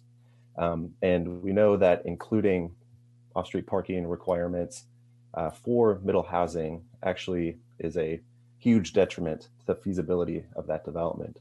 And so in order to provide housing options for all of those households, it's important to really think critically about that parking requirement. And again, we'll continue to reiterate that that's a kind of, if I can get my wording right, a maximum instead of a maximum minimum. And so it's a maximum in the Division 46 standards, which does not speak to how much parking a property owner can eventually build on their lot. And so we're very careful about kind of trying not to trend into this unreasonable cost and delay territory when we're considering parking, knowing that that is kind of at the top of the list in terms of increasing the cost of a certain development. When you decrease the amount of buildable floor area, the cost per square foot increases in the unit, and that is one of the standards that we were particularly careful about. So. Chair MacArthur, Ethan? Please. I mean, this is Kirsten. Thanks, Chair MacArthur. She visually gave me permission, but she is muted, which is understandable. Ethan, isn't it true that a city, could you clarify for perhaps me and others that it's up you know, the tools we're putting forward for communities to comply don't include more than one, but it is up to a city if they wanted to include more than one. Do I have that wrong? So the requirements as they're written now set a cap on how many off-street parking spaces the city can require a developer or a property owner to build in conjunction with their unit. And that require language is different than, you know, say a property owner comes and they're building a 4-bedroom, 2-unit duplex, and each of those units has 4 bedrooms.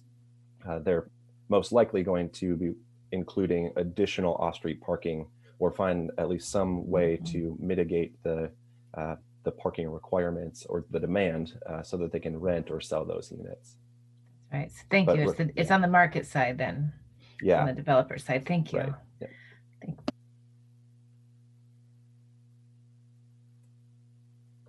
You're on mute, Chair. Yep. Thank you very much. Yes, thank you. I have a question about the skinny streets that Heather Richards mentioned from McMinnville. And as some of us remember, skinny streets came into vogue in the 80s, I think, as a way to do traffic calming, but also to reduce impervious surface, which is a really good thing for the earth and the environment, and also less expensive to build and maintain that paved right of way. So I'm wondering, and the result, I have lived in a skinny street, and you really can only have parking on one side of a street, not two. And so I'm just wondering how that works if there are a number of quadplexes along each side of the street, how that actually works to provide for a parking need of some type. You don't need to answer it now, but I was intrigued by her point. And so just kind of keep that in mind as you think through that. Could a community say that because of infrastructure issues, i.e. a skinny street, they couldn't have that density? That's not the right answer, but I just don't know how to parse that out. Can I speak to that, actually? This is actually an issue I've been thinking about a lot, just the idea of street standards. And, you know, because it's something that is intended to give a lot more flexibility, not just in terms of, you know, street frontage improvements being very expensive, but also taking a lot of land to actually develop. And Sean, sorry, could you introduce yourself? Thank you. Oh, hi. Yeah, sorry. My name's Sean Edging. I'm just a DLCD housing policy analyst. I've been working a lot on kind of the parking research behind this, and so I've been thinking a lot about pavement. Thank you. Yeah.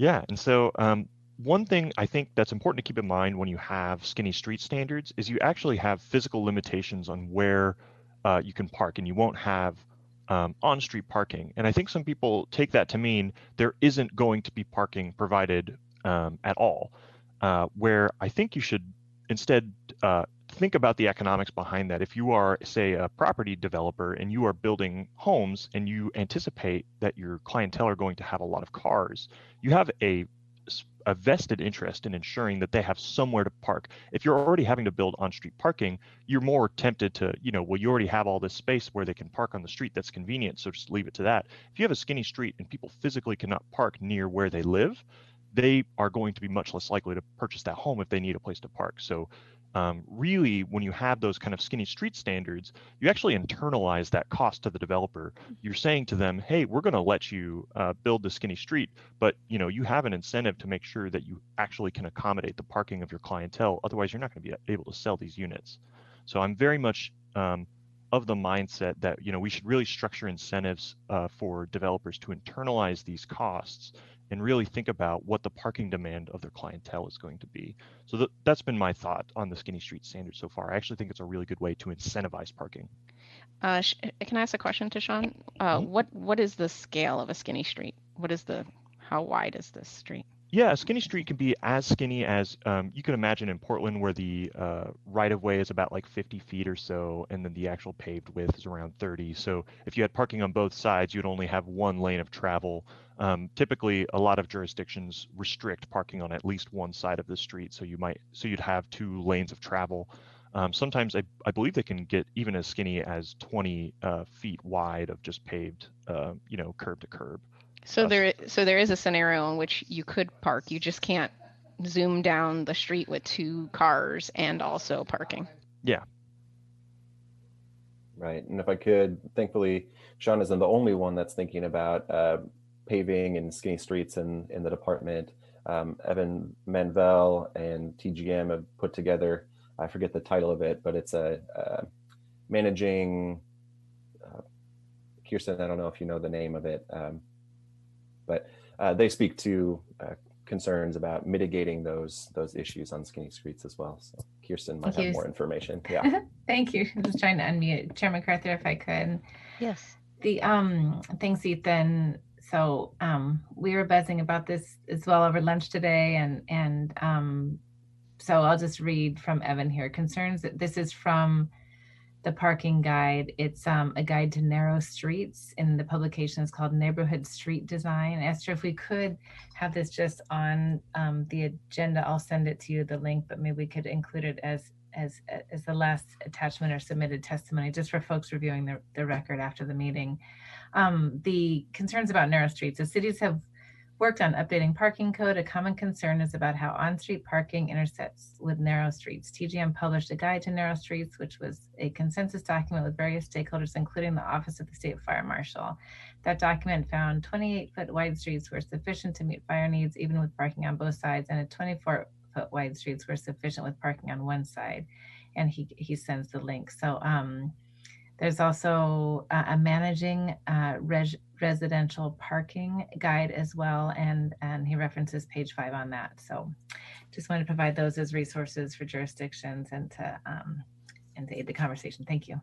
Okay, well, thank you. I don't want to belabor that point. So if Commissioner Holova. Okay.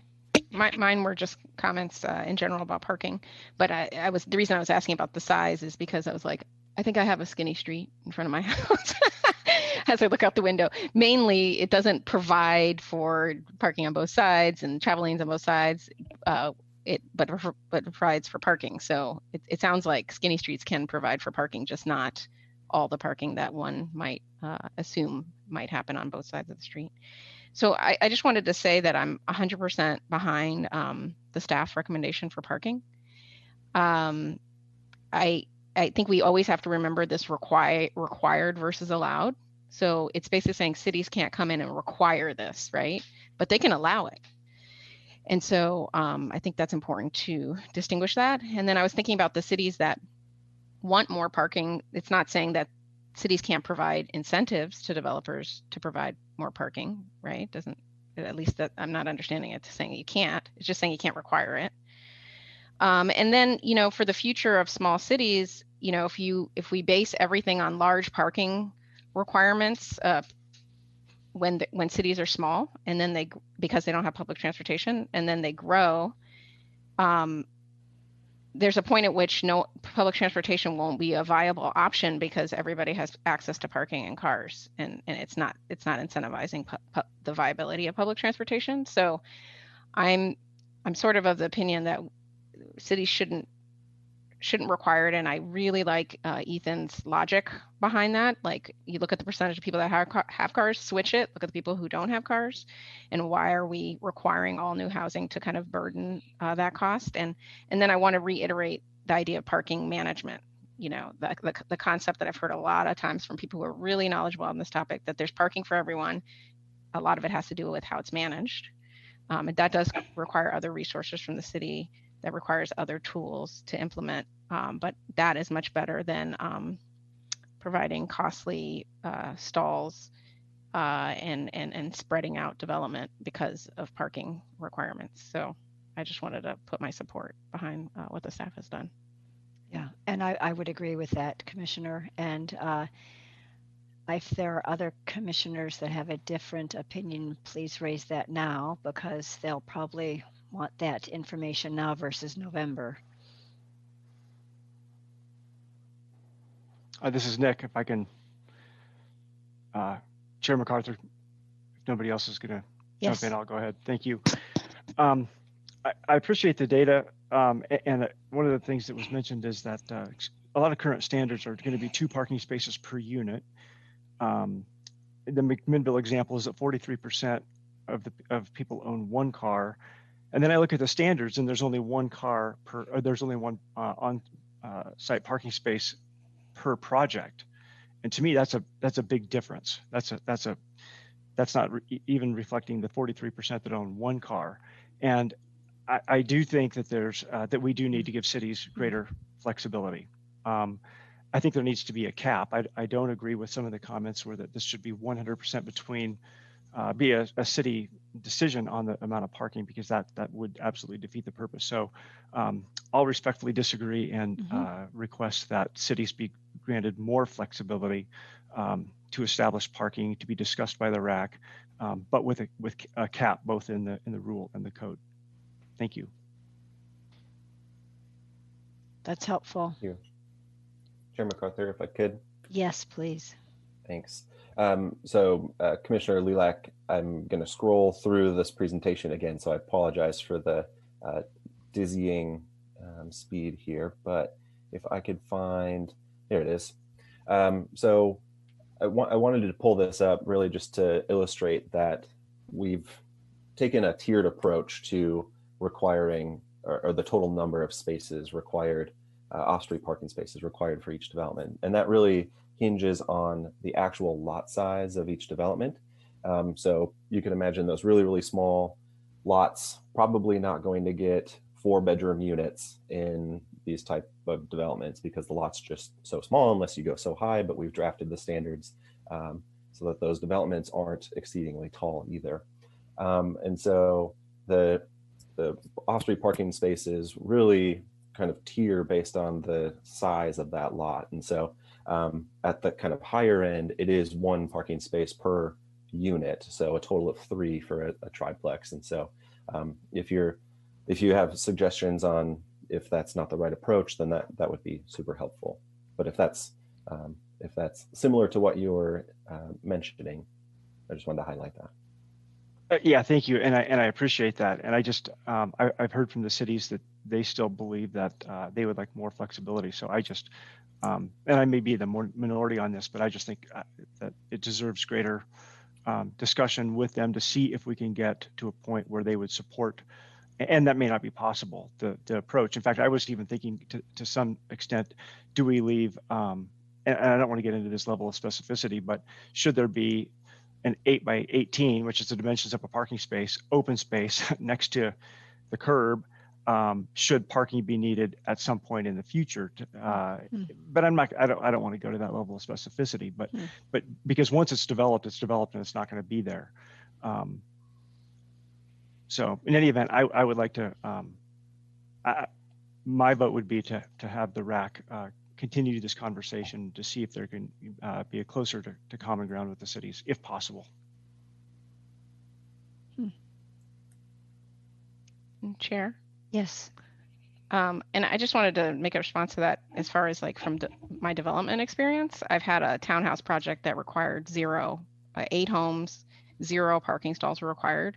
And I provided 8 parking stalls because I wasn't going to be able to sell any of those homes without each home having a parking.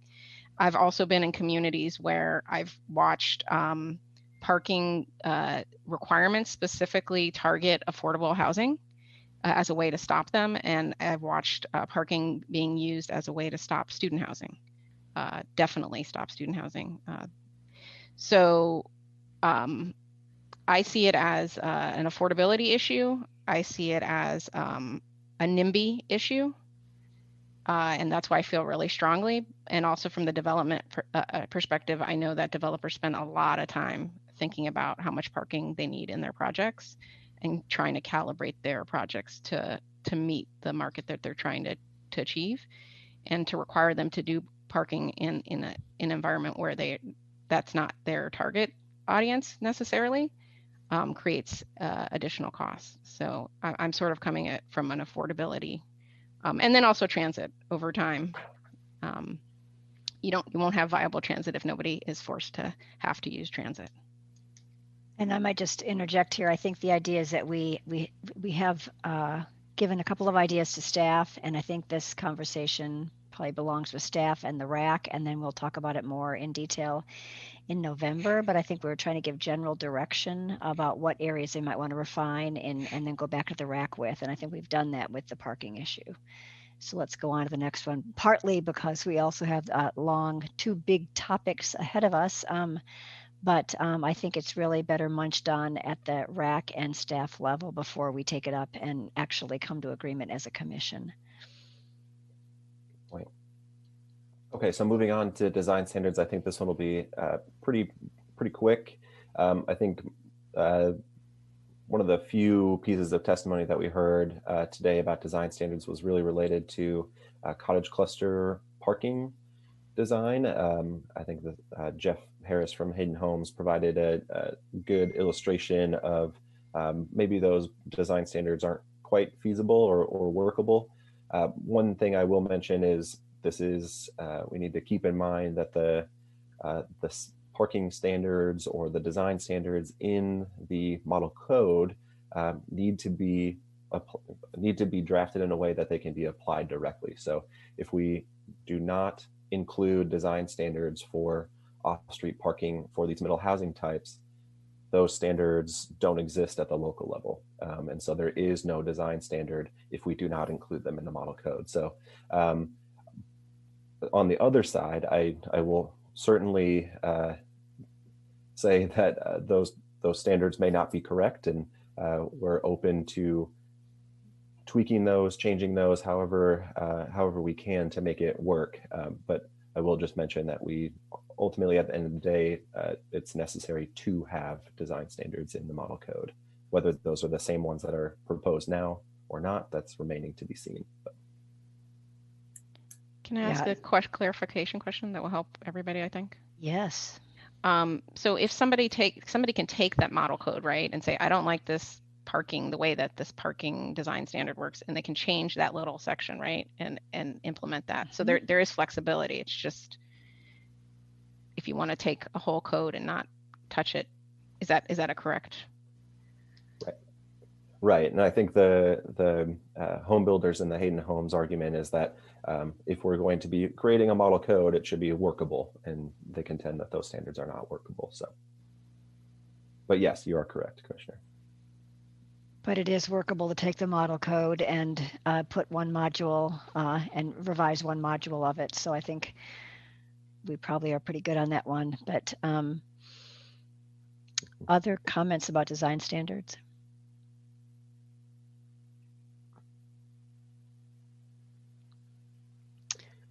Okay, on the final one, the performance metric approach, I think we just need to get some really big picture thoughts to staff rather than dive into the details on this. So I don't know if you want to frame this, Robert and Ethan, or not, but you could frame it for us and we can respond, because really we're trying to give you the direction you need to go back to the RAC and work on this. So what specific questions can we answer for you on this issue? In the interest of time, I think we won't kind of frame the issue. I think we heard a fair bit of comments on that during the public comment period, and those really fall into a couple categories. So the first is are these performance metric standards flexible enough, or should they be flexible really at all? That would be the other argument. Are those percentages the correct percentages? Are these appropriate paths to compliance lining up, and do they make sense?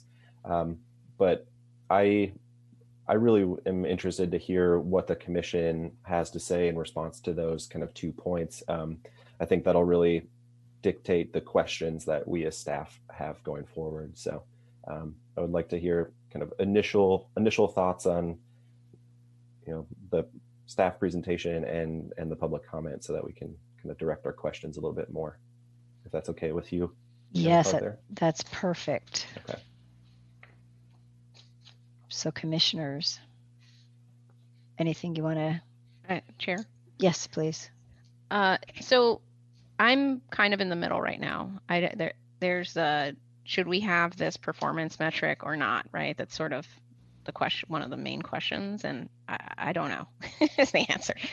One of the points that was brought up is, can you take some of that flexibility and put it into the standard path, let's call it. I think that's where we started, where you guys started, and the reason why you broke off and did this alternative was because it wasn't, these ideas weren't fitting into the regular path. But it seems like that's kind of a decision you guys are gonna have to make, is do we just cut off this performance metrics path, or do we beef it up? Or do we take some elements of it and put it in the regular path? So I understand that's the challenge. I can't say if I have an opinion, except that if we do go the alternative route, I want to see analysis done to show that it won't cause inequitable housing outcomes. That's my main concern. Chair MacArthur, if I could respond to Please, yes, of course. Yeah, and I think what I should have done before kicking it back to the commission was give some more context about how and why this performance metric standard really came about. And so when Robert was giving his staff presentation about, we initially started with this whittle away approach.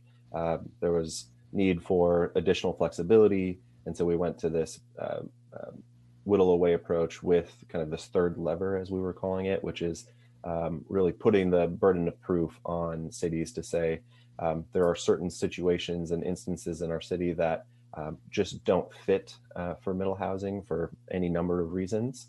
And what we did as we were trying to come up with a way to put that into action, the bar was really high. And the analysis required and the subjectivity of that review was just a hurdle that was really hard to overcome. Drafting it into rules, putting it into action, being consistent in how DLCD makes decisions on compliance. And so we needed to shift, and in order to provide a workable set of rules to the commission to consider, we needed to shift and provide a more clear review that provided certainty to cities so that they could understand the process. They had at least some semblance of certainty going into their submittal to the department that it would be accepted. So that's kind of where we went and the decisions that were made. And regrettably, that happened towards the end, and there wasn't a whole lot of discussion about it. We had a RAC meeting about it, and a TAC meeting about it, but now you're reminding me. It's about trying to find clear and objective standards. Say if you meet these metrics, the percentage things, then and the equitable things, then you're good. Right. Yeah. Versus bring us all the data in the world and make an argument, and then how do we, as a department, decide is your argument good or bad? So it sounds to me like staff made a really good decision based on where you were and where you needed to get. So I think it also sounds like there may not have been a sufficient amount of time to have the various parties come together and think through the performance metric aspect of this or course of action. So I would be supportive of you going back to the RAC and trying to address the issues on both sides of all the issues on that. There were issues, sort of pros and cons, and try to figure out if there's a way to hone that a little further and bring that back in November. Yeah, and that'll be, of course, probably the primary topic of a discussion at that October 8th meeting. Great. Certainly. Thank you. Is there any other input that staff needs or that commission would like to give to staff at this point? Chair. Yes. Sorry, I'm dominating. I'm excited. I get excited about housing. I wanted to address the gentrification issue that came up a couple times. Some of the comments that were made made me really think about how to express this, I guess, to the commission. So gentrification is a huge issue. It's an important issue. Cities have to know and realize it's going to happen in all of our cities, and people are going to be displaced. And, you know, it's the classic question about who benefits and who gets harmed through new development. And not everybody's comes out well in new development, right? I didn't really like the comments about kind of using gentrification as a reason to stop housing production. I think I'm of the opinion that more housing brings about more housing affordability, especially over time.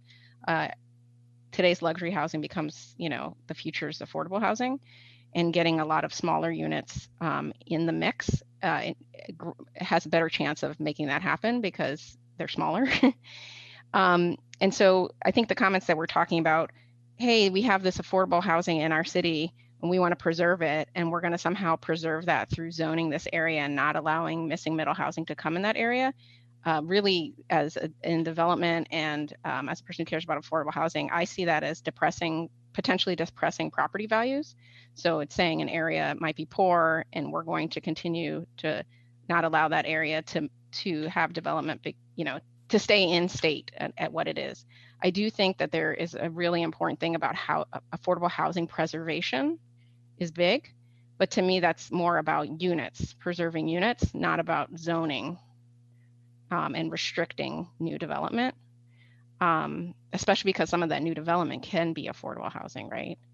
So I just wanted to make sure that we don't use any of the tools called zoning to try to depress property values / restrict new housing supply, and that cities actually look for other tools that are more about preservation of affordable housing units. So it's a little off topic, but it's kind of on topic because I try to look for all the things that are what I consider maybe not, people don't intend it, but they end up being NIMBY. And I know I have some friends in California who are involved in public sector and development, and they say California's gone so far to the we don't want gentrification that they're actually stopping affordable housing projects because the new affordable housing projects are going to make the area look better and hence cause gentrification. So I don't want, like I said, we might have an issue that's very important to address, but we shouldn't use that issue to then further hurt our future for housing. Chair MacArthur, this is Nick. I completely agree. I think you're exactly right. And there's been so much great research and work done in the Bay Area recently on how to support gentrification without displacement. There are so many different programs about how to preserve units, rebuild units, include units in new projects and developments so that you can encourage investment in communities, in neighborhoods, while preserving and expanding the affordable housing. So big issue, and I appreciate you raising it. Thank you.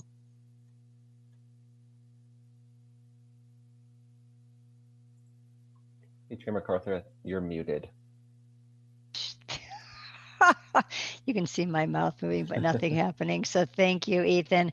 Excellent staff work from the housing team and all the other people in the department that supported you.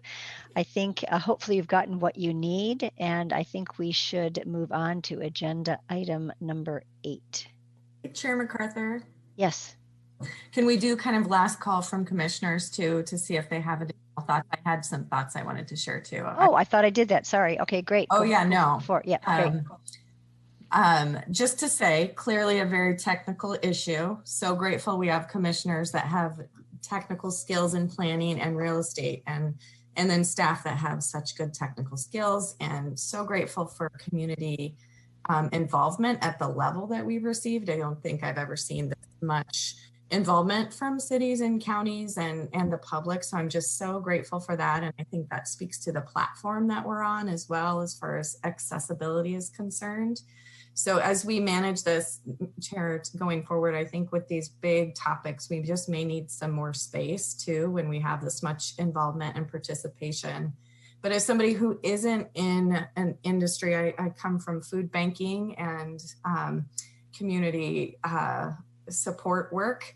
And as someone who's not technical, I do think that keeping this very accessible and keeping space for the broader community is going to be really essential. And I appreciate advocates having space too, and just want to make sure that we're balancing space for community advocates as much as we can as well. But just again, so grateful for everybody's participation, and want to see if there are other commissioners that have any last thoughts before we move on. Thank you. Any final thoughts from commissioners? Don't see any or hear any. Well, thank you again, staff and all the stakeholders. Great, great work. And we look forward to seeing a refined draft rule in November.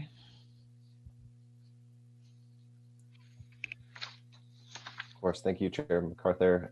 We'll also be sure to include in that November staff report an analysis of the CC&Rs and how that plays into this in areas discussion. We've got some questions out to DOJ just to kind of clarify how that works. So.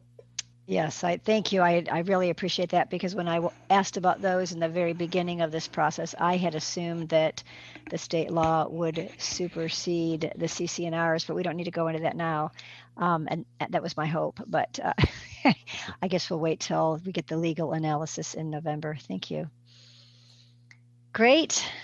Let's take a little breath, not a break, but a breath, because we have still quite a bit of time left on our agenda. We have a couple of 2-hour agenda items, so I don't want to cut any of them short, but I'd like to be as efficient as we can in going through these. So if we could tee up the housing production strategy team and presentation, we'll just go ahead and slide into that one.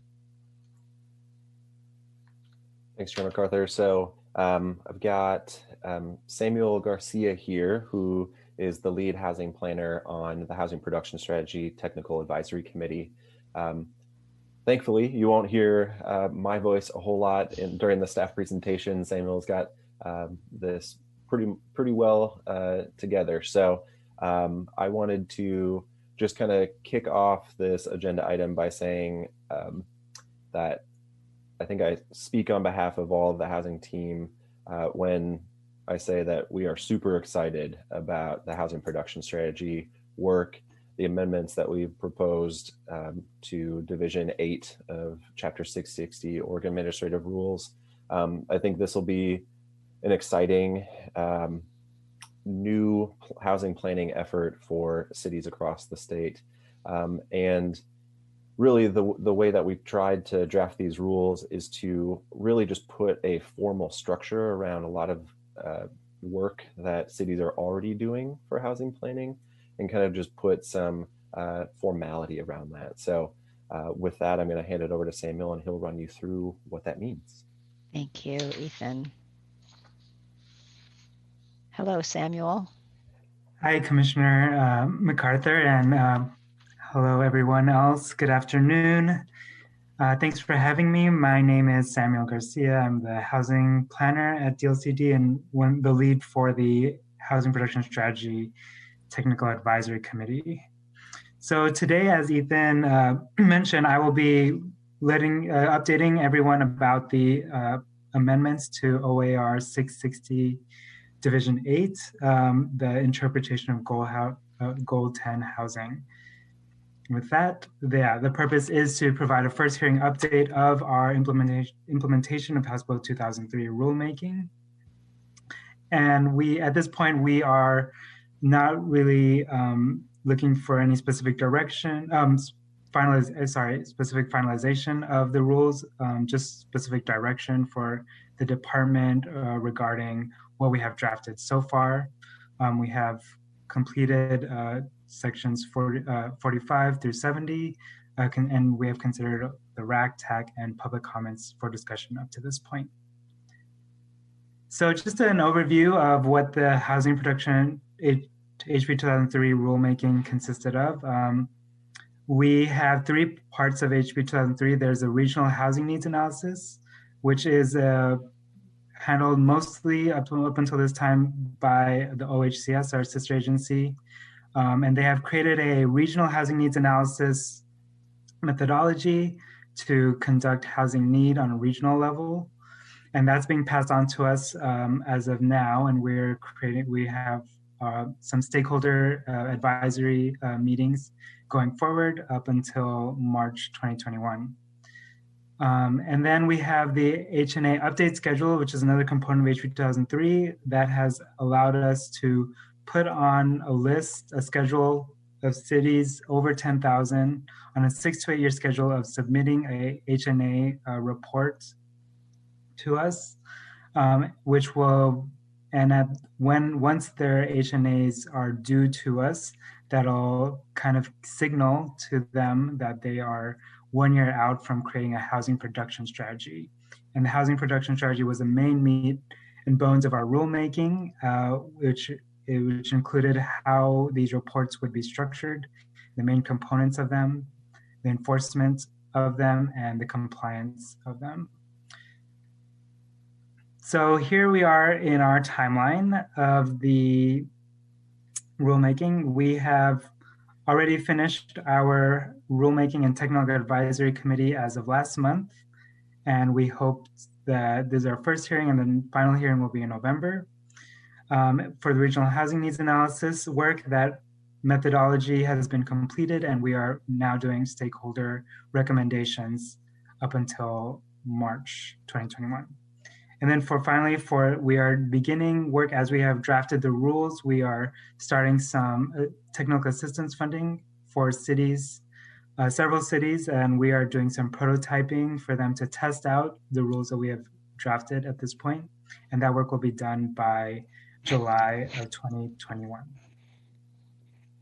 All right, so the charge for the Housing Production Strategy TAC, we were asked for this TAC to create rules for cities over 10,000 population to adopt their housing production strategy, which overall is a report mostly, but within this report will be lists of specific actions that cities will take to promote their housing production and to address their housing needs that they have addressed in their HNA, and they have contextualized even further in their housing production strategy report.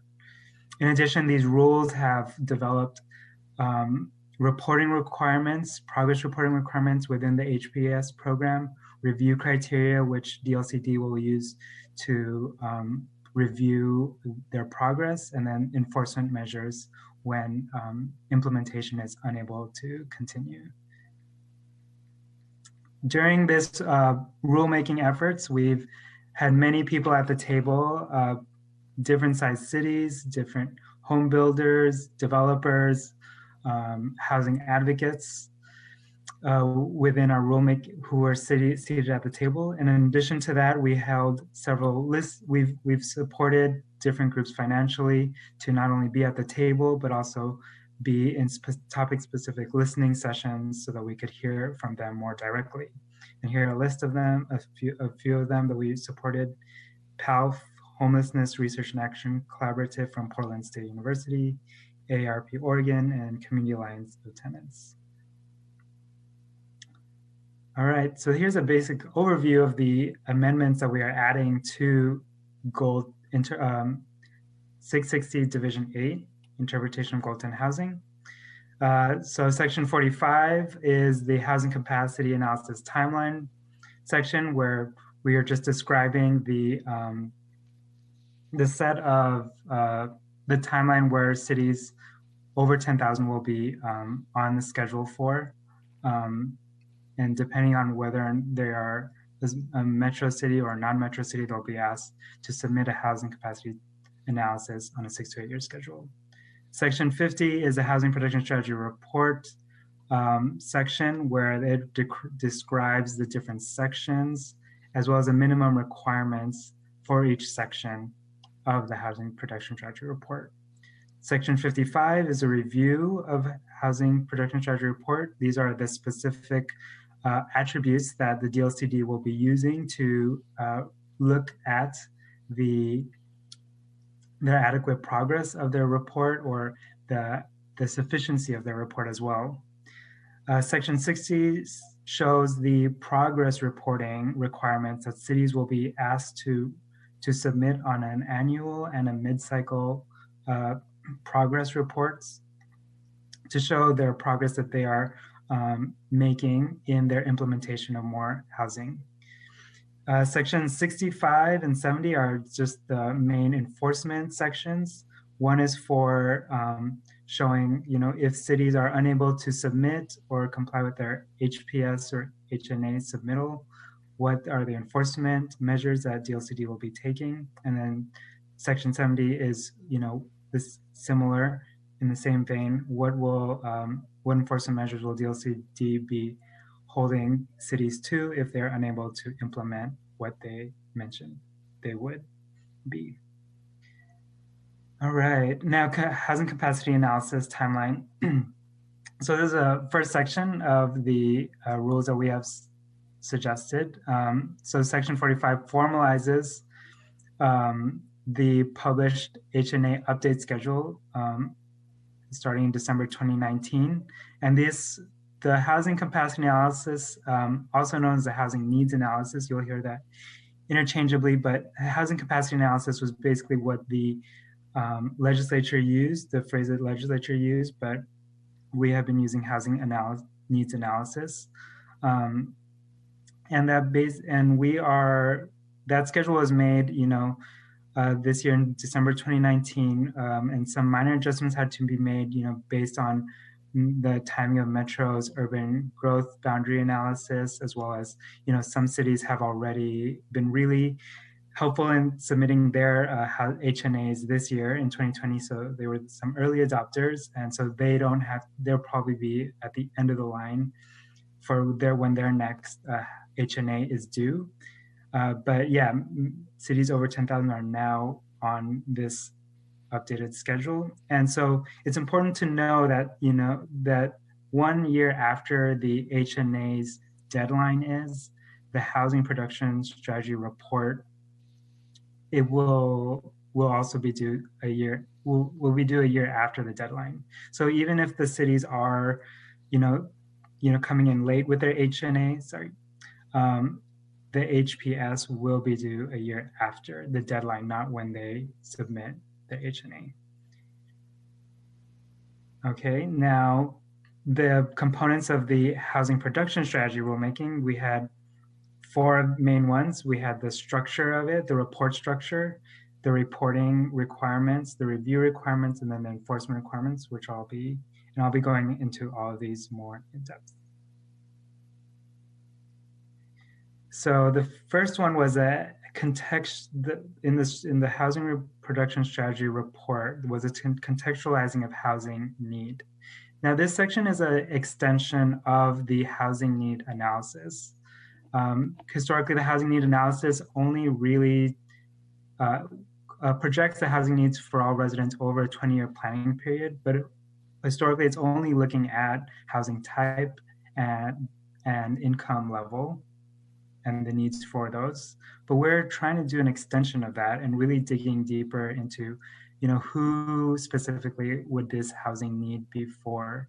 And so with that, we have incorporated into the rule, requirements for demographics for state and federal protected classes, including, residents experiencing homelessness, rent burden households, those of different housing tenures, renters and homeowners, and those living with disabilities.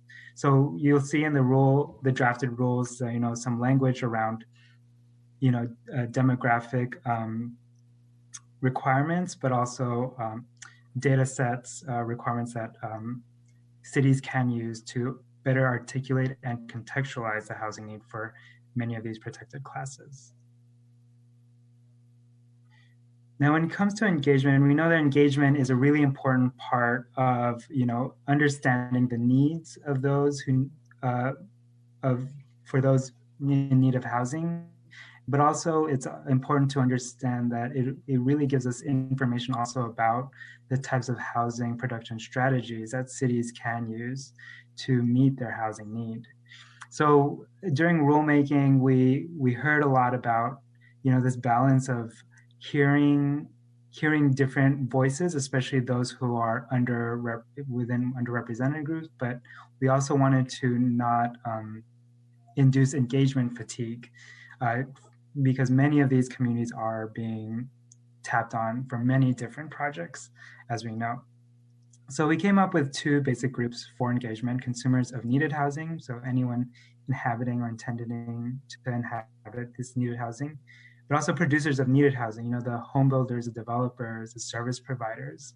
I think they have a really good insight on what is feasible and what is possible for those needing housing. And so we also said that we would like this process to also coincide with already established efforts. There's all these parallel efforts for engagement going on, which it could be with the HNA process or even with other HUD or entitlement communities that already go through federal processes. And so, some of this engagement work that is already in line and parallel to what the city is doing around housing could also be used to substitute the reporting within the engagement of the HPS report. So now strategies to meet future housing need is the next section of the report. And this is where cities will be asked to really articulate the strategies they are using to address their housing need that they identified earlier in the HPS report. And these categories have run the gamut of topics. Could be zoning and code changes, reducing regulatory impediments, financial resources, partnerships, and even different creative custom options that cities can come up with. During rulemaking, we started a crowdsourced list that was shared way beyond the rulemaking table. And so we came in, I think that's found in your attachment C of your staff report. And so these are just a list of possible policies, actions, or incentives that cities can use to induce housing units on the ground. So for each strategy, we are asking that cities, once they pick their strategies, they can pick a myriad of strategies to meet their housing needs. We ask them that they will also come up with a description of those strategies that they will be implementing, their timeline for adoption and implementation, and then really the expected magnitude of impact that this will incur within the city's housing production. So in identifying those whose housing needs are being addressed, the estimated number of units, and then how will this maybe perhaps benefit certain groups or even burden them through the housing production. And so I think it's really important that this section, strategies to meet future housing need, is really going to be the meat of the housing production strategy report. It will probably take the most time and most work from city staff because it just has much more implications for the for their housing need.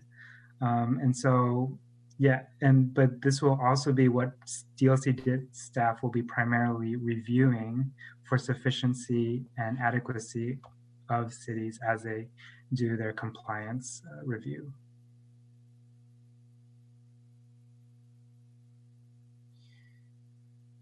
So the next section of our HPS report structure is a fair and equitable housing outcomes. Now this section was really, the genesis of it was really within the rulemaking efforts within housing advocates and TAC members who are really passionate about equity. This wasn't included in HB 2003, but I think that, because of the really great voices within our rulemaking, it has really made the process so much better. So we are basically asking cities to include in the report narrative reflections of all of these 6 subtopics: housing location, fair housing, housing choice, housing for those experiencing homelessness, opportunities for those experiencing, opportunities for rental and housing homeownership, and gentrification, displacement, and housing stability.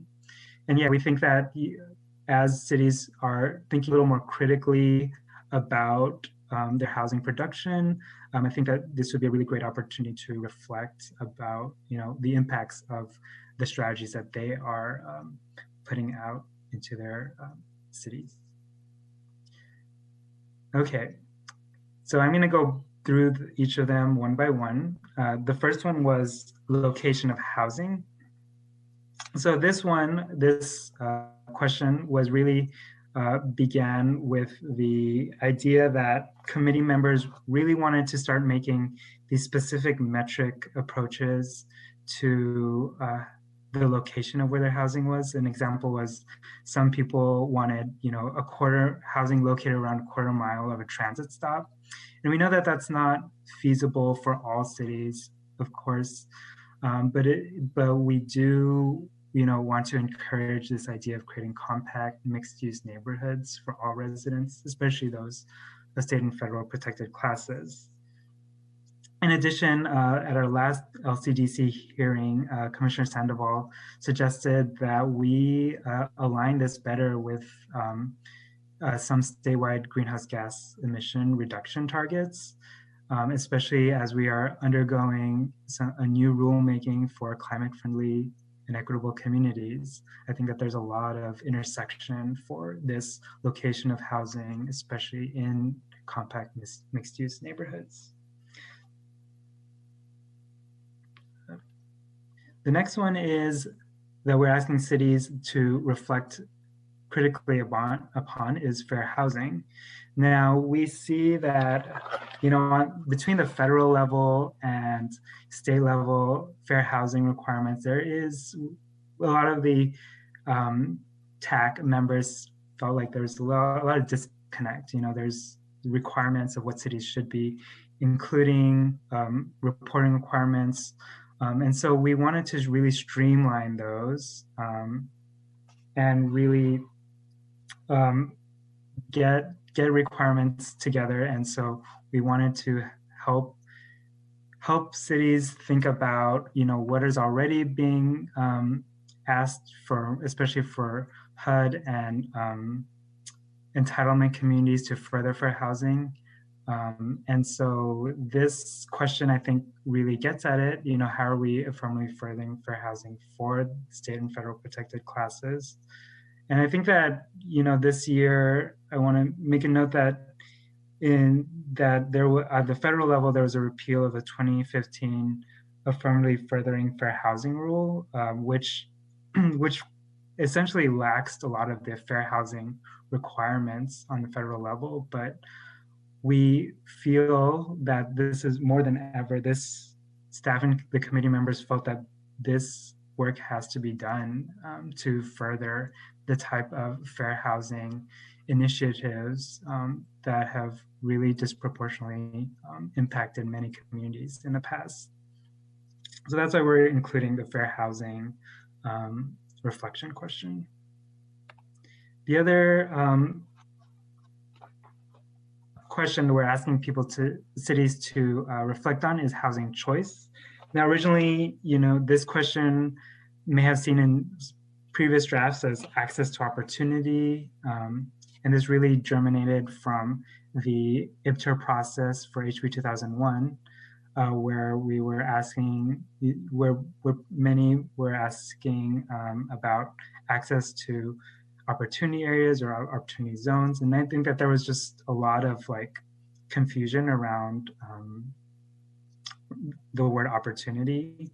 And I think that this phrase housing choice better reflects, that we are striving to bring choice to people, giving them the opportunity to decide their own opportunities, for better housing or better housing locations or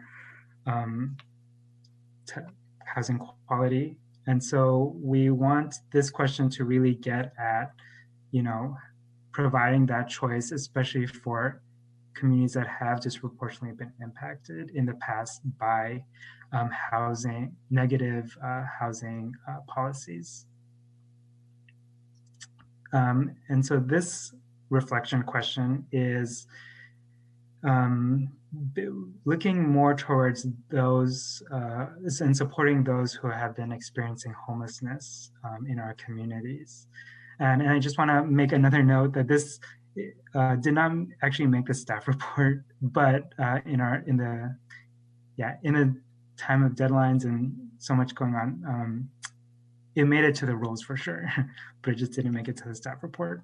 But we wanted cities to really, look at, as many have commented, there's this, as housing production is continuing to go on, there is this tension of development without displacement. And I think that a lot of communities who are on the verge of being kicked out or being pushed into homelessness feel the market pressures of new housing being developed. And so we want to be able to ask cities to really think about how they are providing housing options for all income levels, not just certain types, so that we can alleviate the pressures on those who are on the verge of homelessness at the bottom. And in addition, this question also looks at the idea of providing a larger suite of wraparound services for those experiencing homelessness. We know that there are many factors that could really support and uplift communities into more stable and secure housing. And so, such as like job placement or health clinics or social services. And so I think that this question really starts to help us be curious about what that could look like in our cities and how we can better support our communities. And I just want to, and I think that's it for this one. And the next one is question is about affordable homeownership and affordable rental housing. And again, I think that one way that we can really stabilize communities is not just by providing affordable rental housing, but also providing them with affordable home ownership, because we ultimately know that that is what's been a tool historically for families to build wealth.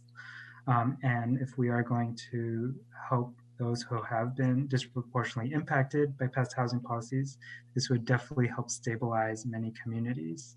So yeah, we hope that cities will begin to start to have this reflection on how they are providing not just rental housing, but affordable home ownership to build wealth.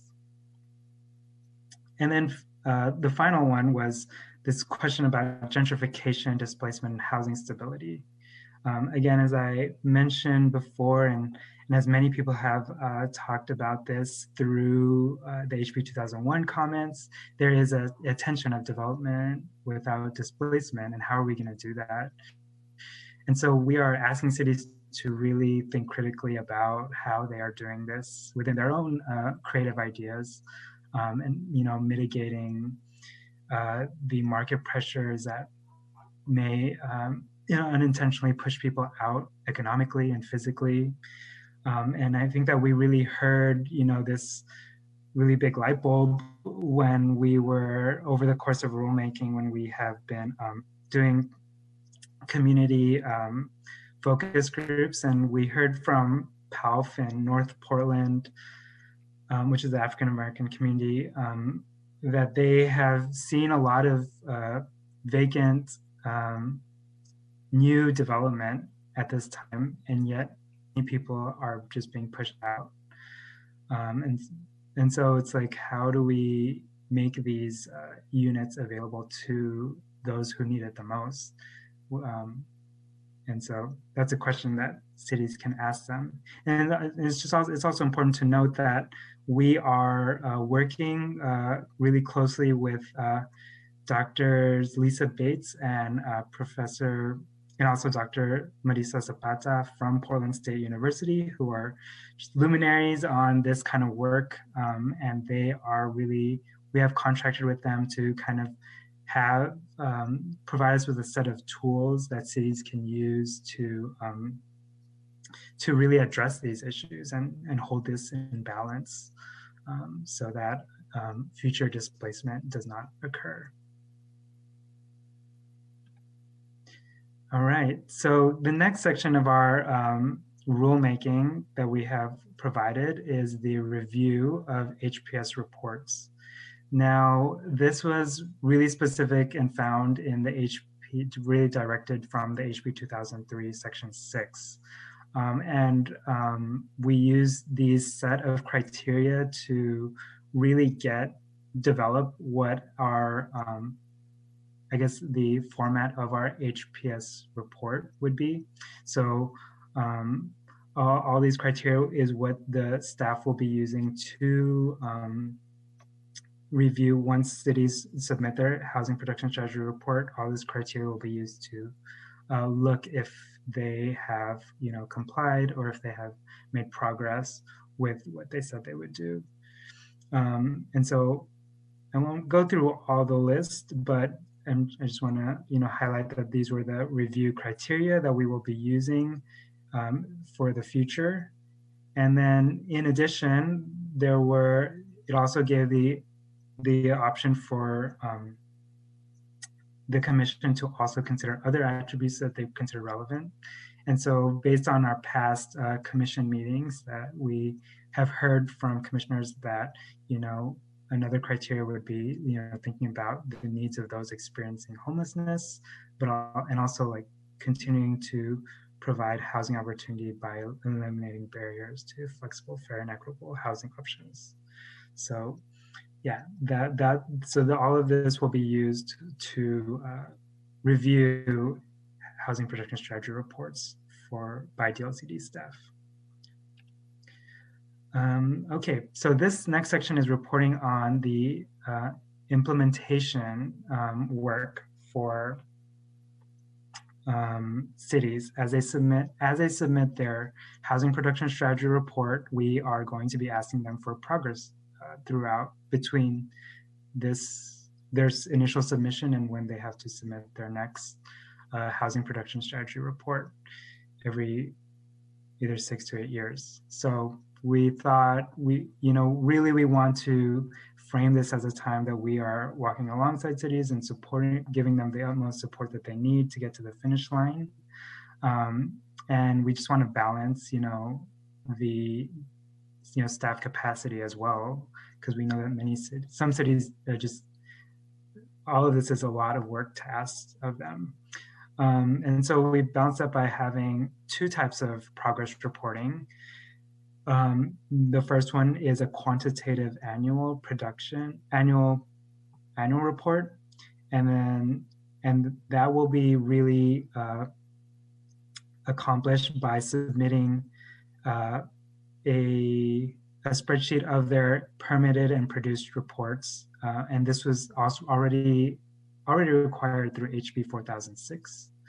And so that's a very simple quantitative measure of their progress on housing production. And then the next part is their mid-cycle report. So every 3 to 4 years, cities will be asked to make a qualitative progress report. And this will be basically the narrative reflection on their implementation process so far. And these will be used on the questions that I discussed earlier on those 6 subtopics around fair and equitable outcomes. So they will be asked at mid-cycle to also just review those questions and see how they've been doing. And again, like the goal is not for them to be chastised or to see what they haven't done, but to also just like be a learning process on what may be the barriers that are coming up as they are trying to roll out these housing production strategies. So we felt like this would be a really good way to like support communities, but also, make sure that they are on the road to housing production.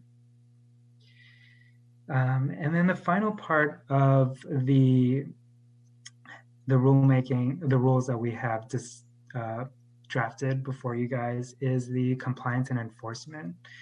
And so again, the goal of compliance and enforcement is to get cities to the finish line of more housing production. And we thought that we could get to this by, having 2 tracks for when we ask for compliance and then and then use the enforcement measures. And so the first track was the adoption of their HNA and their housing production strategy reports. And this basically is like asking the question, are you participating? Are you starting this off, right? And then the second part would be this adoption and implementation of their strategies that they've discussed within their HPS report. And so this question would be like, are you saying what you said you would do, pretty much? Yeah, again, the tiers of enforcement I've listed here are, we want to start, all cities will start pretty much at the same level. And if they if they're unable to accomplish, either adopting their HNA or HPS, or there's a deadline that they miss with their HPS strategies, that'll signal a cascade of enforcement measures that DLCD will be able to do. And we are trying to really make it as friendly and helpful as possible, and really reserve these really strong enforcement orders just towards the end when cities are just unable or unwilling to comply. But basically, we're saying that, level 1, we are, if their cities are unable to comply, then level 1 cities will, DLCD will just provide some assistance, or tap on the shoulder and see what's up and what's going on. And if they are still unable to comply, the next level would be correcting that delinquency or deficiency, making some more calculated, measured milestones that cities will need to apply for or comply with. And going further down is an enhanced review. If cities are unable to, do what they said they would do, enhanced review would really ensure that cities are, it would be some form of DLCD working with city staff to maybe create some kind of IGA that shows specific milestones by a specific time that they need to accomplish, and they'll be working very closely with the city. And then further down is a financial enforcement. If cities still cannot comply, then there's this idea where we could withdraw technical assistance funds going forward, or other funds. And then finally, then the strong-handed enforcement order. If cities are really unable or unwilling to comply, then they will be handed over to LCDC, I think. Yeah.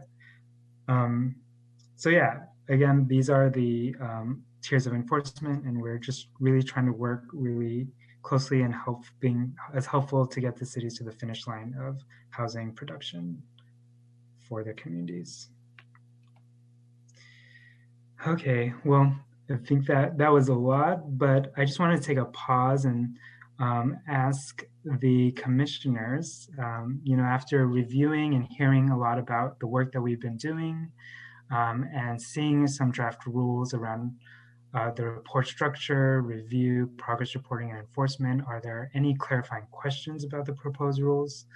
And then 2 is a question about, are there any, at the next time we meet will be in November, and are there any suggested direction or refinements to some of the work that we've done that you'd like to share with us?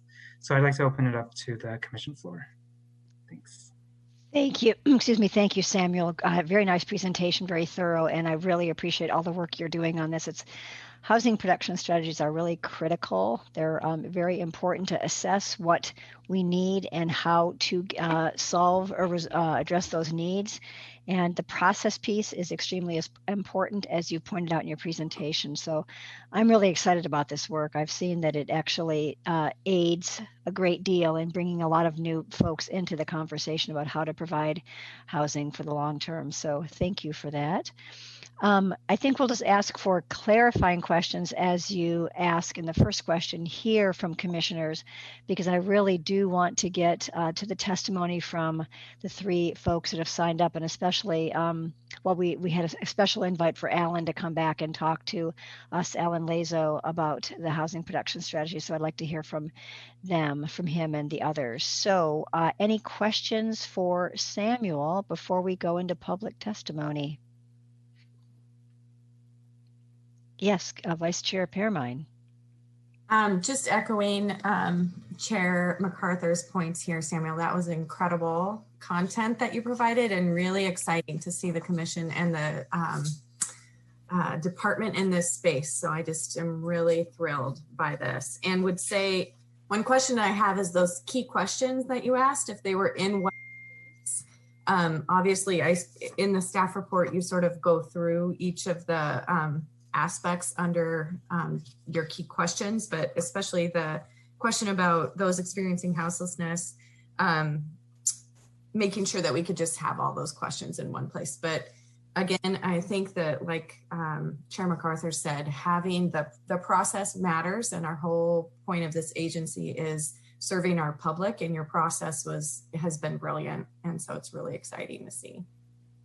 Thank you. Thank you. Is there a question though that you asked, Vice Chair Permine? I thought you asked a question. Question to have just all those key questions listed somewhere in one. Oh, thank you. So not to answer it today, but to have that listed elsewhere. Got it. Thank you. Okay. Appreciate it. Commissioner Halova. And I was remiss in not asking you to comment, because I know that you've been on the TAC for this as well as the bigger RAC. So my apologies. Give us some information on this and perspective. Can you hear me? Yes. Okay. I want kids in the background. Thank you. Yes, all this work has been really great. The group has been, really good in putting all this together. When I say the group, I mean the larger, TAC, and can't say enough about how awesome it is to work with everybody involved. I spent a lot of time on the attachment C myself, and that was really a crowdsourcing effort with people who produce housing, planners, anybody and anyone I could think of, and told them to pass it on to their friends and, everyone, to get a wide variety of, specifically, I was trying to get people who produce housing as much as possible to understand what barriers might be there and which items can be considered. I wanted to point out, so we stopped that input on that document a while ago, and I just wanted to point out the last three, page 20 and to 23, were a bunch of things that people could insert right into the document, that when reading through it, I felt they weren't housing production strategies, or there was something that made them, to me, not fall out of the rest of them. And so they're in this document now, and the idea is that they're not going to be in the final document, but we wanted to put it here in case there was somebody out there who was like, no, that really should be a housing production strategy, and this is why. There's comments on why we kept those out. And like we said, this is not an exhaustive list, but this is a lot of people contributing toward this idea. So I think that's important. I didn't spend so much time myself on the enforcement part, just because that's not my area of expertise. And there were a lot of people who that was their area of expertise. I did spend a lot of time on the equitable housing outcomes, mainly to make sure that the questions were specific enough that when we got answers to those questions, that it meant something, if that makes sense. And that we weren't asking them to solve the universe, or look at it in a way where maybe there wasn't data sets available for the jurisdictions to address it. A lot of the questions are a little bit more qualitative, but it requires an analysis, a thinking within a jurisdiction on like, what are we really doing about gentrification? So that kind of points back to my comment before about don't restrict zoning to deal with gentrification. Instead, ask yourself, what are the tools that we have available? And those tools, as we look in the housing production strategies, they can be zoning and code changes. They can be reduced regulatory impediments. They can be financial incentives, financial resources. They can be tax exemptions and abatement. They can be partnerships, land acquisition, leases. There's a lot more tools that one can use to address issues of affordability and gentrification. And zoning is just one category of many tools. So that's what I love about this. That's why I got on this side of the equation, because we spend so much time on the zoning as if the zoning will solve everything or that the zoning will miraculously create the housing. And it's really all these other tools that need to be put into play. So this equitable housing strategy should be a reflection specifically on what tools a jurisdiction is picking to deal with equity in their community. And so the only I guess criticism I have of the process is I was out for like 3 weeks in the process, and I feel like the equitable housing section the questions got rewritten in a way that personally I didn't like, mainly because the way they were written before, and I'll send it to Ethan and Sam, is like, for instance, the gentrification one says, this is how it was written before. It says, how is your jurisdiction through the selection of housing production strategies, increasing housing stability for residents? And then the affordable housing section says, how in your jurisdiction are you creating opportunities to encourage the production of? So I feel like each one of those equitable housing outcomes needs to go back to what housing production strategies are you doing? How are you encouraging production? Because there are certain jurisdictions that are honestly anti-housing. And they get on the side a lot of times of NIMBY neighbors to oppose affordable housing projects. And the culture and the attitude has to change across Oregon, where jurisdictions are pro-housing because of equitable housing issues. And so I want to make sure that when jurisdictions pick strategies, they have to actually talk about why did you pick that strategy, and how does it address these social issues that we have in our cities. So I will get back together with the group, and hopefully I want to reorient those questions back to not just a generic, how are you dealing with it? No, specifically with regard to these strategies, how are you dealing with it? And that might require a jurisdiction to like, oh, wow, I looked at this big list of strategies and we need some different ones, and have to search and find other ones because these aren't meeting that. But we wanted to make it as easy as possible for jurisdictions not to have to like, we have a lot of knowledge within the state of Oregon, and we should be able to use that knowledge well. So that's a lot of words. Hopefully that helps. I think you're on mute, Chair. That's because I sneezed earlier. Just in time, I went on mute. Okay, yeah, I think your points are right on. I think this is really great stuff.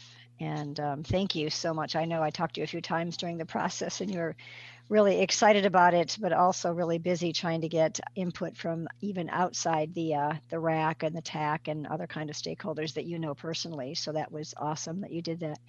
Thank you. Any other sort of, this looks like clarify. Does Ethan, you had your hand up? Yeah. I just Please. wanted to Yes, of course.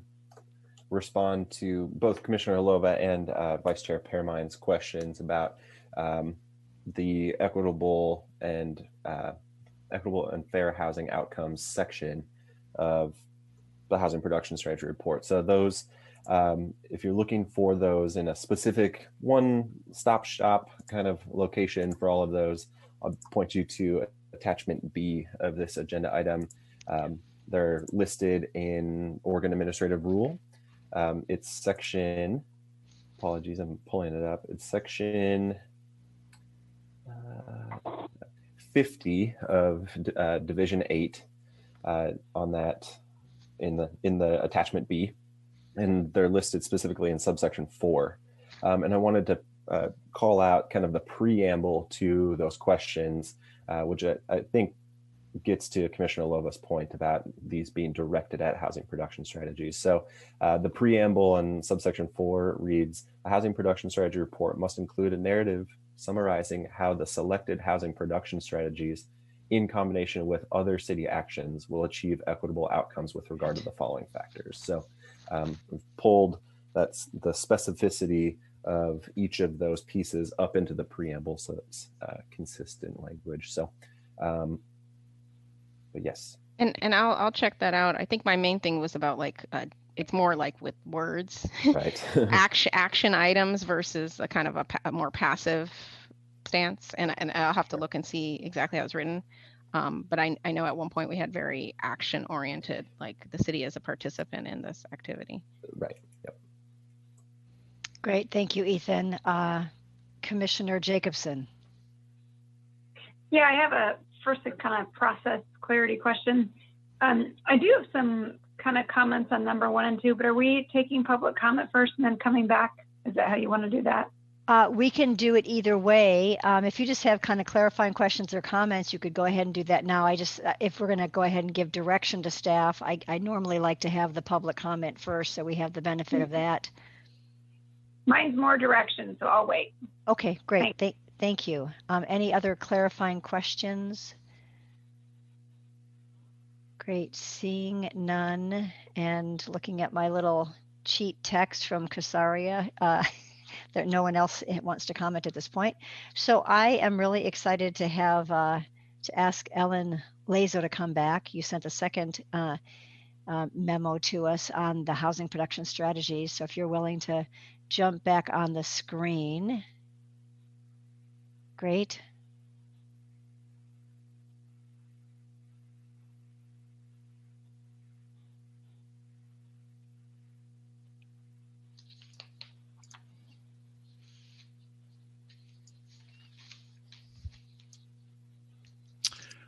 Yeah, hi again all. Hopefully my video, there I am. Hey, Thank everybody. you. Hi. All right. Well, thank you again, Chair MacArthur and commissioners for having me back this afternoon. This is actually the testimony that I did prepare for, and it really does return to that conversation we just were having in part around HB 2001, and really does highlight the intersections in the work that's being done in HB 2003 and in HB 2001, and how important these elements are throughout the ecosystem, as I've called it, of this Goal 10 planning. So again, for the record, my name is Alan Lazo. I'm a member of the RAC and also of the Housing Production Strategy TAC. I'm the executive director at the Fair Housing Council of Oregon. The Fair Housing Council of Oregon is a private nonprofit civil rights organization whose mission is to end housing discrimination and ensure equal access to housing throughout the state of Oregon. Our vision for all of our neighbors in Oregon is that every resident should be free to choose where they would like to live. We know that there are numerous barriers to realizing that vision. Among those is the historical exclusionary nature of single-family residential zoning. For those that may not be aware of the intentional nature of that history of exclusion, I want to remind us that in the early part of the 20th century, the roots of single-family residential zoning originally had been implemented as a means to exclude members of communities based on race, and particularly Black residents.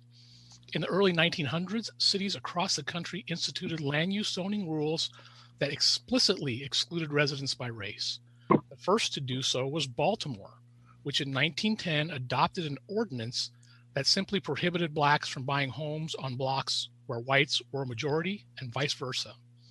In 1917, however, the Supreme Court ruled illegal that practice of explicit racial segregation through zoning. This then gave rise in the ensuing decades to the nefarious practice nationwide of land use zoning that utilized proxies for race, namely economic status, in the form of areas zoned solely for single-family homes as that new means of exclusion. So while that explicit practice of racial segregation through zoning may have been made illegal in the early 20th century, there is little doubt, as we've talked about earlier this afternoon, that the impact of exclusionary zoning has continued to produce inequities. And I'll repeat again, because I think it's worth repeating. Let me be clear that we shouldn't seek to change these exclusionary land use practices simply because they have this racist past. Rather, we seek to change them And I think HB 2001 and HB 2003 sought to change that. And I think when we saw a conversation across the country, headlines that talked about Minneapolis ending exclusionary zoning and now Oregon ending exclusionary zoning, I think people in a wide range of places felt like that was the intent of these movements. So we seek to change them because of those racial inequities that have continued today. According to a 2017 study about racial residential segregation and economic inequities in the US, a typical white person lives in a neighborhood that is 75% white and just 8% African American, while a typical African American person lives in a neighborhood that is only 35% white and 45% African American. Further, we continue to see people of color overrepresented in high poverty census tracts. As examples, a low-income Black person is more than 3 times more likely, and a low-income Hispanic person is more than twice as likely to live in a neighborhood with a poverty rate of 40% or more than a white person, illustrating the persistence of racial residential segregation and racialized concentrated poverty today. Another example of that legacy today is the racial disparity in homeownership right here in Oregon, where Black homeownership lags by 32 points and Hispanic homeownership by 25 points compared to white homeownership rates. This is further directly reflected in the racial wealth gap where in the US, white families have nearly 10 times the median accumulated wealth of Black families and 8 times that of Hispanic families, due in large part to the denial of wealth building opportunity through homeownership. This history is important to not only acknowledge as our shared history, but also helps us set that context for the moment we find ourselves in today and the opportunity we have before us today and in our future work together.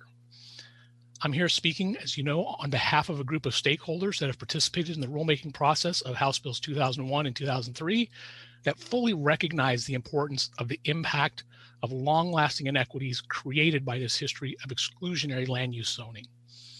I'm grateful to be among all of those who have participated in the rulemaking process.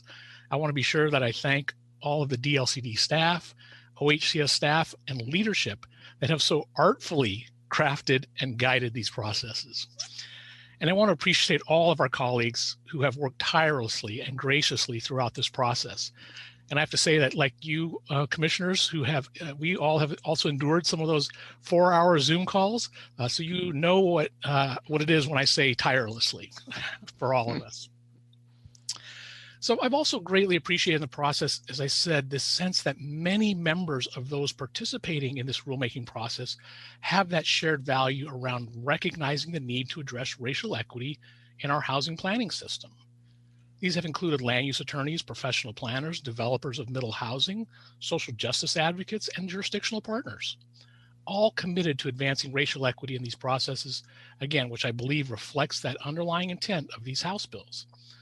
Certainly, as you would expect, though, in the tireless work of implementing land use regulations as you do, how best to achieve our shared goals, those shared values around racial equity, becomes the challenge. And it's with that grounding in this shared desire to meet the housing needs of all residents of our communities that served as the basis for the comments that those stakeholders that signed onto the 2 different letters you have in your materials for items 7 and 8. Among those comments and recommendations that we brought forth in our letters, again, rooted in those goals around racial, advancing racial and economic equity, I talked about the ones in HB 2001. In HB 2003, there's a long set of recommendations that were made around implementing various elements within that, both the regional housing needs analysis, the RHNA, and the housing production strategies, the HPS, that are intended to advance racial equity through engagement with frontline communities, data collection and analysis, and also to address economic inequities, particularly with residents experiencing houselessness. As you said, Samuel did a good job of outlining many of those. Please read through the memo, and there are many other elements there that were recommended and could be a part of the work as you move forward. Also go back and address Commissioner Holiva's points about gentrification and displacement also here, and how those elements play out in the HPS. I agree with the commissioner that what we are offering here, and as we offered in our recommendations in 2001, these really are strategies that are about the opportunity for mobility into areas of opportunity, rather than strategies around protecting existing housing that might currently be affordable in other areas. Those certainly are considerations, but they also very likely require a very different set of tools. So I think those are fairly different conversations that happen in different ways. So to return finally to that process of developing our recommendations on both 2001 and 2003, we further recognize that the overall system for planning to meet the housing needs of our state's residents must include further accountable measures to advance racial and economic equity. And the work we have before us with the decisions about how we're implementing House Bills 2001 and 2003 are among our best, but I'm hopeful not our last opportunity for us to do so. We also know that these measures are needed, as Samuel said, more than ever, as these principles around racial equity in housing are being abandoned at the highest levels of government. In the same moment, we know that frontline communities most impacted by these issues throughout all of our local jurisdictions across the state continue to demand accountability for advancing racial and economic justice. So thank you again for having me, inviting me to testify today, and I greatly appreciate the work and the consideration that you all are giving these issues. Thank you. Thank you, Mr. Lazo. You gave us way more than we asked for, and that's wonderful. The context is really, really helpful for both these topics that we're discussing today. So thank you very much for that. It was a nice history lesson. You also, I want to point out in your letter, you also have a couple of points you wanted to make relative to the housing production strategies, and I think that staff has a copy of that, so they can work with you on those 2 points. Questions for Mr. Lazo? Oh, sorry. Oh, Nick, go ahead. Thank you very much. I don't know how late you were up last night working on your comments, but you spoke to me. That was just extraordinary. And I just thank you so much for your involvement in this process, for taking the time that you did to prepare your written statements. I just want to thank you so much and look forward to your continued participation in the entire process. That was really outstanding. Thank you. Thanks. It was midnight, but that's my own doing. Perhaps you're a night person, but Vice Chair Pearmine. Sometimes our best work comes late at night. So, and like Commissioner Lilac, you spoke to me as well. And I would say that it's so important that we understand the moment that we're in and how we got there. And so the context of history in Oregon, and specifically the racialized history here, is we do need to ground ourselves in those, and whenever we're making decisions like this. So I'm just really grateful for your voice here. Thank you. Other commissioners? Thank you. Commissioner Helova. I'm going to be trying to switch to my phone. Now I have an echo. I'm sorry. I also wanted to thank you for your comments. Obviously, we've been collaborating together as a group with the rest of the committee. So hopefully you know my appreciation for the work that your group, you bring, and the people that have co-signed on to letters that you've written. I like your comment, especially about this work is not done, right? We've talked with the group about, we have these questions. We're going to be asking jurisdictions these questions they've never been asked before or had to address before. They're going to give responses. We're going to look at responses and say, is that what we were asking or not asking? Is that what we, so it's going to be a process. This is not the end. And I thank you for pointing that out. Thank you. Thank you, Commissioner. Any other comments or seeing none? Well, thank you again, Mr. Lazo, for staying. Well, this was the main thing you were here for, but we especially appreciate your comments earlier today as well. And I am excited to then also hear from Professor Zapata. Oh, no, is she not? Okay, this has changed then a little bit, maybe. So this is Ariel Nelson, League of Oregon Cities. Is that right? Okay, I have a different list on my that was emailed to me. So Ariel. Thank you. Is someone else supposed to go ahead of me? Or? No, my apologies. I was emailed something earlier, and obviously this has been revised. So I did you a disservice by not going ahead and focusing on you in particular. So yes, please take it away. That's okay. Thank you very much, Chair MacArthur and commission members. And it's now good afternoon to you all. Again, I'm Ariel Nelson here testifying on behalf of the League of Oregon Cities. And the 44 cities that are impacted by the proposed rules by House Bill 2003.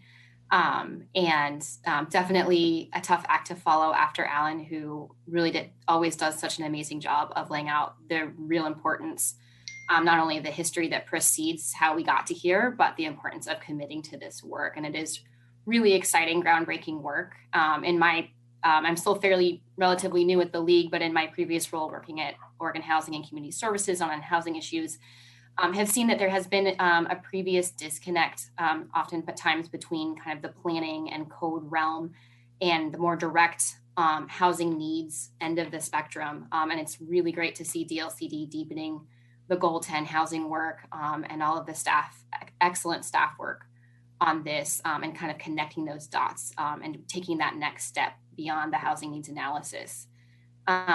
This bill really requires cities to think more proactively about their role in housing and commit to trying proactive strategies. And that was a big part of the conversation in the technical advisory committee as well, is that not all of these strategies are going to pass. Not all of them are going to necessarily have the outcome in producing or encouraging housing units that we might expect.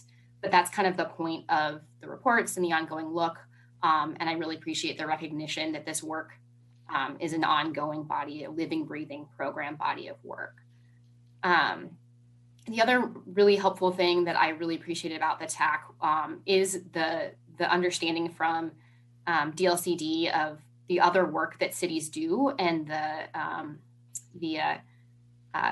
burden, I don't want to say burdens, but all of the competing work that cities are doing that can compete for their time. Right. And so there's a lot of resources and linkages built into these roles that are very appreciated. Recognition of, ongoing outreach meetings so that cities can build on what they're already doing to incorporate this work.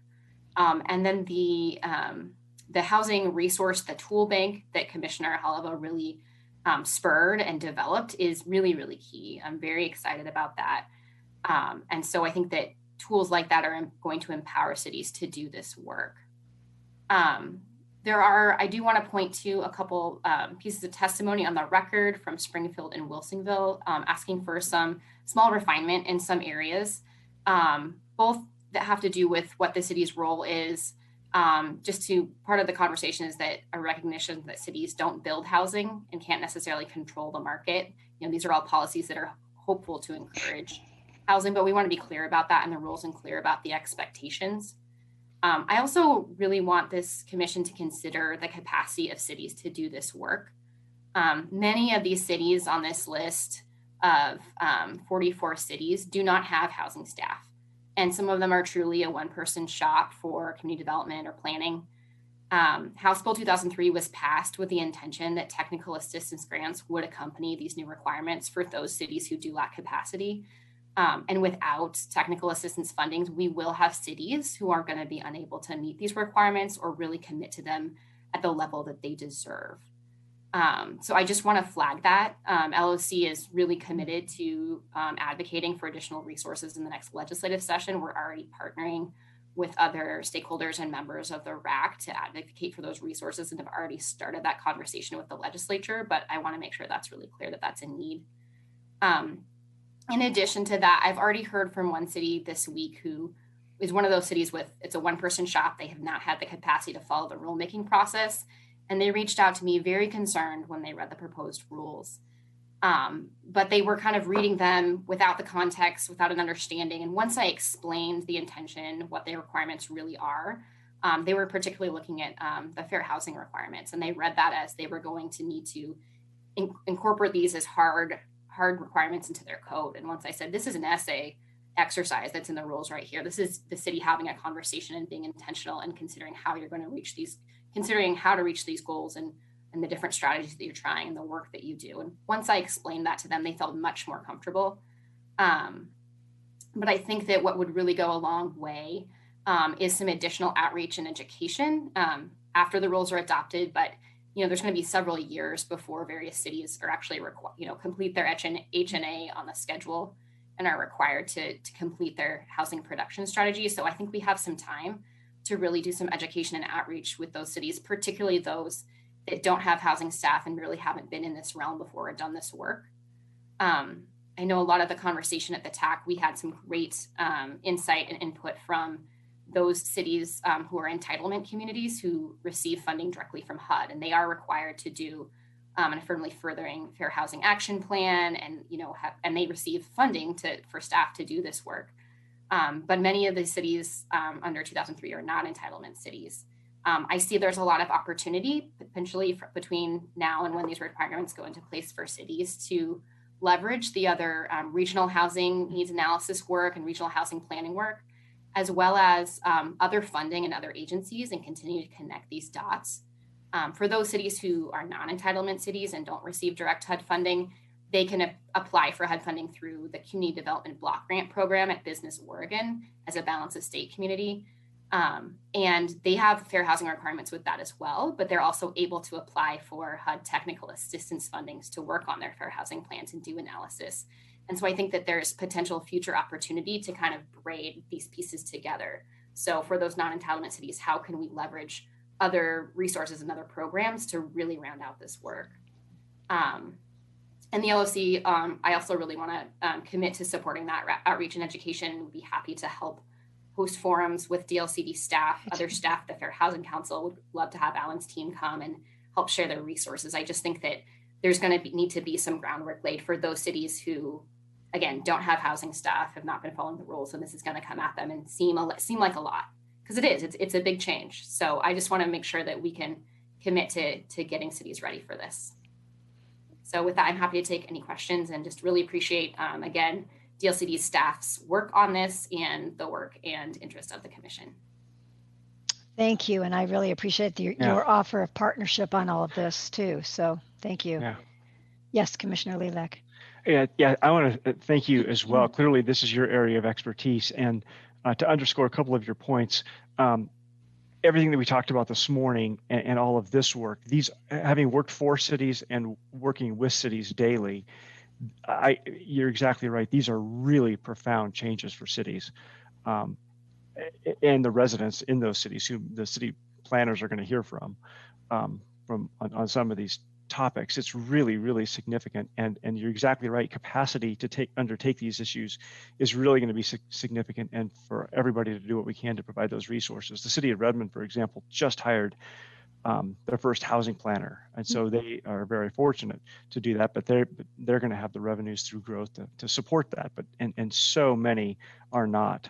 I liked your comment that this is really going to require cities to take that next step. And I just really appreciate your time working with cities to help them understand what these requirements are, these regulations are, how we can partner with them, because their coordination, understanding, support is going to be critical to a successful program. Absolutely. And then at the same time, you're sharing information from cities across the state with all of us, because I have a lot of familiarity, of course, with Central and Eastern Oregon, but not necessarily, for example, coastal cities or Southern Oregon cities. So for you to continue to participate in our efforts on this is really, really valuable. Thank you. Thank you, Commissioner. Did you want to respond? I'm sorry, Ms. Nelson. Okay. Is there someone else that wanted to speak? I'm sorry. Am I cutting somebody off? I was just looking at commissioners. Commissioner Jacobson, did you want to say something at this point? I was going to say something, but Commissioner Lilac kind of stole the words out of my mouth. But just an acknowledgement that I do understand that this is a significant lack of capacity in a lot of these cities to do this work, and that they need resources to do that. While I'm not with the city, I'm with the county. And a lot of our cities are quite small. We don't have any housing people in any of our cities or at the county, and we have no capacity. And here real recently, someone said, well, get your housing person on that. And it's like, we don't have one of those. And our neighboring counties don't have one either. So we can't even borrow theirs. So just an acknowledgement that I know that's a real issue. Thank you. Here, seeing no other hands up for questions of Ms. Nelson, thank you very much for being here twice today. And we have Peggy Lynch from the League of Oregon Women Voters of Oregon. Peggy.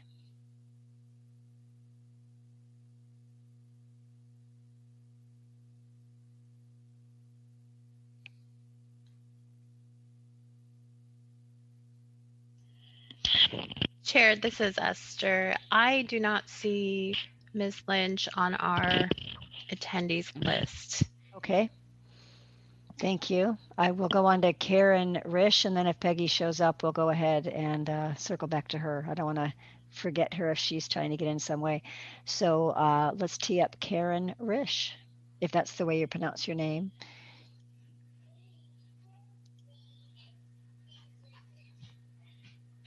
Okay, and Ms. Risch, you have been unmuted. Thank you. Yeah, I don't know if you can see me. I'm actually on 2 Zoom meetings right now.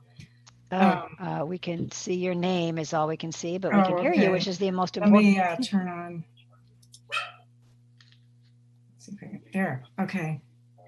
I had submitted a couple of written comments, and it's fine with me if you would have just read those, but I really am concerned about this law, the whole law, on many levels. And I think the biggest problem I have with it is it's a solution to the wrong problem. And the problem is that people aren't making enough money in the state of Oregon and really across the United States to afford housing. And the problem, and so to solve that problem, legislators need to address the salary and wages issue, because this isn't going to do it. And I want everyone to get this, that making New York and San Francisco dense did not make them more affordable. Those are 2 of the densest places you could live, and there's nothing affordable about them. And so I want people to recognize that, first of all. Secondly, it really super concerns me that basically developers were behind this bill, and people are selling out to them all along the way, all along the planning. And the other people that are behind it are the fair housing people and the people that think it's going to create affordable housing. It's not going to create affordable housing, because landlords will just buy up the new properties and charge higher rents. Just that's what's happening now. There's too few people owning too much of the housing in this area. And, you know, that's a market condition. Everybody needs to get that, first of all. Secondly, all you're going to do is create these places where people can't park. Nobody's going to give up their cars. The 43% that don't drive now are in a minority. That's a minority of people. I didn't live, but one of my friends had a house on a skinny street, like you were talking about, and the parking was a constant problem. The fire department blocked off one end of the street because they couldn't turn around in a fire truck. The trash collection every week was a nightmare for the people that had to do it, because they had to back the truck back up, either one way or the other. They'd back it down the street or up the street because they couldn't turn the truck around. Anybody who was getting a delivery, that's a big pain because you can't get a truck down the street. Anytime we're musicians, we threw jams. It was a big problem for everybody that came to the jam because there's no place to park. And I've known people that lived in the neighborhood around, and I'm in Portland. I don't know where everybody else is, but Southwest Portland and up in the around 23rd and Johnson, that area, people they come home and they drive around the block. They circle the block over and over again looking for a parking place. These are the people that live there. They haven't given up their cars. So it's a fantasy that we're going to give up our cars and to not put adequate parking off-street parking in this, it just creates a nightmare for everybody who lives there and for the neighborhoods surrounding the development, because it spills out into those neighborhoods. So I recognize that this is probably going to happen. They're probably going to ruin the zoning everywhere and just put housing, of all different kinds everywhere. But please do it in a way that respects the need that people are going to have to drive automobiles and for trucks to get in and out and for large gatherings. He left that house, and when he goes to look for another one, he's not going to look for a skinny street. He's not going to want to. That was one of the things that he just immediately, that's off his list. If it's on a skinny street, he's not going to buy it. I recognize that people can't afford housing, but it's like that everywhere, and especially in large cities. And what's happening, you can't build your way out of the problem. The problem has to be addressed at the income level. And that's all, I can tell you right now. I just really want you to think about those things before you put these plans into place. It's a fantasy that people are going to give up their cars. It's nuts not to provide parking for them, to provide adequate parking. And it just makes life harder for everybody if you don't do that. Well, thank you, Ms. Risch, for offering your perspective. Appreciate that very much. Okay. Excuse me, I seem to be losing my voice. Apologize. Sorry. Thank you. Thank you. Any questions for Ms. Risch? I don't have any questions right now. I've read as much as I could about this. I'm actually working 3 jobs right now, and I'm supposed to be on another Zoom meeting too, so I got to get back. But thank you. Well, we'll let you get back to that, and then we'll usher in the next speaker. But thank you for testifying today. All right, thank you. So I guess we have Peggy back on the phone, and Peggy, we're going to give you 3 minutes here. Welcome. Ms. Lynch, you have been unmuted. Thank you.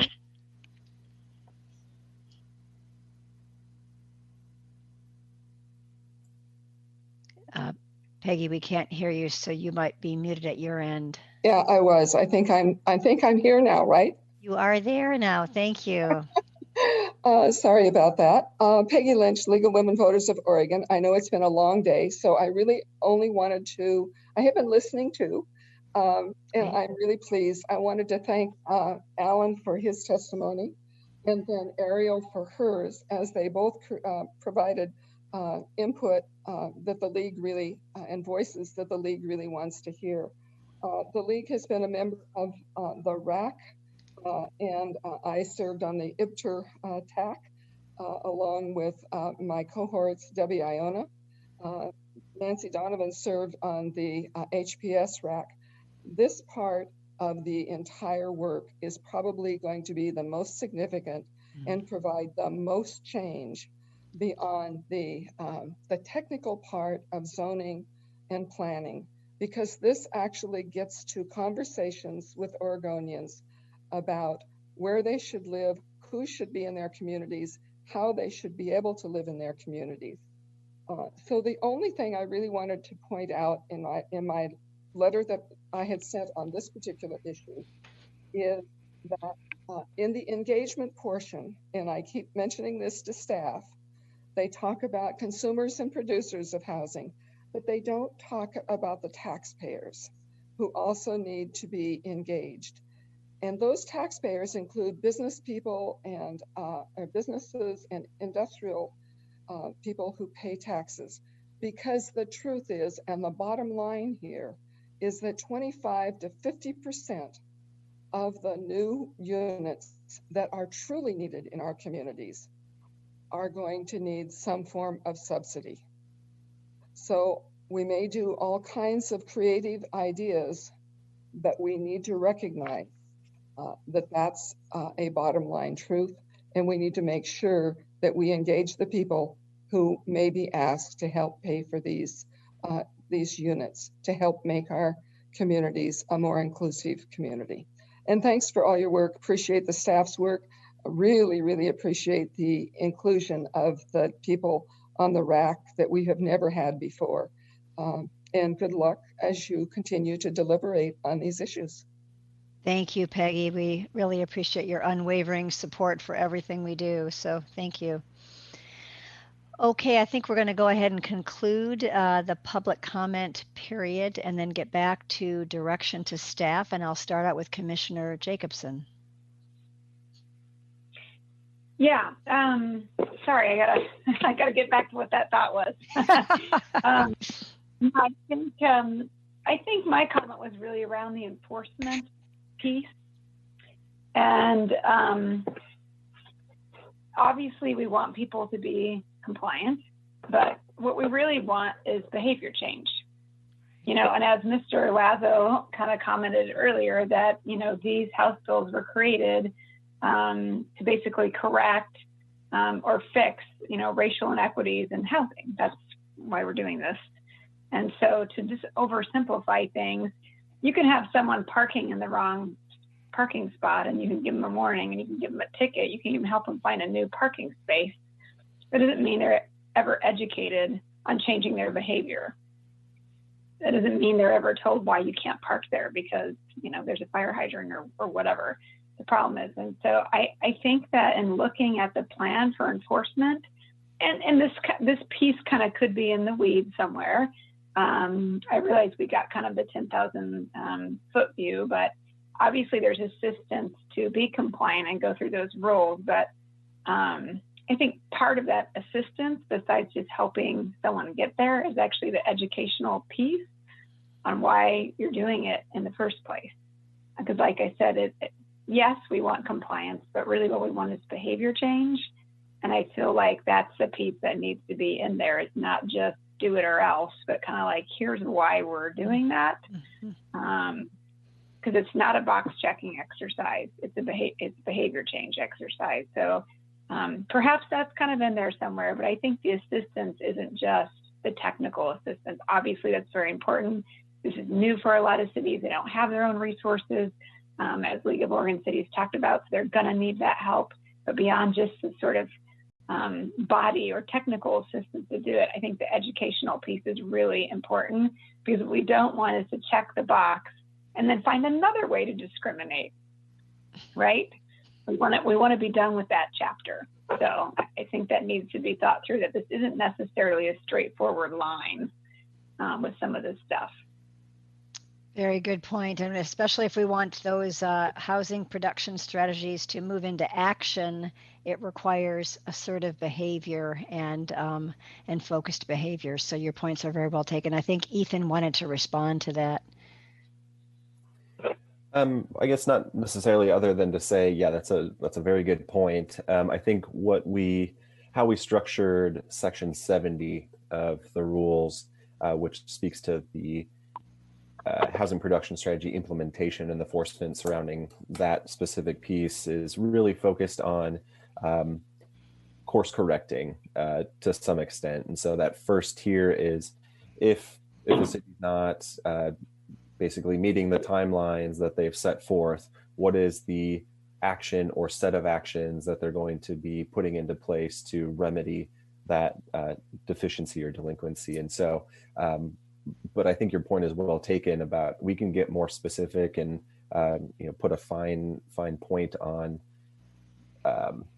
that kind of course correction aspect of that, rather than just tell us what you're going to do about this delinquency, but rather here are some resources and here's quote unquote the correct way to do that.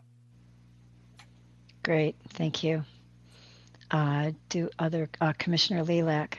Thank you. And gosh, what a steep learning curve this has been, preparing for this meeting and then today on both of these bills and the complexities and everything. I think listening to this presentation and this conversation really begins to tie 2001 and 2003 together for me better than I probably was understanding them, especially as I was listening to Commissioner Haleva's comments earlier, that we're going to do all this great work in House Bill 2001, but if it's not producing results, even if the codes allow it, that's the real necessity of House Bill 2003. And maybe it's just me making that connection and thinking through it now, in light of Commissioner Jacobson's comments, is that it's not just to be a matter of putting the new rules on the books. we have to think about this completely differently. Okay, we can address the regulatory barriers, but if we're not looking at this holistically and really in a comprehensive approach through the education and outreach and resources and assistance, we may not go where we need to go. So thank you. Sorry, just had to get all my thoughts out there. Thank you. Other commissioners have any other thoughts? Direction for staff? Vice Chair Pearmine. I'd say, you're hearing directly from the public, you're hearing from commissioners. We're all very supportive. And I'd say just to the next point. So this is my 3rd year on the commission, and watching essentially this work around housing evolve and transform in this short period of time is just, and I'd just say that a lot of that is due to our interagency partnerships, and then again, our deep public engagement, and obviously the community need, which is very clear that limited housing in a lot of our communities. And so I just want to say that it has transformed within a really short period of time, and couldn't agree more that the need to be comprehensive in our support, our community support and engagement, and with partners like LOC and AOC too, of just assuring that we're providing training, providing resources, toolkits, and things like that. But just to say, this is like just amazing to see the transformation within a short period of time. Ditto. Any other? Yes. Oh, sorry. This is Anjali. Go ahead, Commissioner. I'm sorry.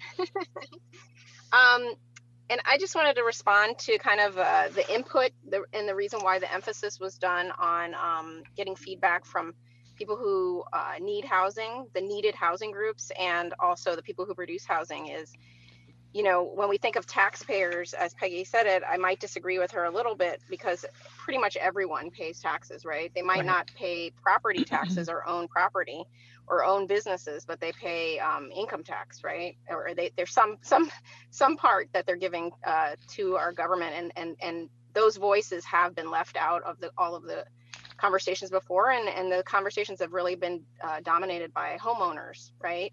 And the history around racial segregation basically has made that only certain types of people are homeowners. And so that's one of the things I really commend this rulemaking effort, is that it is changing the emphasis on specifically looking for the people who have been left out of the conversation, because they are the folks that need the housing most of the time, and that's important. So I just wanted to address that. And then also the development community. I know there was a comment made toward this has been led by developers. Zoning and planning and policies without understanding of what will actually happen doesn't go anywhere, or it goes in a direction that is unintended. And so to get the feedback from the development community to know, like, well, if we do this, what's going to happen or not happen, is a critical part of the equation. So I just wanted to respond to why those two groups were sort of identified in the process, and why that's different than I think other efforts that have been done before. Thanks, Anjali. I appreciate that. Any final comments for staff or direction? I feel like we have made comments, but I don't think we're asking for anything really a lot different from what you're already doing. You're doing great work.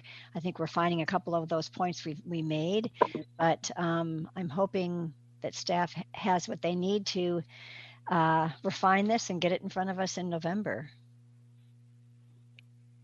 Thanks, Chair, so much. And if I could, just one last piece, and this is really for Peggy's benefit, because I know she's been insisting on multiple occasions for us to include that taxpayer piece in the engagement. And it's not to say that taxpayers are not an important part of the engagement process, but really the focus should be on those consumers of needed housing and producers of needed housing. We have put into rule, and I'll just kind of read a little excerpt.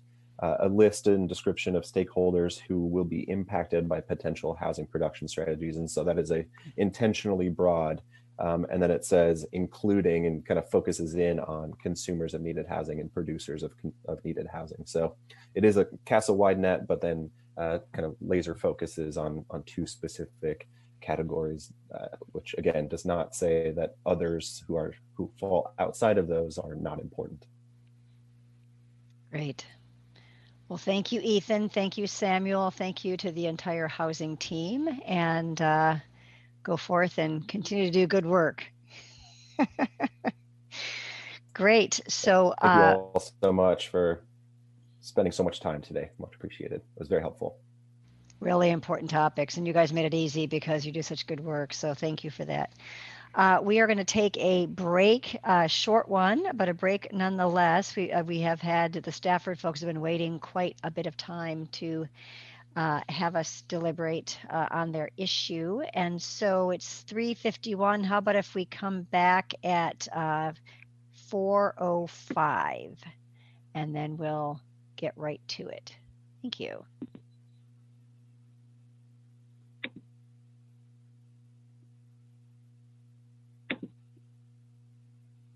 (4:06), and I show Chair MacArthur, Commissioners, Vice Chair Permine, Commissioners Jacobson, Lilac, and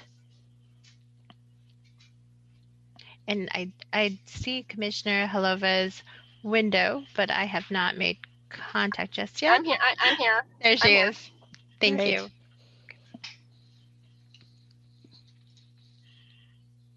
Okay, Chair.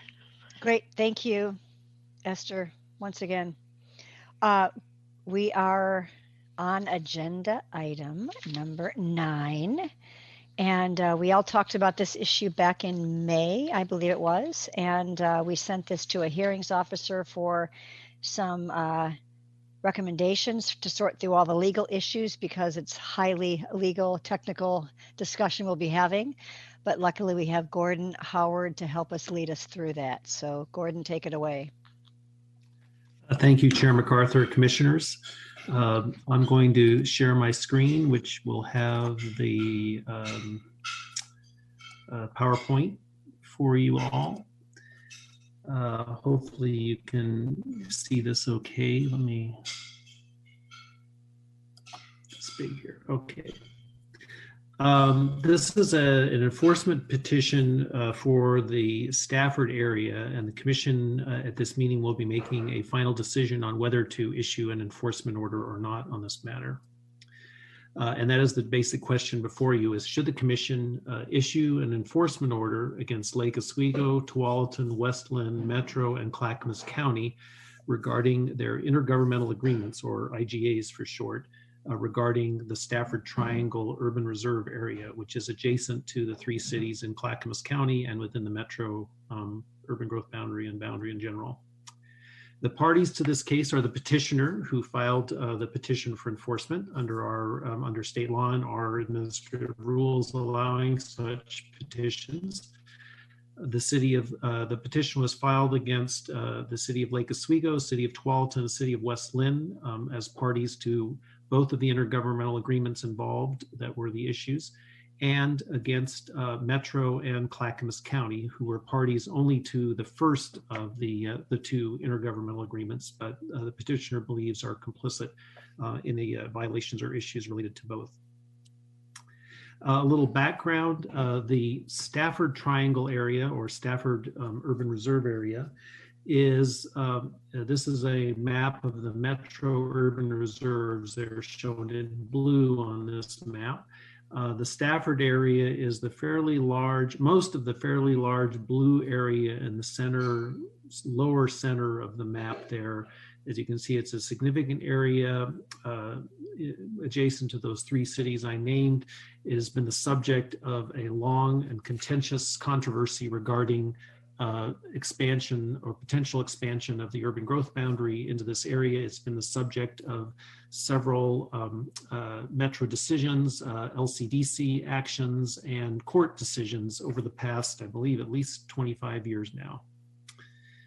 This is a close-up of the area. It's the area on this map that is shown as Stafford, Rosemont, Borland, and Norwood. Those 4 sub-areas of the Metro Urban Reserves are the areas that constitute the Stafford Triangle and are the subject of this controversy. The process that got us to this point today, first, back, I believe 3 years ago now, Metro adopted urban reserves, which included the Stafford area.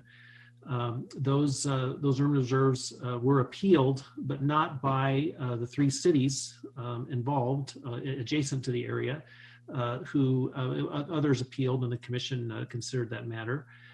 However, the parties involved a couple years later entered into a 5-party intergovernmental agreement, which was the 3 cities and Metro and Clackamas County, to govern future consideration of future urbanization of this area now that they had been designated urban reserves.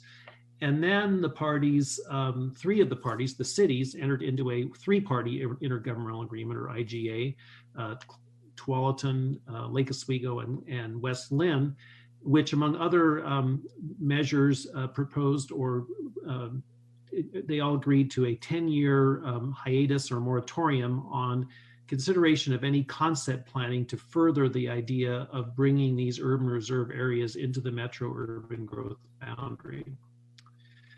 The petitioner is a property owner in the Stafford area, and feeling aggrieved by this action by the 3 cities, filed first based on state law and our administrative rules, a 16-day notice to the governmental parties, stating that the petitioner was planning to file a petition for enforcement unless the parties essentially abrogated the intergovernmental agreement, the 3-party intergovernmental agreement in particular, but then also the larger one that included Metro and Clackamas County. The governing bodies, when given that 60-day notice, declined the request to do that. The petitioner then filed this petition for enforcement with the Department of Land Conservation and Development. The first step after the department reviews such a petition for technical compliance, which we did, and it was technically compliant at that level, is schedule what is called a good cause hearing before the commission, which was held back in May of this year, at which the commission determined whether this is basically a threshold decision. Is there good cause to proceed to considering an enforcement order? In other words, are the issues serious enough or strong enough to pass that threshold? The commission did find unanimously at your May meeting that there was good cause to proceed to consideration of an enforcement order. And then with the option to do so, did direct the director of the LCD director to appoint a hearings officer to hold a contested case hearing, in which all the parties were given the ability to provide testimony and evidence, and then to provide a recommendation to the commission for either to issue an official enforcement order, what the terms of that enforcement order would be, or alternatively recommending not to issue such an enforcement order. The hearings officer did hold that hearing on July 28th. All the parties, originally this was going to come back to the commission at your July meeting. However, all the parties agreed to a elongation of the process to the September meeting to allow them all to develop their arguments fully and provide the hearings officer with sufficient time to complete his work. The director appointed Fred Wilson as hearings officer. He's been a hearings officer for us in the past, works as a hearings officer for other jurisdictions around the state. The hearings officer then, after the contested case hearing, delivered a recommendation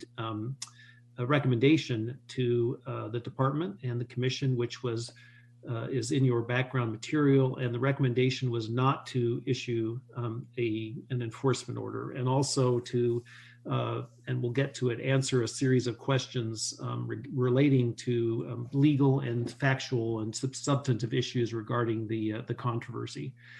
So now the decision is back in your hands with this hearings officer recommendation whether to issue an enforcement order or not for this matter. Materials that you're allowed to consider for this in making this decision are, first of all, the materials that were in the contested case hearing process, and they were provided to you as background material. The actual hearings officer's recommendation, which is one of your exhibits. Then all the parties were given the opportunity to file what are called exceptions to the hearings officer's recommendation. In other words, disagreements with it. And both the cities, the three cities represented by Mr. Jeff Condit and the petitioner filed exceptions to the hearings officer recommendation, which are in your background material. And then finally, the staff report, which you've received for this matter. You are not allowed to consider, other than oral testimony from the parties themselves, additional testimony or information other than what's in the record before you as of now. As I stated, public comment is limited to the parties, and the parties are, first of all, the petitioner, David Marks, and his attorney, Michael Connors, who will be granted 30 minutes, up to 30 minutes of time, some of which they may reserve for rebuttal. Then the three cities, which are represented primarily by Jeff Condit, but also Tualatin and Lake Oswego are represented by Sean Brady and David Powell. Metro, which is also named as a local government in the petition, is represented by Roger Alfred, and then Clackamas County, represented by Nathan Boderman, and you'll be hearing from those individuals later in this proceeding. So when the commission sent this issue to the hearings officer, you assigned 4 questions for the hearings officer to resolve. And I would characterize the first 3 questions as basically legal questions or legal threshold questions. And then the 4th question was the substantive question. And that question is whether the intergovernmental agreements that were adopted constituted a violation of the Metro Regional Framework Plan.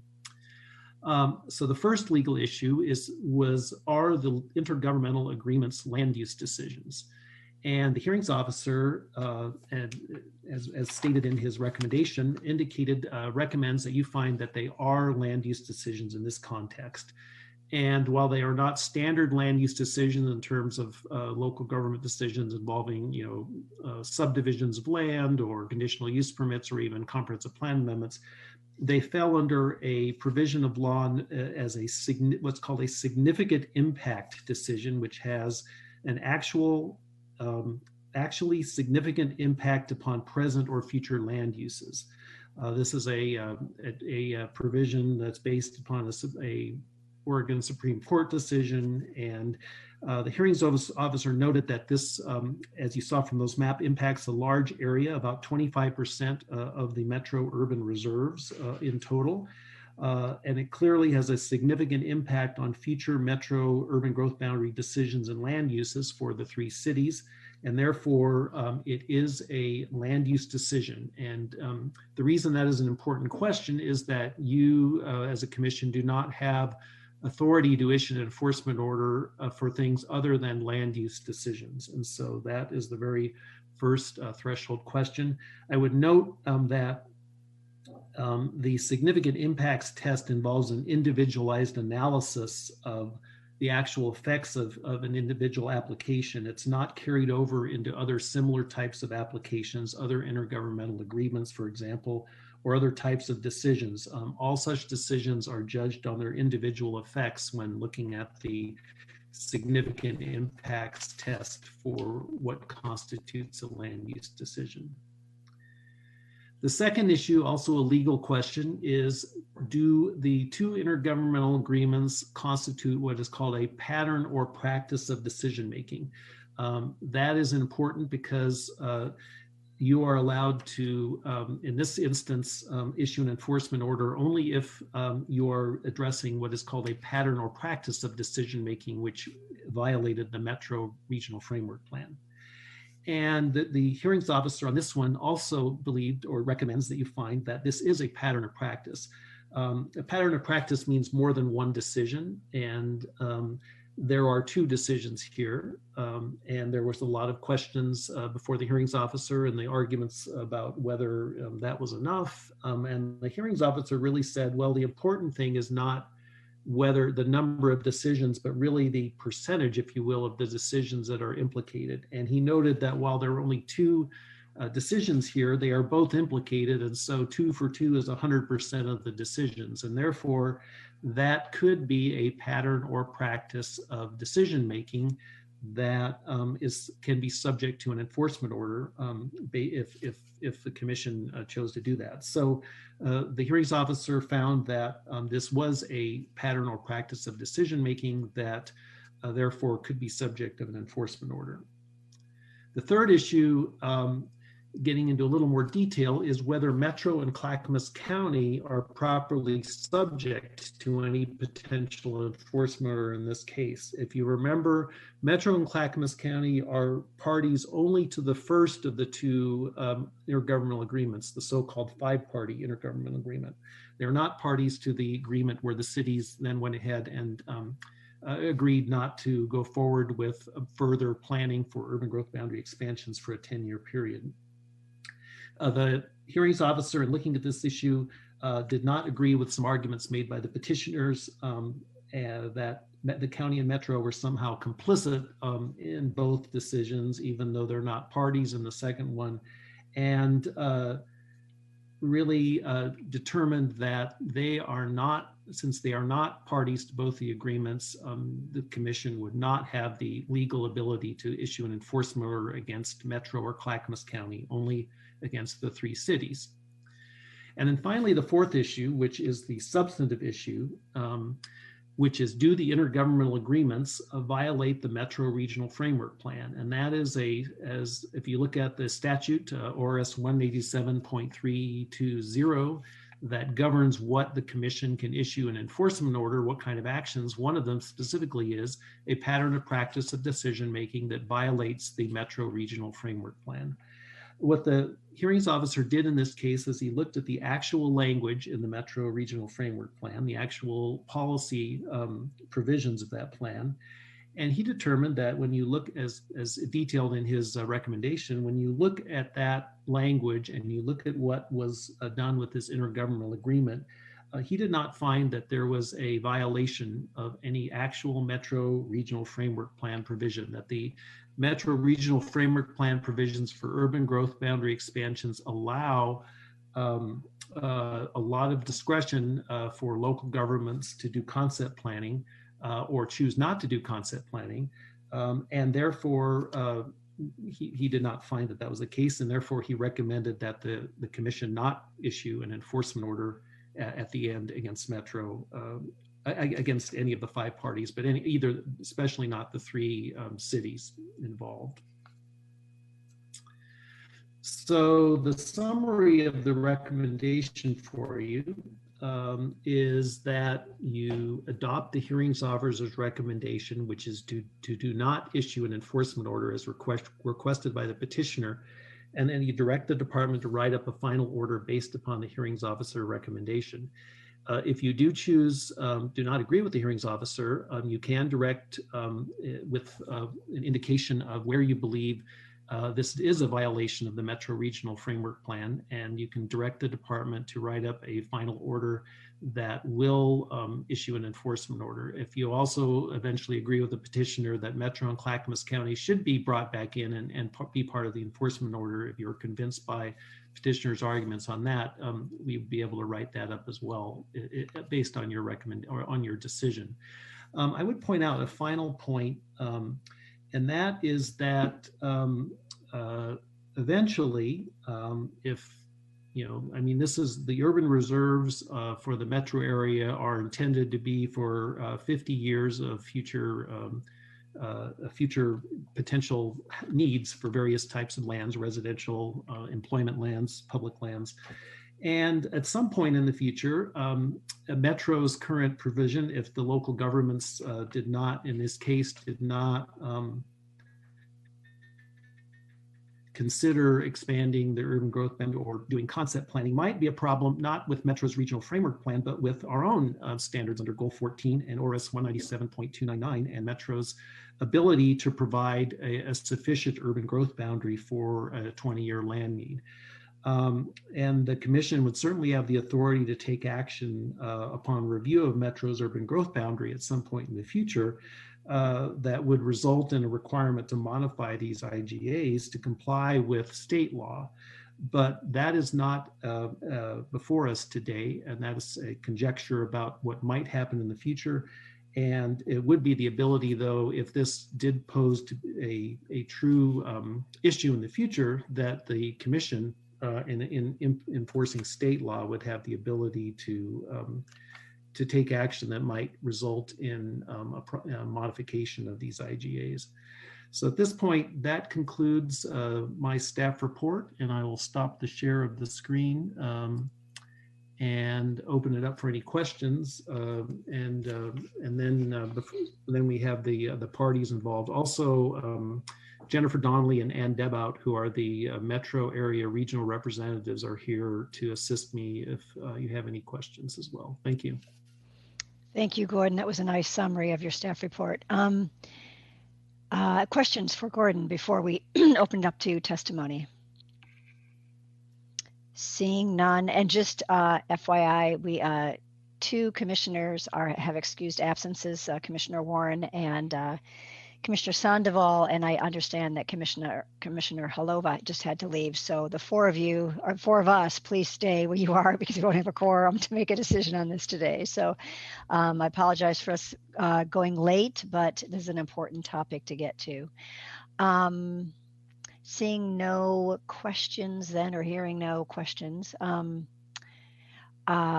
you advise me a little bit, Gordon, though? I see the time allotment for the petitioner and the cities and the Metro and Clackamas County, but it also says it includes the rebuttal time. So is it up to the person testifying to manage that time and then figure out if they're doing 20 minutes now and 10 minutes for rebuttal, or how are we working that?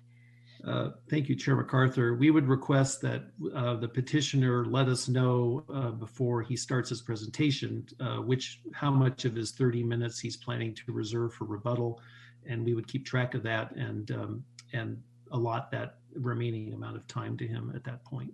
Great, and we'll do that for each of these speakers. So thank you very much. Yeah, the other speakers don't have rebuttal authority. I didn't. Thank you so much. So it'll only be for the first one. Thank you. So Kasari, I'm looking to you to keep me in line here. Okay, so Chair, can I just ask one quick question? I don't know if it's important that I put on the record that while I was not on the commission in May, I did watch that proceeding and did read all the materials. Thank you. Prior to serving. So I don't know if that's important to put on the record, but I just wanted to have it on the record. That is important to put on the record, and I really appreciate you having done that. Yes. And great. So let's turn it over to Mike Connors and David Marks. I think Esther's going to try to plug you in.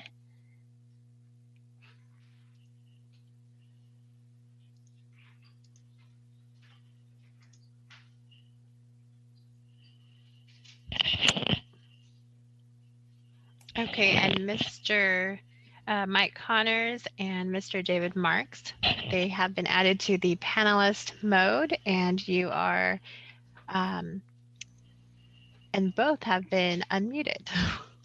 And it looks like David Marks still might be muted at his end, but so are we going to start with Mike Connors or David, or just let us know and then tell us how much time you want us to track for this particular piece versus the rebuttal, please.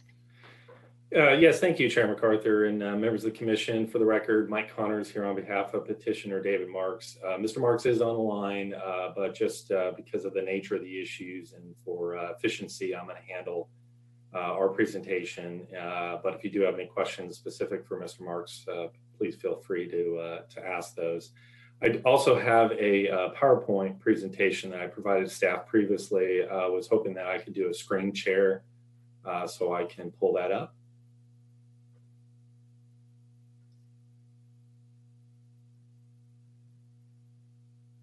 And then how much time do you think you want to reserve for this part, Mr. Connors, versus rebuttal? Yes, thank you. I would like to reserve 10 minutes for rebuttal, please. Great, will do, thanks.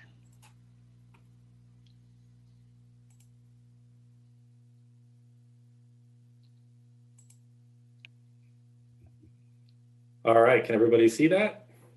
Yes. Looks like it's off one. Let me go back. Oh, no, there it is. Okay, well, again, thank you for the opportunity to present on this phase of the process. I'm going to kind of walk you through hearings officers' recommendations, some of the issues that we see, and then get to our exceptions and why we believe that you should not adopt certain components of the hearings officers' recommendations and issue an enforcement order. So as Mr. Howard indicated, the hearings officer had 4 questions before him.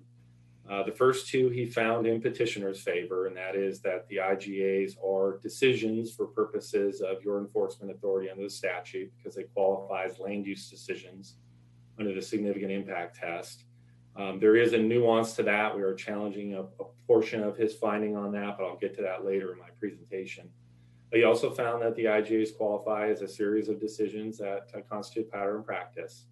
But on the last 2 issues, he found in the government party's favor, concluded that Metro and the county are not parties because they were only a signatory to the 5-party IGA.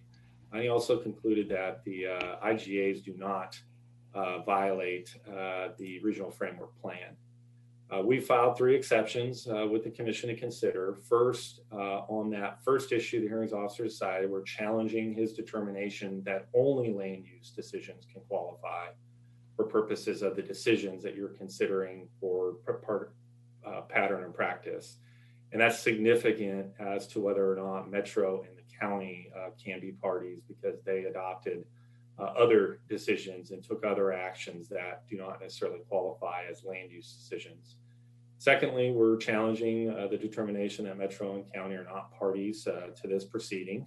And lastly, we're challenging the recommendation that the IGAs do not violate the regional framework plan. And I'm going to start off at the last issue because that's really the most important issue before you. And it's extremely important not only for this case, but in terms of the ramifications beyond what you're deciding here.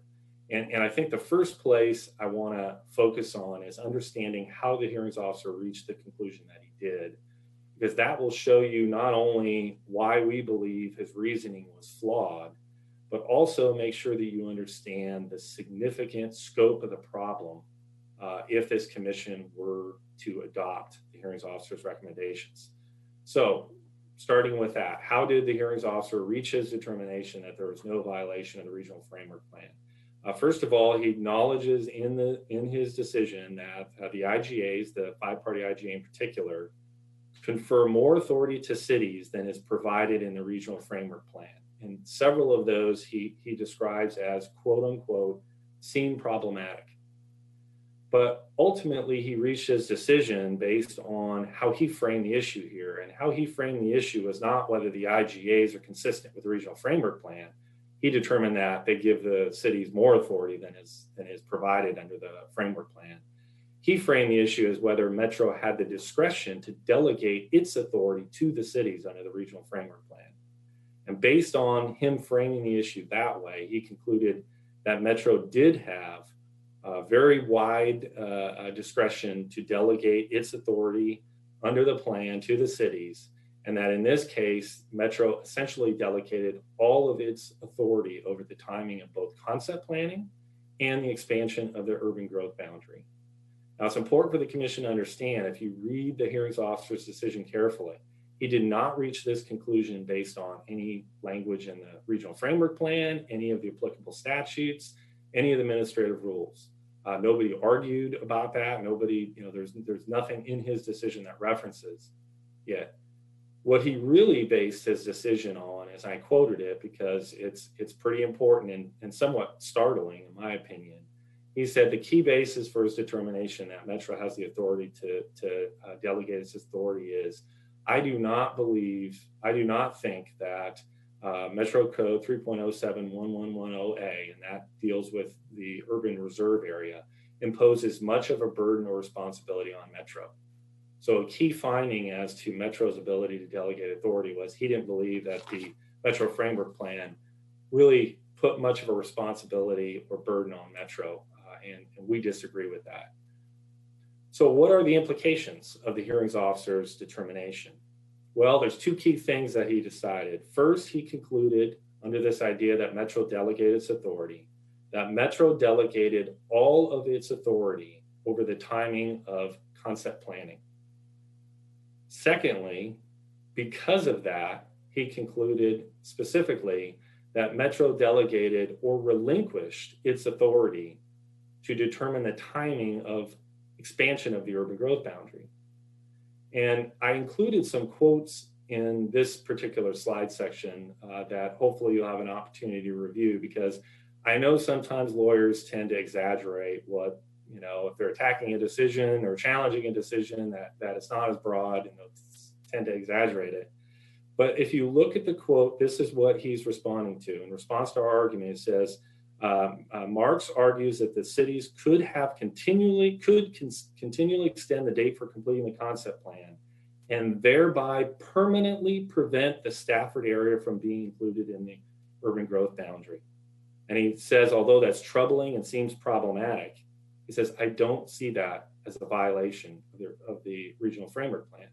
So the hearings officer specifically determined, based on his rationale, that the cities could permanently prevent the Stafford area from being included in the urban growth boundary based on the IGAs. And he concluded that although that seems like a problem, it doesn't violate the regional framework plan. So what is the importance of that? Well, that gets to what are the implications if this commission were to adopt the hearings officer's recommendation. First of all, it would mean that the cities have unilateral authority over the timing of the concept plan. They could extend the 10-year moratorium that's in the three-party IGA. They could adopt a new moratorium. They could refuse to adopt a concept plan for the next 50 years altogether. And that's their prerogative because they have the unilateral authority based on the hearings officer's interpretation. Secondly, Metro no longer has the authority to expand the urban growth boundary.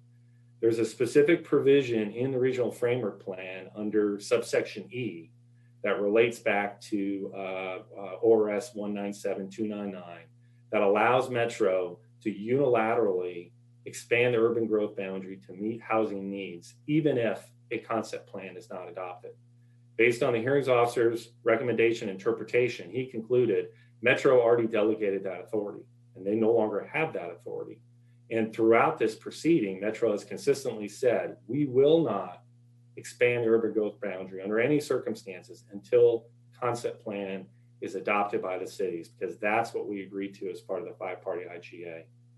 And if this commission were to adopt that particular interpretation, you're in effect endorsing or sanctioning that very process.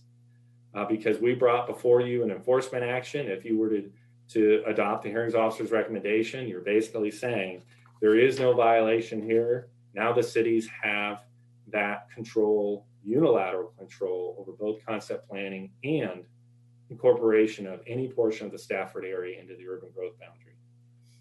What's troubling about that is some of what the commission knows and some of what is new information. Because there is substantial information that, substantial evidence that the cities will use their authority to indefinitely delay concept planning or inclusion of Stafford area into the urban growth boundary. They've consistently opposed the Stafford area urbanization of it for decades. As part of the contested case process, we had discovery. And as part of our discovery, we found minutes, communications from the various city councils that show that they continue to oppose urbanization of the Stafford area. And this is after the five-party IGA was executed by the parties. And that they view the three-party IGA as being instrumental in furthering that goal. There's comments from city councilors about the five-party IGA was pretty good for us, but the three-party IGA is great. And it's great for them because it includes that 10-year moratorium and incorporates this idea that the cities and the cities alone get to drive the timing on concept planning and expansion of the urban growth boundary. And if you want to really think about the cities, what their intent is, I think all you need to do is look at what was the first thing that they did after executing the five-party IGA, which was supposed to put the litigation of the opposition behind this commission, Metro, the county, and the cities. The first thing they did, they adopted a 10-year moratorium on concept planning. I think that speaks volumes as to what they will intend to do now that they have this more expansive authority based on what the hearings officers recommended. So what does that mean? What would it mean if the commission were to adopt the hearings officer's recommendation and the cities could unilaterally control timing for urbanization of Stafford area and effectively run the clock out, prevent it from ever happening? We believe that will mean that Metro will be unable to meet the 20-year land supply without the Stafford area. You know, I know that the commission knows this, but I'm just going to emphasize it again. Stafford area is the largest urban reserve area. It accounts for over 25% of the overall urban reserves. It's the highest ranking urban reserve area for urbanization. And I included a quote here from Metro's ordinance adopting it as part of the urban reserve that specifically spells out no other area ranks as high as Stafford. It's also the only area where any kind of expansion can occur. Lake Oswego, West Linn, Tualatin, buildable lands inventory recently adopted, already determined they have housing needs. They have insufficient area to accommodate their housing needs. So it's a deficit in housing needs that we know exists today. And even though there are other urban reserve areas, there are other constraints that Metro is going to have with those areas. In particular, the disincorporation of Damascus has basically wiped out another large segment of the urban reserves that are available. And I think what we're finding is that the need for housing, in particular affordable housing, is increasing as we're going along. It's not decreasing. It's greater than what I think we even originally contemplated. Here's the map to just show you, and since Mr. Howard already showed you that, I'm not going to focus too much on it, but you can see the significance of the size and location of the Stafford area. Now, if you look at the staff report, Mr. Howard sort of touched on it, but I encourage you to look specifically at the staff report, because although staff is recommending that you adopt the hearings officer's recommendation, they recognize that doing so is going to create a problem. They specifically state there may be an issue whether Metro can meet its obligations under Goal 14 and 197299 to provide a 20-year land supply. And then what they speculate is that if at some point in the future, it turns out that is the case, and the IGAs prevent Metro from complying with Goal 14 and 197299, Metro will need to modify either agreement, meaning the IGAs, or perhaps the regional framework plan. I think your staff is right in being concerned about these future implications of the decision. But where I disagree with them is their suggestion that this somehow can be fixed in the future. Metro can't amend the IGAs if it turns out that they do prevent them from meeting the 20-year land supply. It's a five-party IGA. It can't be unilaterally amended. It expressly states it can't be unilaterally amended. So Metro wouldn't have that tool available. And amending the regional framework plan would not solve the problem either. The hearings officer specifically determined Metro already delegated its authority under the plan, under the IGAs to the cities. So Metro can amend the regional framework plan however it wants, but it can't undo what it has already delegated. That authority has been delegated, the cities are acting on it, and it can't be undone with some amendment. And then lastly, if this commission were to adopt the hearings officer's recommendation, you wouldn't have the ability at some later date to say that the cities are violating Goal 14, 197299, or the regional framework plan, because you will have sanctioned their ability to unilaterally determine the timing in your decision today. And to years down the road to suddenly say, no, there is a problem now, and we are going to conclude that the cities are in violation. I can assure you the cities are going to say this issue's already been litigated. This commission specifically adopted a decision interpretation on it, and they concluded it is permissible. And as a result of that, if you don't act today, then the opportunity is gone. The cities have what I call the keys to the kingdom. They have total control over the timing of the concept plan. They have total control over the timing of the expansion of the urban growth boundary in the Stafford area. That's expressly stated in the hearings officer's decision. I can't emphasize that enough because, again, I know that oftentimes attorneys can kind of talk about the decisions broader than it is, but in this case, that was his express finding. So what should the commission do now? In our exceptions, we lay out the various ways in which we believe the hearings officer erroneously reached the conclusion that he did. And basically, the flaw in his reasoning is his determination that Metro has the authority to delegate any and all authority it has under the regional framework plan to the cities. Metro does not have that authority. It is the regional entity that is responsible for ensuring urban reserves can accommodate growth for 20 years and for enforcing against local governments like the cities in this case to ensure that they are taking actions consistent with that goal. There's nothing in the regional framework plan, any of the statutes, administrative rules that give Metro the ability to just delegate or relinquish that authority. And contrary to what the hearings officer said, the regional framework plan provisions that deal with urban reserves do impose a significant burden and responsibility on Metro. And it's Metro's responsibility alone to ensure that they're being complied with. So Mr.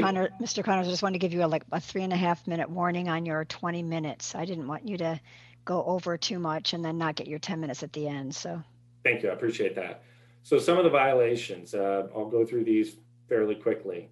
Under subsection A, it expressly requires the timing of the concept plan to be jointly determined by Metro, the county, and the cities. The 5-party IGA gives that solely to the cities. The 3-party adds a 10-year moratorium that's not contemplated in the regional framework plan. So those IGAs expressly conflict with this provision of the regional framework plan. Second issue, because of that, now, Metro also has the authority under subsection E to unilaterally expand the urban growth boundary in order to meet housing needs under 197299. The hearings officer determined that Metro has the authority to delegate or relinquish that authority. That's not in the regional framework plan. The regional framework plan gives that authority solely to the Metro for important reasons.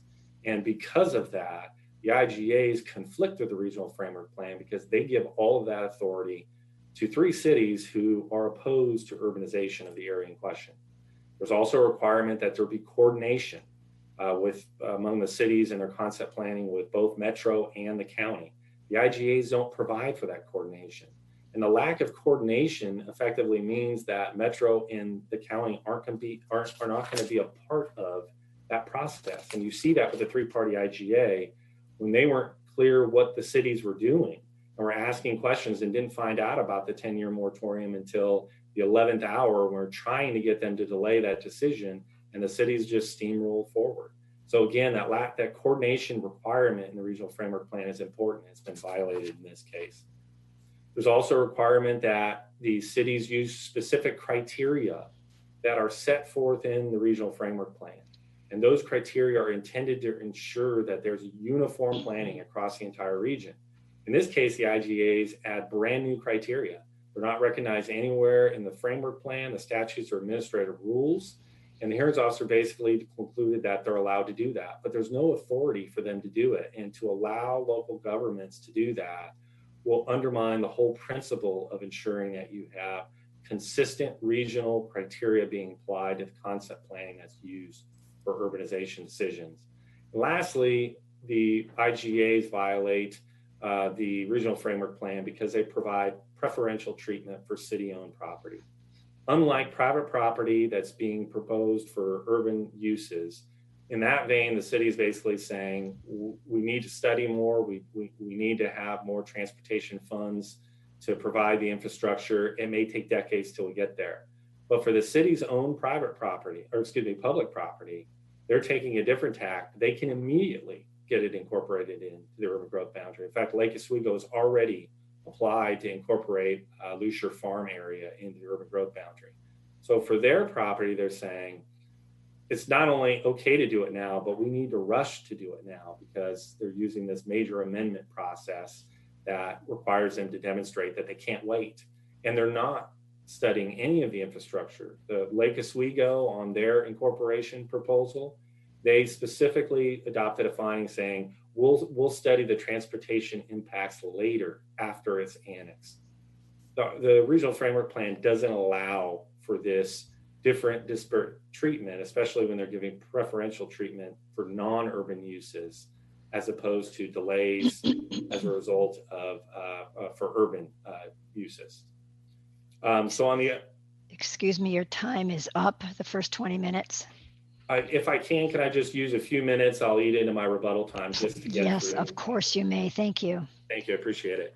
So real quickly, one of the first exceptions that we talked about, we're challenging the hearings officer's determination that only land use decisions can be considered. If you look at your statute, it applies to land use decisions or actions. The pattern of practice is decision-making. It's not limited to land use decisions alone. And the hearings officer, although he recognized that our arguments were consistent with the plain text of the statute, he concluded that that he was going to give it a more limited review based on the city's speculation about what the legislature may have intended. There was no legislative history that was provided, and principles of statutory construction do not allow you to ignore plain text based on a speculative belief about what the legislature intended without any legislative history. Significance of finding that more than land use decisions can be considered is that immediately after the three-party IGA was adopted with the 10-year moratorium, Metro and the county terminated a $170,000 transportation grant. This is a grant recognized in the five-party IGA. It's intended to be the precursor to concept planning. Now that's gone. They terminated it. And so that's just going to exacerbate the delay because the cities can't start concept planning without studying the infrastructure planning. And they can't start studying the infrastructure planning without funds to do those studies. So as a result of that, we believe that you need to include Metro and the county as part of the parties here. They're integral parties. You're not going to really be able to ensure that this issue is adequately dealt with unless all of the involved parties are there. Metro and the county are obviously very important. And they did adopt more than one decision. They decided, that's their term, they decided to terminate that $170,000 transportation fund. And on that basis, we believe that they are part of a pattern of practice of decision-making that violates the regional framework plan. So what are we asking you to do? We're asking you to adopt the hearings officer's recommendation that the IGAs are land use decisions and qualify as part of the pattern of practice, but that conclude that other decisions, in particular Metro and the county's decision to terminate the transportation study fund, means that they are subject to the enforcement order, and to conclude that the IGAs and these other related land use actions or decisions do violate the regional framework plan as we laid out in our exceptions and I tried to summarize here today. And if you do adopt that approach, then what we're asking you to do is nullify and invalidate the three-party IGA and require the parties to amend and clarify the five-party so it is consistent with the regional framework plan. The hearings officer did provide you an alternative recommendation if you disagreed with them on those last 2 points, which we believe you should. And so what we're asking for is part of his alternative recommendation. And with that, I'll use whatever remaining time I have in rebuttal or answer any questions the commission may have. Thank you, Mr. Connors. I was going to ask Kasaria to let you know how many minutes you have left of your time of the 30 minutes for rebuttal. If she could 7 minutes. 7 minutes are left. So that's good to know. Thank you. Oh, so thank you. For questions for Mr. Connors.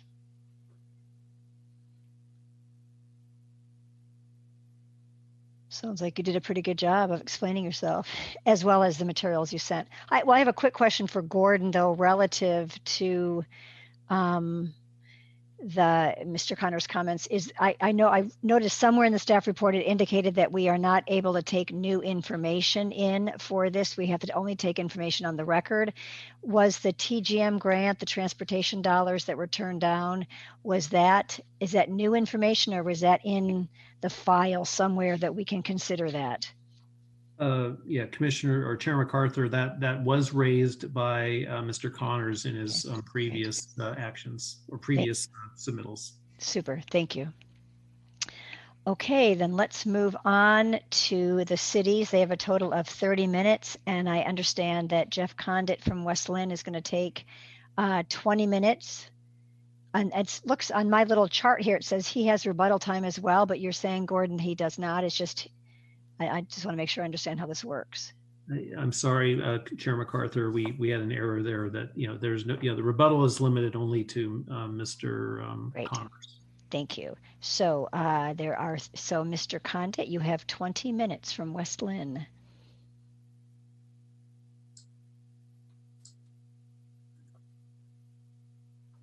Thank you, Madam Chair, members of the Commission. For the record, my name is Jeff Condit, and I am a service attorney for the City of West Lynn. I'll be making the presentation on behalf of the cities with my colleagues Sean Brady and Dave Powell weighing in at the end. So I'm also going to start with the really key issue on the merits, which is whether the two IGAs violate the RFP. And the first thing I want to note, and Gordon pointed this out in his staff report, is that the Urban Reserve is designed to provide sufficient land for 20 to 50 years beyond the current planning period, or 2060 in this case. Even the 10-year moratorium, which isn't either 10 years or a moratorium, I'll talk about that later, even that is within the current 20-year planning period.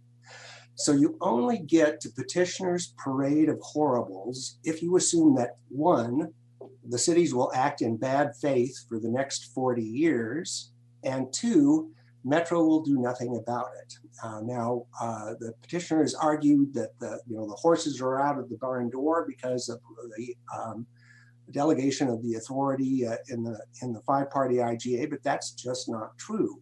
We have agreed in the five-party IGA to plan in good faith.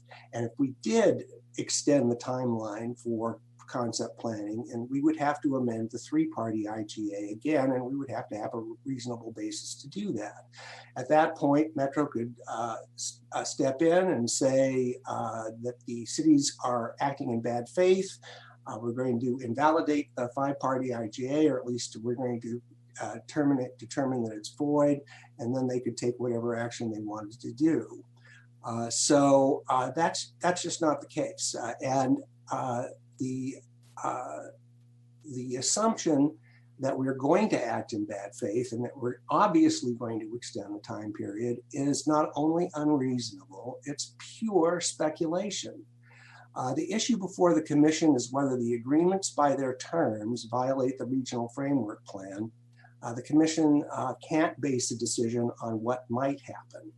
And as Gordon pointed out, LCDC has some authority, and Metro has some authority. So, if we get to that period and we're acting in bad faith, there's plenty of ability to address that at the time, if and when that ever occurs. So and again, we'd have to amend the three-party IGA to extend those deadlines for adoption of a concept plan. And so that would be a different decision than the IGAs before you. So nothing you decide on this IGA would preclude LCDC or Metro from making a different decision at such time as that may ever happen, which again is purely speculative. So first off the bat, the five-party IGA does not violate the regional framework plan. I want to point out initially that the regional framework plan requires all parties to agree on the time, and that's the parties, I mean the county, the cities, and Metro, to agree on the timing of concept planning. So at the threshold, the cities have the ability to participate in that decision, and that decision can't be made without our consent. So what Metro actually did was say, we're going to delegate the timing of that authority to, the timing of that to the cities. We argued, and the hearings officers agreed, that that was in Metro's range of discretion under the RFP. But also, this is an IGA, and that is enacted under ORS Chapter 190, and IGA specifically allows one public body to delegate authority to another public body. And this happens all the time. So this is not unusual. This is not extra statutory. It does not violate the RFP, or does not violate does not violate any land use law. You know, I think that's a very important point. So if the 5-party IGA does not violate the RFP, then the 3-party IGA standing by itself can't be a pattern or practice. And the hearings officer recognized that, but went on to answer that question anyway, because that was the direction of the commission. So the first thing I want to talk about is the timing issues in the RFP. So first, it's not a moratorium first there are 2 timing deadlines, and it's not a moratorium on planning. It is a moratorium on adoption of a concept plan. So planning can and is expected to occur between now and those timelines, and actually has done. City of Tualatin, this is also in the record, before the hearings officer, the City of Tualatin filed notice in June to Lake Oswego and West Linn that it wanted to begin the process of determining the urban service areas for the cities under the 3-party IGA. So we're already underway on that. So first, the area south of the Tualatin River, which if you look at the map that Gordon showed, is more than half of the Stafford area, including the Norwood area. That completion of the concept plan for that area is tied to design of the I-205 project, funding of the I-205 project, and that project will commence within 2 years or less. So we submitted information about that into the record from ODOT's website. The plan, under at least ODOT's current plan, is to commence construction of that project in 2003. So that means concept plan for that area could be adopted as early as next year.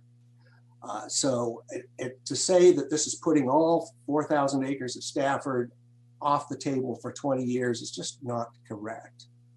Second, the alleged 10-year moratorium actually is now 8 years, because it goes until December 31st, 2028. And that applies to the area that's north of the Tualatin River only. And that is 8 years. That's not untoward, as the staff testified in one of the original staff reports. There are areas in Washington County that have not yet been concept planned, and those have been urban reserves since 2014 Grand Bargain. So that's 6 years. So, you know, those timing provisions in the IGAs, the actual timing provisions, do not violate anything in the RFP or in state law, and I think are reasonable based upon other jurisdictions. So you only get to this unreasonable putting it off, never be able to include it in the UGB, if the cities act in bad faith and keep continuing this on ad infinitum. And as we noted, we can't do that. There are enforcement mechanisms that both Metro and LCDC have to prevent us from doing that.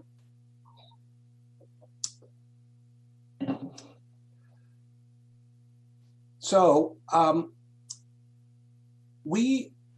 the cities have opposed Stafford for 25 years, but the reasoning has always been because of the cost of public services, and most particularly with regard to transportation.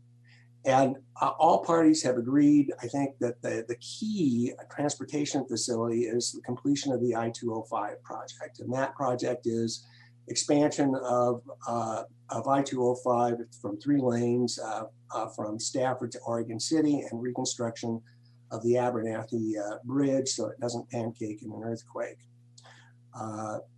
The RTP, Metro Regional Transportation Plan, shows that if that project is not done, the system will be failing by 2027. So it's key before any significant urbanization happens at Stafford, that project has got to be completed.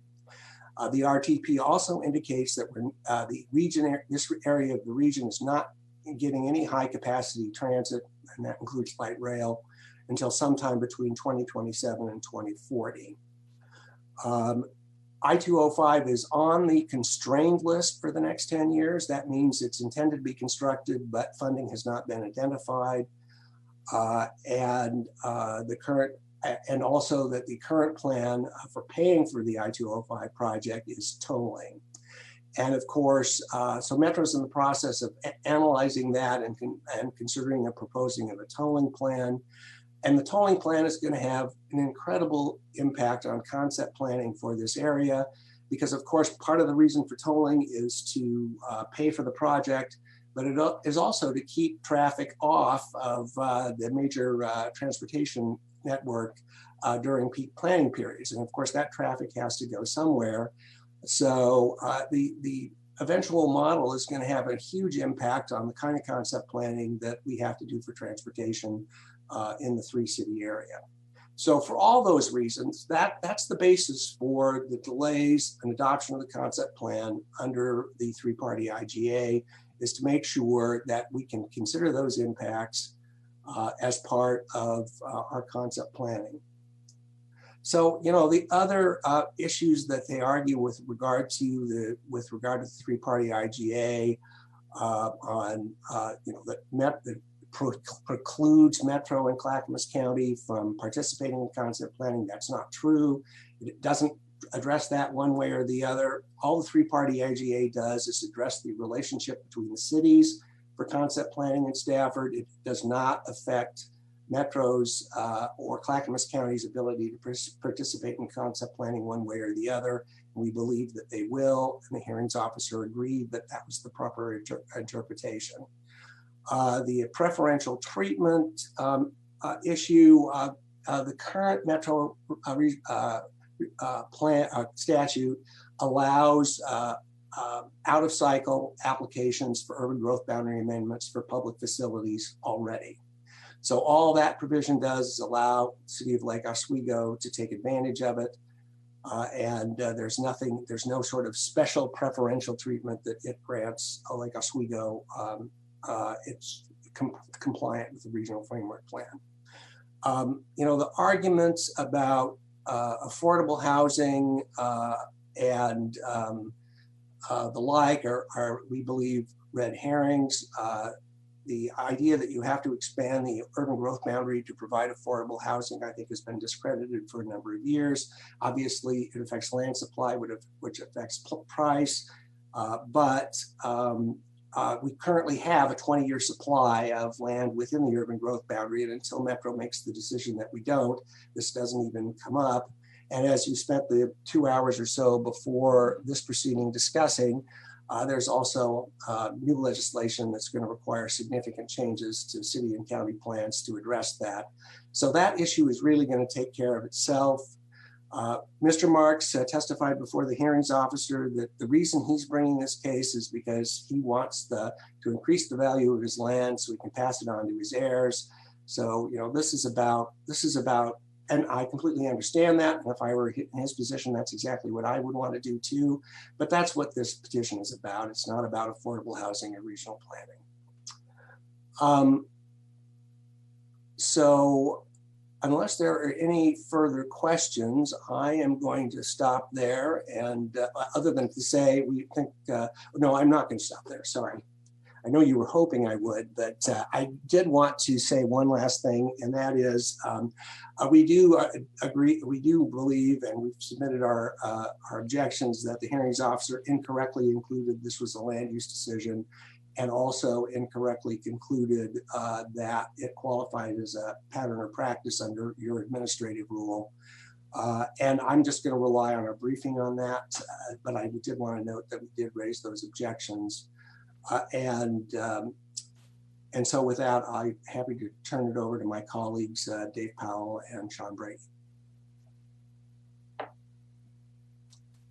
And David Powell on behalf of the City of Lake Oswego. Actually, Lake Oswego would concur in the testimony Mr. Condit just gave. And unless there are any questions specific to the Lake Oswego aspect of this, I wouldn't make any more comments except to underscore, I guess, the one part that is sort of specific to Lake Oswego was the opportunity to apply for a major amendment. And again, to echo what Jeff has just said, only reason this is in there is that, again, this three-party IGA was about how the cities will coordinate with each other, in the greater context of what's going on here, and says that, in fact, that they aren't going to apply for UGB expansion on their own without coordinating, whether they get permission of the other two, except in this one instance, and it's not just for Lake Oswego, it's where a public entity, it doesn't just say the cities, but where the city applies for expansion for a public entity for certain types of uses, limited to parks, recreation, open space, and agricultural uses.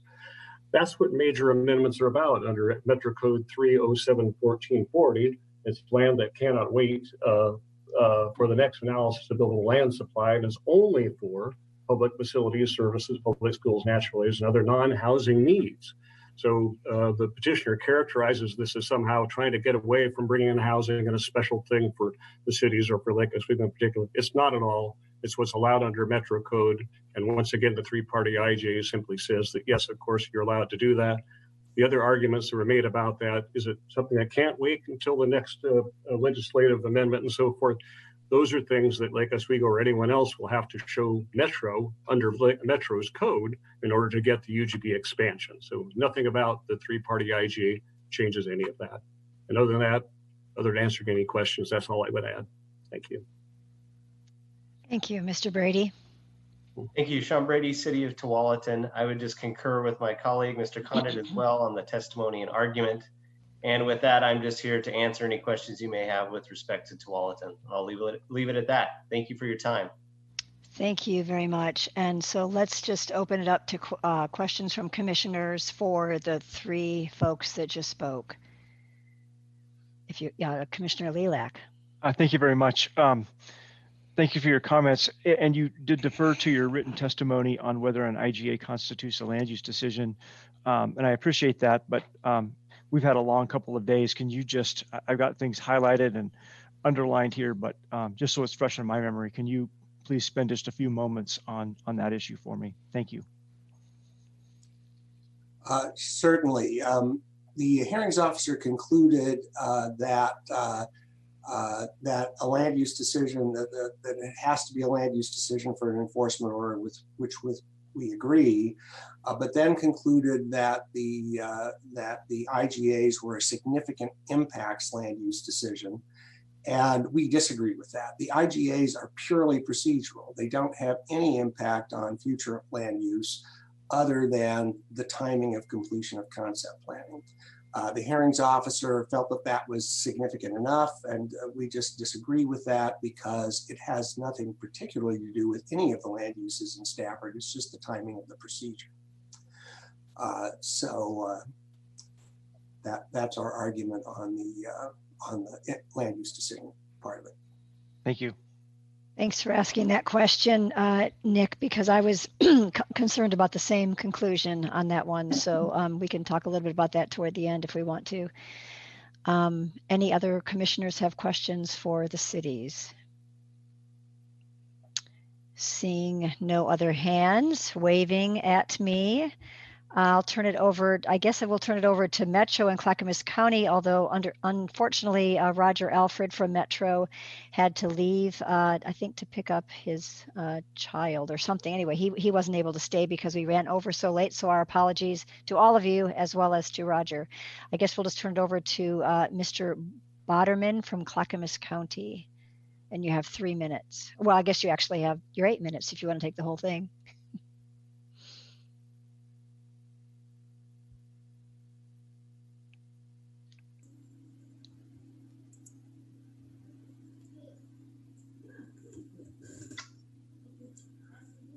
Good afternoon. Am I up? There was a bit of a lag there with Zoom. Yes, thank you. You are. Okay. Yes, yeah, sorry. Well, in that case, Chair MacArthur and Commissioners, thank you for your time and courtesies today. For the record, Nate Boderman, Assistant County Counsel here on behalf of Clackamas County. I guess before I jump in, I did receive an email from Roger Alfred. I don't know if it's appropriate to read into the record the testimony that he would have provided. He gave me the authority to do so, so I want to honor his wish, but Yes, that makes sense. Yes, please do. all right. Well, I'll do the best to do his testimony justice here, but I'm just going to read this off of my phone, so please bear with me. On behalf of Metro, Metro supports the hearings officer's conclusion that there is no basis for an enforcement order against Metro because there can be no pattern or practice of decision-making arising out of one IGA. The statute's clear that LCDC's enforcement authority is limited to land use decisions, and at most, Metro could only have made one land use decision when it entered into the 5-party IGA. In that vein, Metro questions the hearings officer's conclusion that the 5-party IGA is a land use decision under the significant impacts test for the reasons described by the cities and their exceptions. Significant impacts test was judicially created by the Oregon Supreme Court in 1979 before most cities and counties had comprehensive plans in order to create a mechanism for judicial review. The test is now a relic from a bygone era that is almost never applied by LUBA or the Court of Appeals to conclude that a land use decision exists. Metro hopes that LCDC's counsel will take a close look at the hearings officer's legal analysis on the issue under relevant modern case law. So that's what Mr. Alfred provided at this point. We usually ask if you have any questions, but obviously I don't feel like I can speak on Metro's behalf. So I'm happy to jump right into Clackamas County's testimony if you'd like. Please do. Okay. So I'll be brief. We obviously agree with the hearings officer's recommendation. And in fact, I think that he agreed with all of our arguments below. So I certainly would direct you back to the hearing memo and testimony that we provided to the hearings officer back in July, since that remains perhaps the best summary of our position in all of this. I did, however, want to clarify a point that continues to be either misunderstood or perhaps mischaracterized in petitioner's materials. And it's this notion that the county has weighed in on the 3-party IGA in any way, either for or against. And this matters for purposes of the enforcement criteria, because as been discussed previously here, the rules require that the county have made a series of decisions. And the petitioner has tried to make this case that the county's failure to object to the 3-party IGA qualifies as a decision here. For the reasons noted by the hearings officer, failure to make a decision doesn't qualify as an affirmative decision for purposes of the rules. But I guess more to the point that I want to make here, the fact is that there's nothing in the record that shows that the county has weighed in on the 3-party IGA. And as I noted in my prior testimony in July, we reviewed the public meeting agendas and the minutes from the relevant time period and didn't find any instance where any action related to the 3-party IGA was considered by our board. I certainly don't recall any action being taken by our board along those lines. Petitioner offers references in his prior testimony to some emails and meeting minutes, all of which offer accounts of one of our commissioners' opinions on the 3-party IGA. But even those references don't really reflect any specific concerns with the terms of that agreement. Furthermore, and perhaps more importantly, the opinion of one commissioner obviously doesn't represent a decision of the county and certainly shouldn't be taken to represent the views of the other 4 commissioners on our board. So maybe a minor point in the context of everything else for you to consider, but I did feel that we needed to clarify that for the record here. And I guess beyond that, I just want to remind you, the commissioners, that the point of this of the enforcement rules as it relates to the county specifically in this case is that the process is really attempting to determine whether there's been a generalized failure on behalf of the county to comply with Metro's code and the regional framework plan. As the hearings officer found, the 5-party IGA and any failure by the county to object to the 3-party IGA just doesn't lead one to that conclusion. And I think a point made by Mr. Condit was well taken earlier. In order to adopt petitioner's view of things here, it really requires that you assume all of the local governments here are acting in bad faith and are simply perpetuating a delay of some manner. Now I can only speak on behalf of the county, but I think it's fair to remind everybody here that's listening that the county has dedicated substantial effort and resources over the past decade really, to ensure that the Stafford area was identified as urban reserve, therefore making it a priority for eventual inclusion in the urban growth boundary. I mentioned this in my prior testimony. Again, it's those actions, I think, that signal more than anything that the county's expectation that the parties will follow the process and will move forward under Metro's code to include this according to the rules. That annexation is not following the petitioner's preferred schedule, or that the county is not yet engaged in the type of coordination that petitioner might like to see, is frankly irrelevant here and doesn't represent a failure, again, on behalf of the county, such that the state needs to step in to impose an enforcement order against the county and the state, or in this case. So again, that's all I really wanted to say. And now I'm happy to answer any questions that you might have. Thank you. Questions for Clackamas County? Don't see any questions. Thank you. Appreciate your comments, your testimony. Okay, now we will circle back and give the petitioners, I think 7 minutes is what Casaria said. So 7 minutes are left on the clock if you'd like to take that time for rebuttal.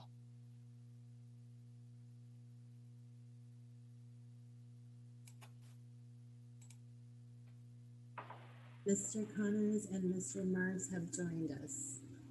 Hello, can you hear me? Yes, thank you. Okay, I apologize about that. I got dropped off and then had to get added back on. So were you able to hear the rest of the proceedings? No, I'm just for that brief moment. Oh, great. Okay, great. I did hear everything. So thank you again. For the record, Mike Connors here on behalf of the petitioner. So I want to start with a comment that Mr. Condit made, and that several other people on the government side have sort of emphasized, and that is that the commission should look at what the current situation is and not speculate about what could happen in the future. I actually think what you need to focus on is what the hearings officer is recommending, because that's what you're being asked to adopt the hearings officer's recommendation. And what the hearings officer concluded, based on his interpretation, he concluded that the cities have the authority under the IGAs to permanently prevent the incorporation of Stafford into the urban growth boundary. Those are his express words. And he based that on his interpretation that Metro has delegated all of its authority on concept planning, incorporation in their urban growth boundary to the cities. So that's the issue before you, because if you adopt this hearings officer's recommendation, that's what you're concluding is the case. And nor do I believe that we're the only party that is speculating or expressing concern about the breadth of adopting that recommendation. Your own staff, in their staff report, has indicated that there could be an issue with Metro's ability to meet the 20-year supply in compliance with Goal 14 and the applicable statutes. And what they've told you is, don't worry about it now, you can worry about it later. But what you haven't heard is, what is that authority? I haven't heard that from any of the cities, Metro, or the county. I haven't heard that from your staff. Nobody has indicated what would be the authority that you would exercise later to say, it was okay now when we adopted the hearings officer's recommendation that expressly concluded they could prevent it forever. But if somewhere down the road it takes too long, then you can take a different path. And the answer to that question is, there is no authority to that effect. That adopting the hearings officer's recommendation means that you have adopted his rationale that Metro has no authority to prevent the cities from delaying the process. The county has no authority to do it. And by sanctioning and adopting that decision, you, in essence, are relinquishing that authority as well. The one issue that's been raised is, that presumes that the parties act in bad faith. Well, we address this in our exceptions. There is no basis for a bad faith claim if a party is doing what they're entitled to do under a contract. It's legally preclusive to bring that kind of a case. So now what you're being asked to do is adopt a recommendation that says the IGAs have given the cities unilateral authority over all timing, concept planning, and urban growth boundary expansion. At a later date, what would be the basis for bad faith? There wouldn't be any, because essentially the hearings officer said Metro delegated all that to the cities, and you would be sanctioning that. So that's the problem with adopting the hearings officer's recommendation. because of the manner in which he approached it, the breadth of his decision means that you, like Metro did when it entered into the 5-party IGA, you are in effect relinquishing any enforcement authority you would have. Because you've said that it's okay for the IGAs to do what the hearings officer said. It's okay if the IGAs allow them to permanently prevent. And if the cities decide to, delay it, kick the can down the road, what would be the basis that this commission would bring to say, now it's not okay? There isn't any. And that's what we're so concerned about, not just the outcome of the case as it started, but the outcome of the case as the hearings officer is interpreted. Also, if you look at where we're at today, that should be alarming to you as well. Where we're at today is none of the cities can adopt concept planning for this 10-year period. Now, because of the length of this case, yes, it is out to 2028. But also, concept planning is not going to even begin until the transportation issues are addressed. That's in the 5-party IGA. There is no funding for that study. There is no study in the horizon to address that. And Mr. Condit also noted that one of the key components here to providing the transportation infrastructure to accommodate urbanization here is the I-205 project. The I-205 project is not assuming any urbanized development in the Stafford area. And they're not, because there's no concept plan. None of the parties have coordinated with them. So ODOT is moving forward with their project under the assumption that the property, that the land as it sits today, Stafford area, is what it will be as the project moves forward. So we're already significantly delayed because we have a transportation project that's not accounting for any urbanization. We have no funding for a study that the cities are saying we need before we can even start concept planning.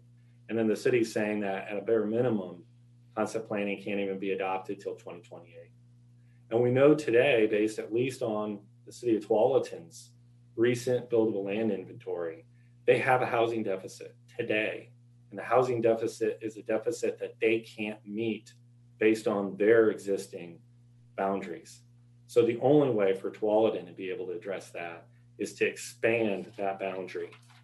And so what petitioner is asking you to do, and believe me, petitioner's property is not significant enough that this is being taken, the petition is being driven by a monetary basis.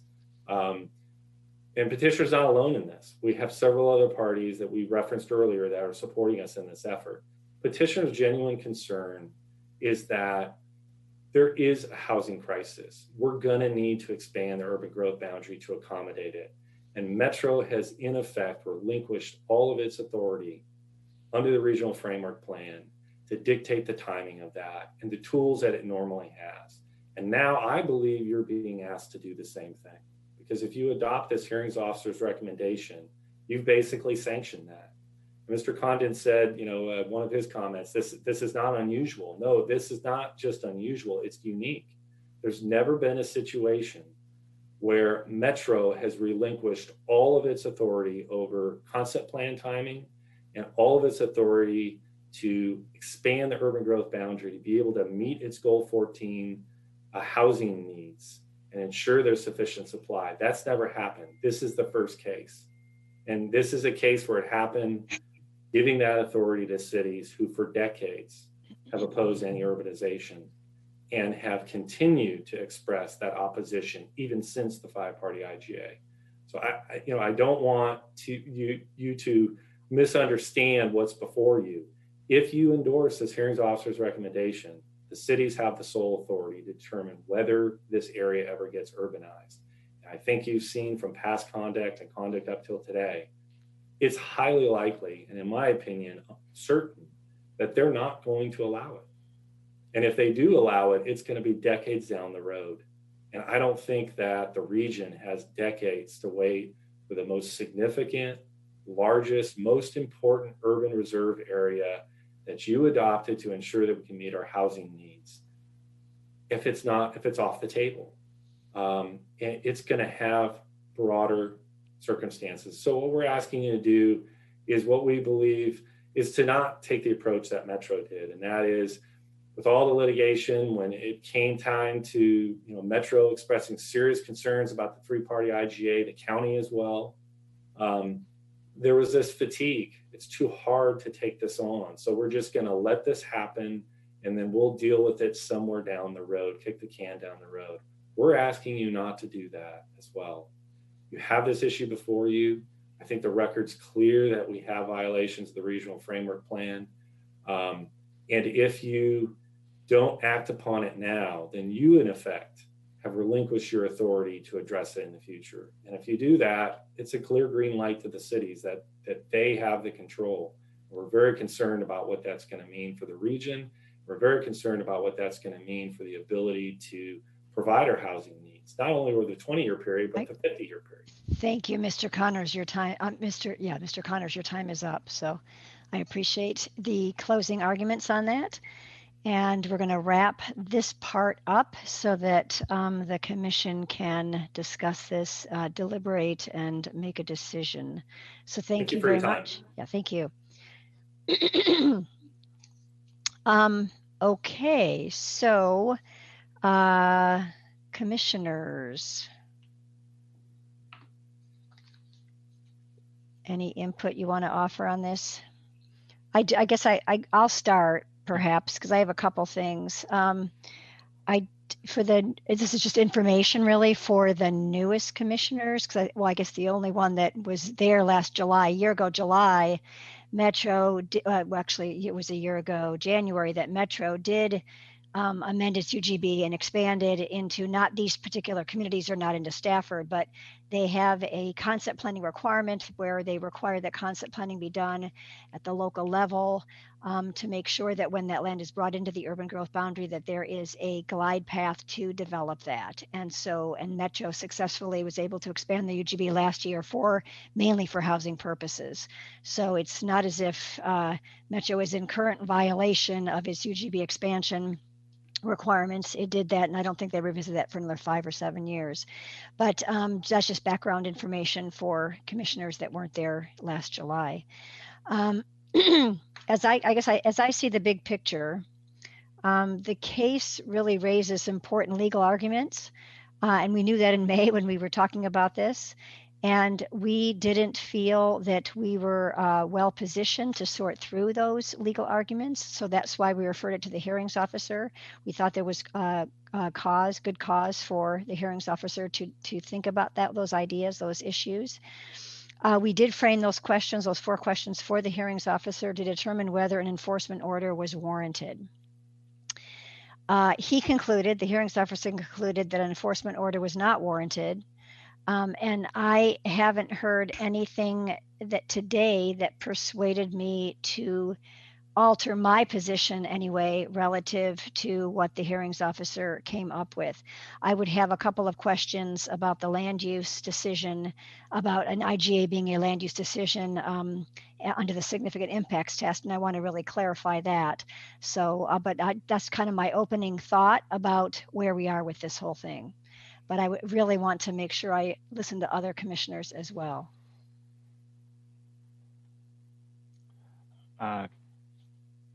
Chair MacArthur, I can. I assume we're now in yes. into the deliberations. Yes. First of all, I appreciate your beginning the deliberations. I know that's not often what a chair will do, but given your history with this, and a couple of us are new, I appreciate your taking the lead on that. First, I completely agree with you. Nothing in this, in the testimony today, though I thought the testimony was very good from both sides, very clear. I really appreciated the PowerPoint. That made it very clear to see those arguments, and but nothing persuaded me to change the hearings officer's decision. I do endorse the hearings officer's decision, and I. Given what I've heard, I would actually probably go further. Based on what I heard, IGAs are timing and procedural. And as Mr. Connors said, they effectively give this, and I think he quoted, they give the cities the keys to the kingdom. Well, I think they give if that's the case, then they do so in terms of timing and procedures. within that 20 to 50 year time frame in terms of when they're going to act. And we've heard that it's not going to be likely even a decade at this point. So I would probably even go forward with disagreeing with the hearings officer that the IGAs are land use decisions as a starting point, and therefore I would disagree with the hearings officer on those 2 points and support the hearings officer's decision on the others.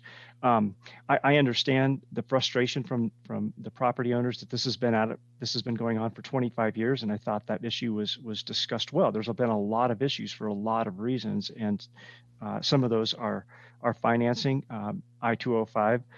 I don't recall exactly if it's a part of this development or not, but clearly it's associated with it in terms of providing transportation capacity to this area and maybe critical for the concept planning. Are the cities acting in bad faith?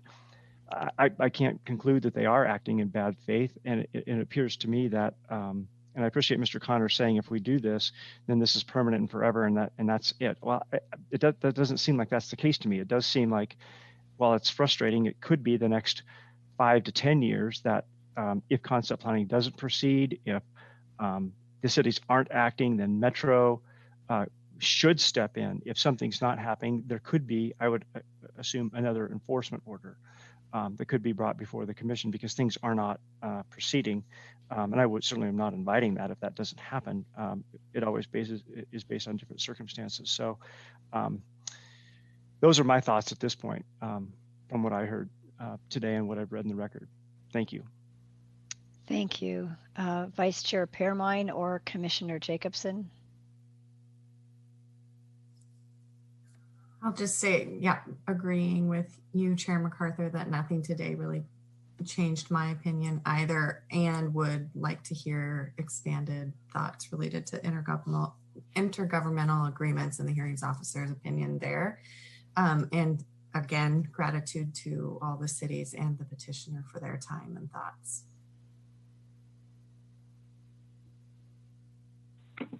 Sorry, I'm having a really hard time with my mute button today, so apologies for that.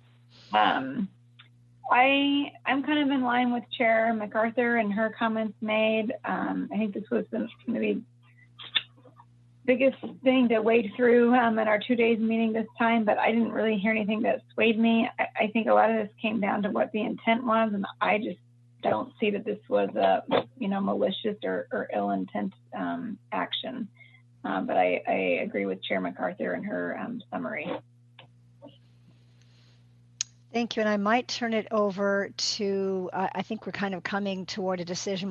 I'll ask for a motion in a moment, but given that several of us are wondering about that definition of an IGA being a land use decision under the significant impacts test, is there anything that either Gordon or Steve can offer us that we might put in our motion that would clarify that we don't agree with that interpretation? How might one handle that? Yeah, thank you, Chair. It's Steve Shipsey from the Department of Justice. I hope I have good audio. I've been diligently staying off the video because it hasn't led to good audio. Casaria is shaking her head, so I guess I get to go ahead. I think based on what I've heard, I don't think the hearings officer's analysis I could agree with, I could disagree with.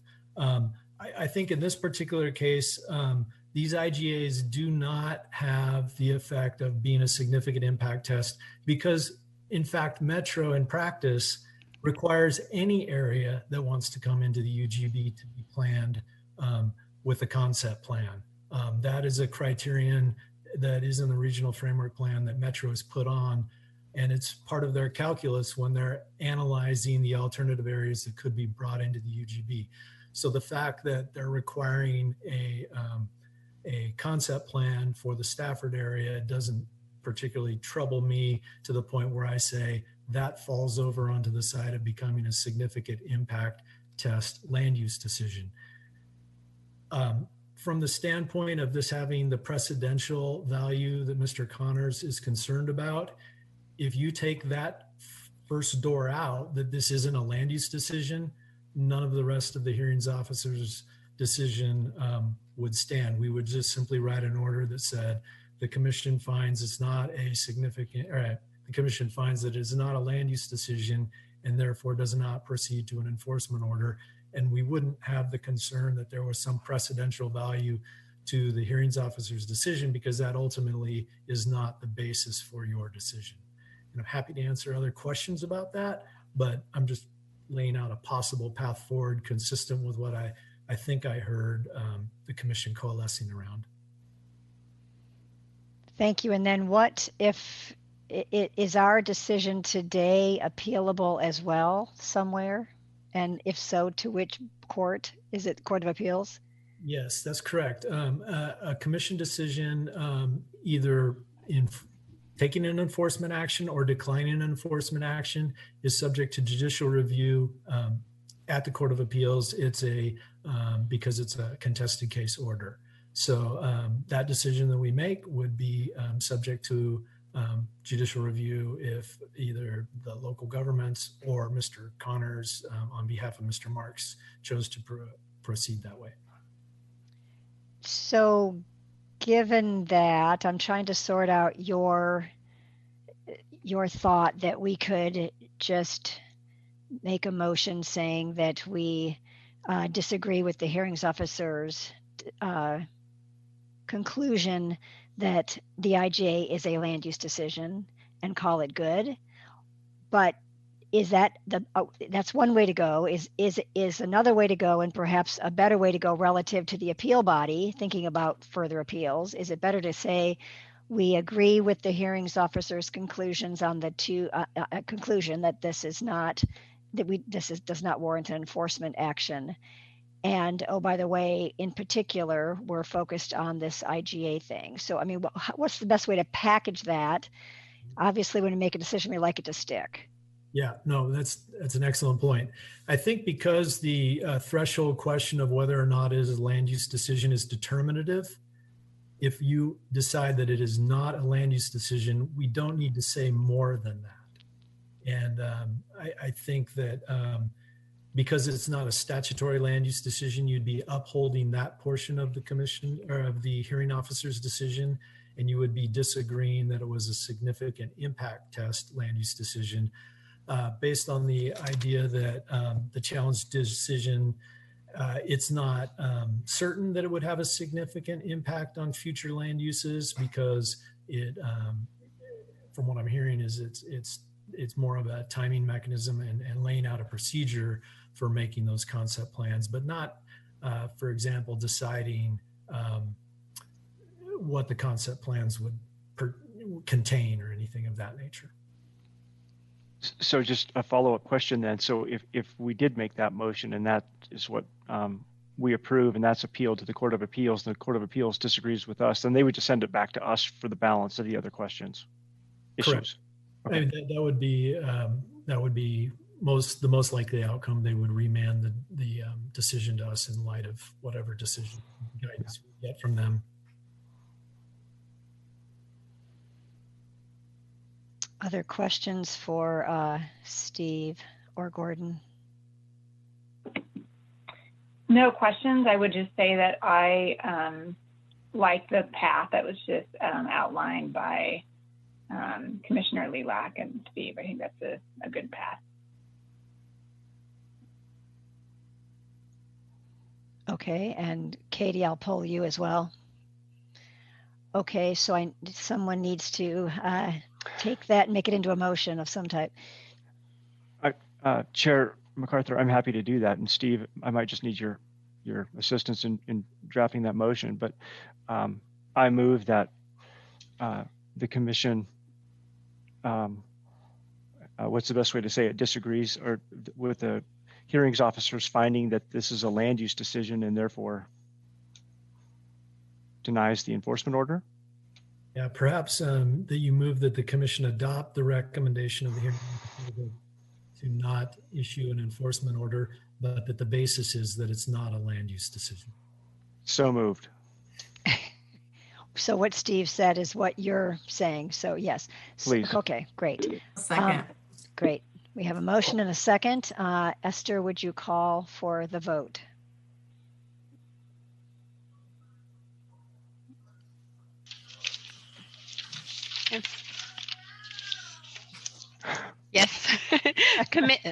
Commissioner Jacobson, Aye. Commissioner Lilac, Aye. Vice Chair Pearmine, Aye. and Chair MacArthur. Aye. Motion passes with 3 excused absences. Thank you, everybody, on this topic, and I do appreciate those that testified both for and against. Thank you. Thanks to my fellow commissioners. It's been a very long day. My ears are hurting, and you guys did a great job. So let's adjourn for today. Thank you. Thank you. Good night. Good night.